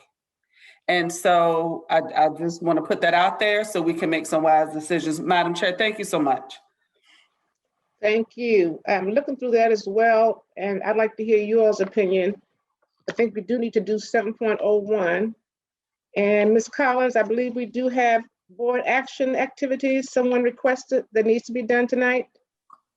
Yes, please. Yes, we need to do that. Otherwise, I think we can hear legislative update. If that's okay with you, or the next meeting. Is that okay? Yes, ma'am. Across the board, colleagues, thumbs up, thumbs down? Okay, dokie. And move on to 8.02. We do have an excellent report from Mr. Young already on board docs. So please read that. If you have any questions, we can come back to that, but I appreciate you all putting your reports, giving your reports to Ms. Collins, and then we can go back and read. And if you have any questions, we can follow through. Bipolar ionization really could come up under our budget meeting. Is that correct, Mr. Cameron? Yes, that would be fine, Madam Chair. And okay, that's reopening though. So would that fit? We'll talk about that. I think we can do that. Put that in with the budget. And school calendar, we already stated that we were going to wait until we get more feedback. That's 9.02. Programs of studies. Dr. Epp, is there a deadline on that we need to do that tonight? We put it off before. Madam Chair, thank you. This is just to present for first read. Typically the board likes to have 2 reads of this. So in order to expedite master schedule planning, we ask that this be received just for first read. Final approval will not be asked for until the next formal board meeting 2 weeks out. Okay, then we have joint construction team. I think we can move that to the next meeting. And then that will be basically it. So we have 3 more items if we are in agreement with that. And the first one is personnel actions. Ms. Lee, 7.01. Thank you. Madam Chair. Yes. I'm sorry. Madam Chair, Ms. Page had requested the opportunity to. Oh, I'm sorry. Thank you. Thank you, Mr. Young. Thank you so much. Ms. Page, then Ms. Lee. Thank you, Madam Chair. Quick question. For the legislative, is it possible that in preparation for the next board meeting, if we have questions that we can submit them to you and the clerk prior to the next meeting? That's a good idea. And there is an attachment there in board docs. Okay, So that's, thank you. we can do, that's a good idea as well, since those things are there. Do we have a deadline to submit those questions to the clerk? So that the administration will be prepared to answer? Let us get back and send an email out with that. Okay, thank After you. we have our agenda meeting tomorrow. Thank you. Okay? And Madam So- Chair, Madam Chair, I'm sorry, the superintendent also requested the opportunity. I'm unsure if he. Thank you. Still Yes. I'm good. Mr. Cameras? I'm good. Thank you, Madam Chair. You sure? Okay. Yes, All ma'am. right, good. So we can move right along. So now we're ready for Ms. Lee. Thank Personnel. you. Thank you, Madam Chair. Good evening, Madam Chair, Vice Chair Young, and school board members. The Talent Office brings forth the following personnel actions for your consideration. The nomination of 9 employees, the change of contract of 7 employees, the resignation of 8 employees, the retirement of 2 employees, the termination of 1 employee, and the death of 1 employee. Thank you. All right. Is there any discussion or any questions of Ms. Lee regarding the personnel actions? Mr. Young, we have anyone? Yes. Dr. Shonda Harris Muhammad, Correct. go right ahead. Yes, ma'am. Mr. Camus, when we lose an employee, which is always unfortunate, and you might have done this and I've probably missed it, and if I did, I apologize, but do you communicate that to board members in your daily briefing? Not typically, but I'm happy to do so if that would be the board's request. We send a communication, a letter and condolences from on behalf of the school division, but I'm happy to notify the board. We can do that. Yes. Just as an early courtesy, for us. But at this point, I would like to make a motion to accept, if there is no more discussion, the personnel actions, Madam Chair. Is there a second? Second. Okay, Ms. White made the second. Dr. Harris Muhammad made the motion to receive the personnel actions. Madam Clerk? Ms. Dorr, Yes. Ms. White, Yes. Ms. Gibson, Yes. Mr. Young, Aye. Ms. Rizzi, Yes. Dr. Harris Muhammad, Yes. Ms. Burke, Yes. Ms. Page, Yes. and Ms. Jones. Yes. It has been moved, properly second, voted unanimously to receive personnel actions. We'll move forward now to 7.02, board travel and district activity requests. Madam Clerk? Yes, Ms. Burke. I have 2 board members who would like to attend, Ms. Cheryl L. Burke and Ms. Mariah White, to attend the 2020 VSBA Superintendent's Evaluation Workshop held on March the 2nd. And the cost of that workshop is $175 each. I have Dr. Harris Muhammad, who would like to attend the NSBA 2020 conference for public education leaders on April the 8th. We just have to pay it early to get the special. And the Yes. total cost of that is $600. And I also have a VSBA webinar on 2020 School Board Clerk Spring Conference held on April the 29th. And the total cost of that conference is $195 for Kimberly Collins. All right, so we can split that up to get a vote rather than having them all together, or we could put them all together. Usually we don't stop anyone from getting the necessary professional development training. So, and I thank you all so much that's great to be actively engaged and wanting to get that information in, because that makes us a stronger collective team. So can I get a motion, or is there any discussion before receiving March 2nd dates for Ms. White, Cheryl Burke, April 8th for Dr. Muhammad, and April 29th for Kim Collins to attend professional developments. Mrs. Attorney Lilly, does it have to be separate? Can I do just one big motion? You can do one big motion and. All right, well, and good. traditionally, Ms. Collins's professional development for the clerk doesn't necessarily come under this umbrella. I'm not saying you can't approve it, but that's something that Okay, board chair can. I'll just sign off on it. Yes. All right. I don't know who made the motion, but I see where Ms. Page says she's second. It was So- Dr. Harris. Okay, thank you so much. See, it's time for us to round up.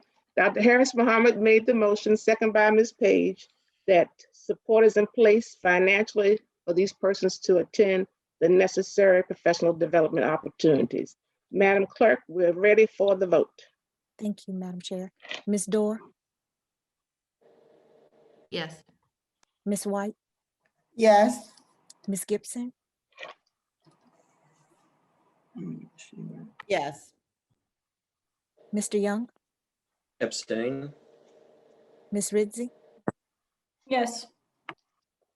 Dr. Harris Muhammad, Yes. Ms. Burke, Yes. Ms. Page, Yes. and Ms. Jones. Yes. Thank you so much, everyone. That has passed unanimously. So now we're moving on to the legislative update. We decided we would move on. The attachments are there.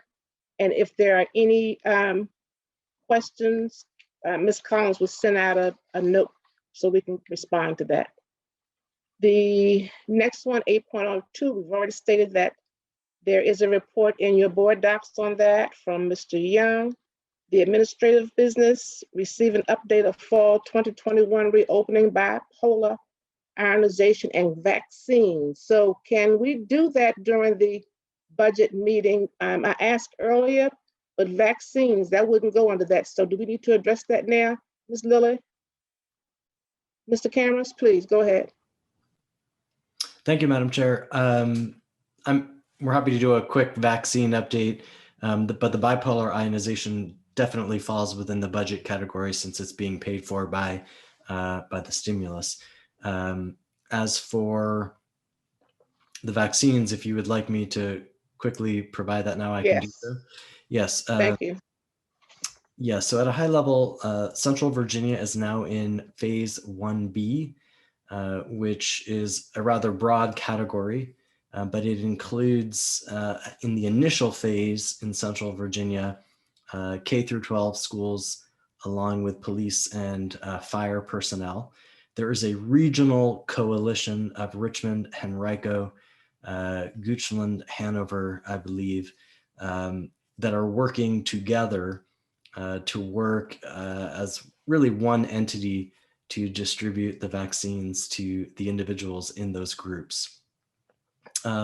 As you have likely heard, and as I've shared in RPS Direct, given national vaccine supply shortages, not all of our RPS staff have yet been able to receive their first dose.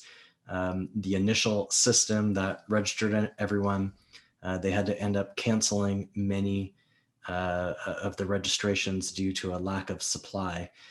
More supply is expected over the next couple of weeks, and when it does arrive, those registration slots will be opened up. And Henrico County, which is running the registration system, is actually putting in place a new, more user-friendly system to move forward. I have been informed that everyone who has already received their first dose will be receiving their second dose, so there should not be concerns about that. But we do not yet have the timeline exactly on all of those, nor do we exactly have the timeline on when the next big batch will arrive, opening up more slots for RPS employees. Of course, as soon as we have that information, we will make sure to get it out to everyone so that they can sign up and get the vaccine if they so desire. Thank you. Thank you so much for that update. We will address the ionization on Thursday. Okay, school calendar, that's later. Course of studies, 9.03. Dr. Epp? Thank you, Madam Chair, and I'll try to be as brief as possible. Madam Chair, Vice Chair Young, school board members, I would like to bring to you tonight for first read the program of studies. We'll briefly share my screen. For our newer members, want to just give some context about the importance of the program of studies and what it means for us. The program of studies is essentially a course listing that we provide each year for both our middle school and high school courses, as well as academic programs we offer at our secondary schools. Some time ago, as an finding of the transcript audit, the program of studies had not been properly approved and vetted by the board in the past. Over the last 2 years, we've reset that process, and the program of studies that I bring to you tonight is in its second year of having received a revision of the DOE reviewed and approved program of studies. So the VDOE went with us line by line on our program of studies, our course descriptions, et cetera, to make sure that our foundational document meets state guidelines and is accurate, and will serve to make sure we have the tools in place to ensure accurate transcripts. So the program of studies is our parent document, if you will, that outlines the courses that you all as a board approve. Upon approval of the program of studies, our schools are then able to build master schedules, and students are able to select their course options. And part of our program of studies ensures that we're only offering courses in a way that we guide students towards a path to graduation, and they are not taking classes that do not earn them credit towards that goal, or if they're taking electives, they understand that impact. This year, we are bringing a handful of new courses. So I'm going to just call out some of the changes for you all. We are bringing, and these are all in the CTE area, and all but one are courses that are going to be solely offered at the Technical Center. I'm very excited about these course offerings. Aerospace Technology, HVAC 1 and 2, this is heating, venting, and air conditioning. We're excited to really beef this program up with our community partners. Motorsports Technology 1 and 2, this will be offered in collaboration with the Richmond Raceway. And I think that we know that students are going to have a pretty significant interest in this program. And then lastly, real estate will be offered at our comprehensive high schools, as students have expressed an interest in that program. Also very important for for board approval in order for our students to earn credit is that the board, in adopting and approving the program of studies, you are approving the local courses that are in the program of studies. And so we've summarized these here. Our general courses for any student to take are on the left.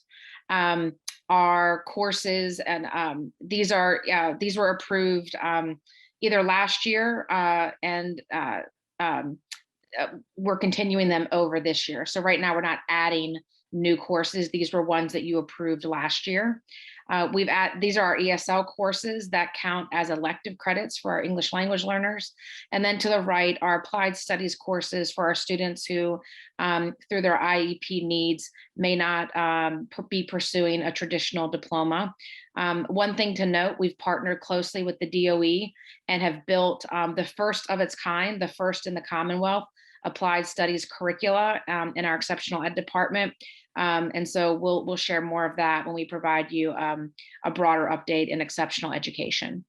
So I'm bringing the program of studies tonight to you for first read. We welcome feedback from the community and board members based on any feedback we receive. And that feedback can be sent directly to me. And then we will make any revisions and bring you a final document for approval in a couple of weeks. Thank you very much.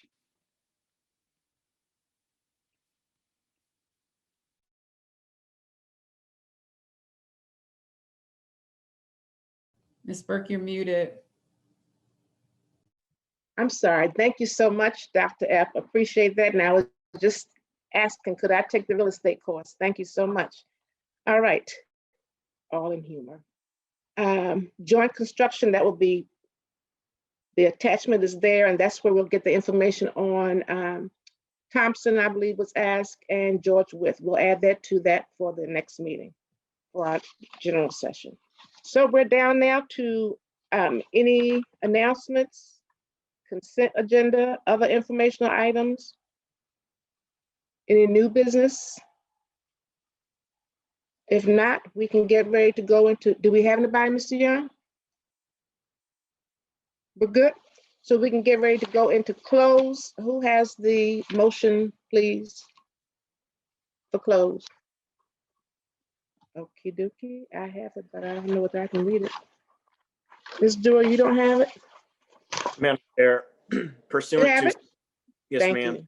Pursuant to section 2.2-3711, subsection A, 1 and 2 of the Code of Virginia 1950 as amended, I move that the school board of the city of Richmond convene closed session to 1, consider the assignment, appointment, promotion, performance, demotion, salaries, disciplining, or resignation of specific public officers, appointees, or employees of the school board and school division, or for discussion, consideration, or interview of prospective candidates, to discuss employment matters as detailed in the personnel actions report of this date, and to discuss the employment contract of specific board employees, and 2, to discuss admission matters that would involve the disclosure of information contained in a scholastic record concerning a Richmond Public Schools student.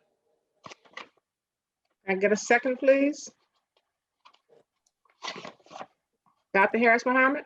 Second. Thank you. I don't know, was it Harris Muhammad or was it Ms. Dewar? Ms. White. Okay, I was going by what was in the chat. All right. For those persons that are viewing, we'll be back. We will return, but we now are going into close. So colleagues, I'll meet you in close. Madam Chair, Madam, yes. I think we first need a roll call vote. Oh, that's right. I did that the last time. Thank you. Ms. Collins, would you be so kind? Thank you, Vice Chair. You always on it. Thank you so much. I appreciate you so much. Thank you, Madam Chair. Ms. Dorr, Yes. Ms. White, Yes. Ms. Gibson, Yes. Mr. Young, Aye. Ms. Rizzi, Yes. Dr. Harris Muhammad, Yes. Ms. Burke, Yes. Ms. Page, Yes. Ms. Jones. Yes. You are now in close. Motion carried. Thank you all. Okie dokie. I just close this out.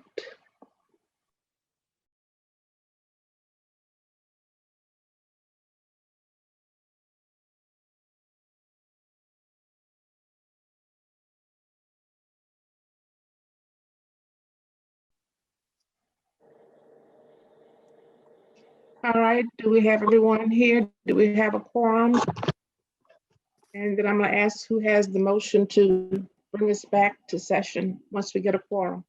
I move that the Richmond School Board direct its clerk to call for a roll call vote of the board members, that to the best of each member's knowledge, 1, only public business matters lawfully exempted from open meeting requirements by Virginia law were discussed, and the closed to which the certification resolution applies, and 2, only such public business matters that were identified in the motion convening the closed motion were heard, discussed, or considered by the Richmond School Board. Ms. Page? You Second. unmute. Thank you. It's been moved and properly second that we come back into session. Madam Clerk, roll call, please. Thank you, Madam Chair. Ms. Dorr, Yes. Ms. White, Yes. Ms. Gibson, Yes. Mr. Young, Aye. Ms. Ritzy, Yes. Dr. Harris Muhammad, Yes. Ms. Burke, Yes. Ms. Page, Yes. Ms. Jones. Yes.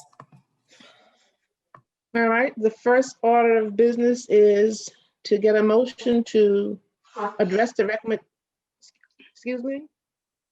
I thought I heard someone say something. Thank you all, that motion was passed. Now I need a motion to recommend, the recommendation discussed to excuse students for attendance. Student number 21-001. Dr. Shana Muhammad, I move that we accept the recommendation of the superintendent for student matter 21001. thank you. Can we get a second? Second. Thank you. It's been moved by Dr. Harris Muhammad and seconded by Mrs. Page to accept the recommendation for student number 21001. Madam Clerk, we're ready for the vote. Ms. Dorr, Yes.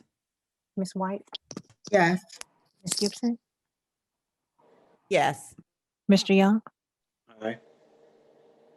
Ms. Ritzy, Yes. Dr. Harris Muhammad, Yes. Ms. Burke, Yes. Ms. Page, Yes. and Ms. Jones. Yes. All right, it's been moved, properly seconded and passed. So we're now ready to move on. There's no other business to be had tonight. Are there any announcements? If not, this meeting is adjourned. See you on February the 4th. Go in Good night. peace.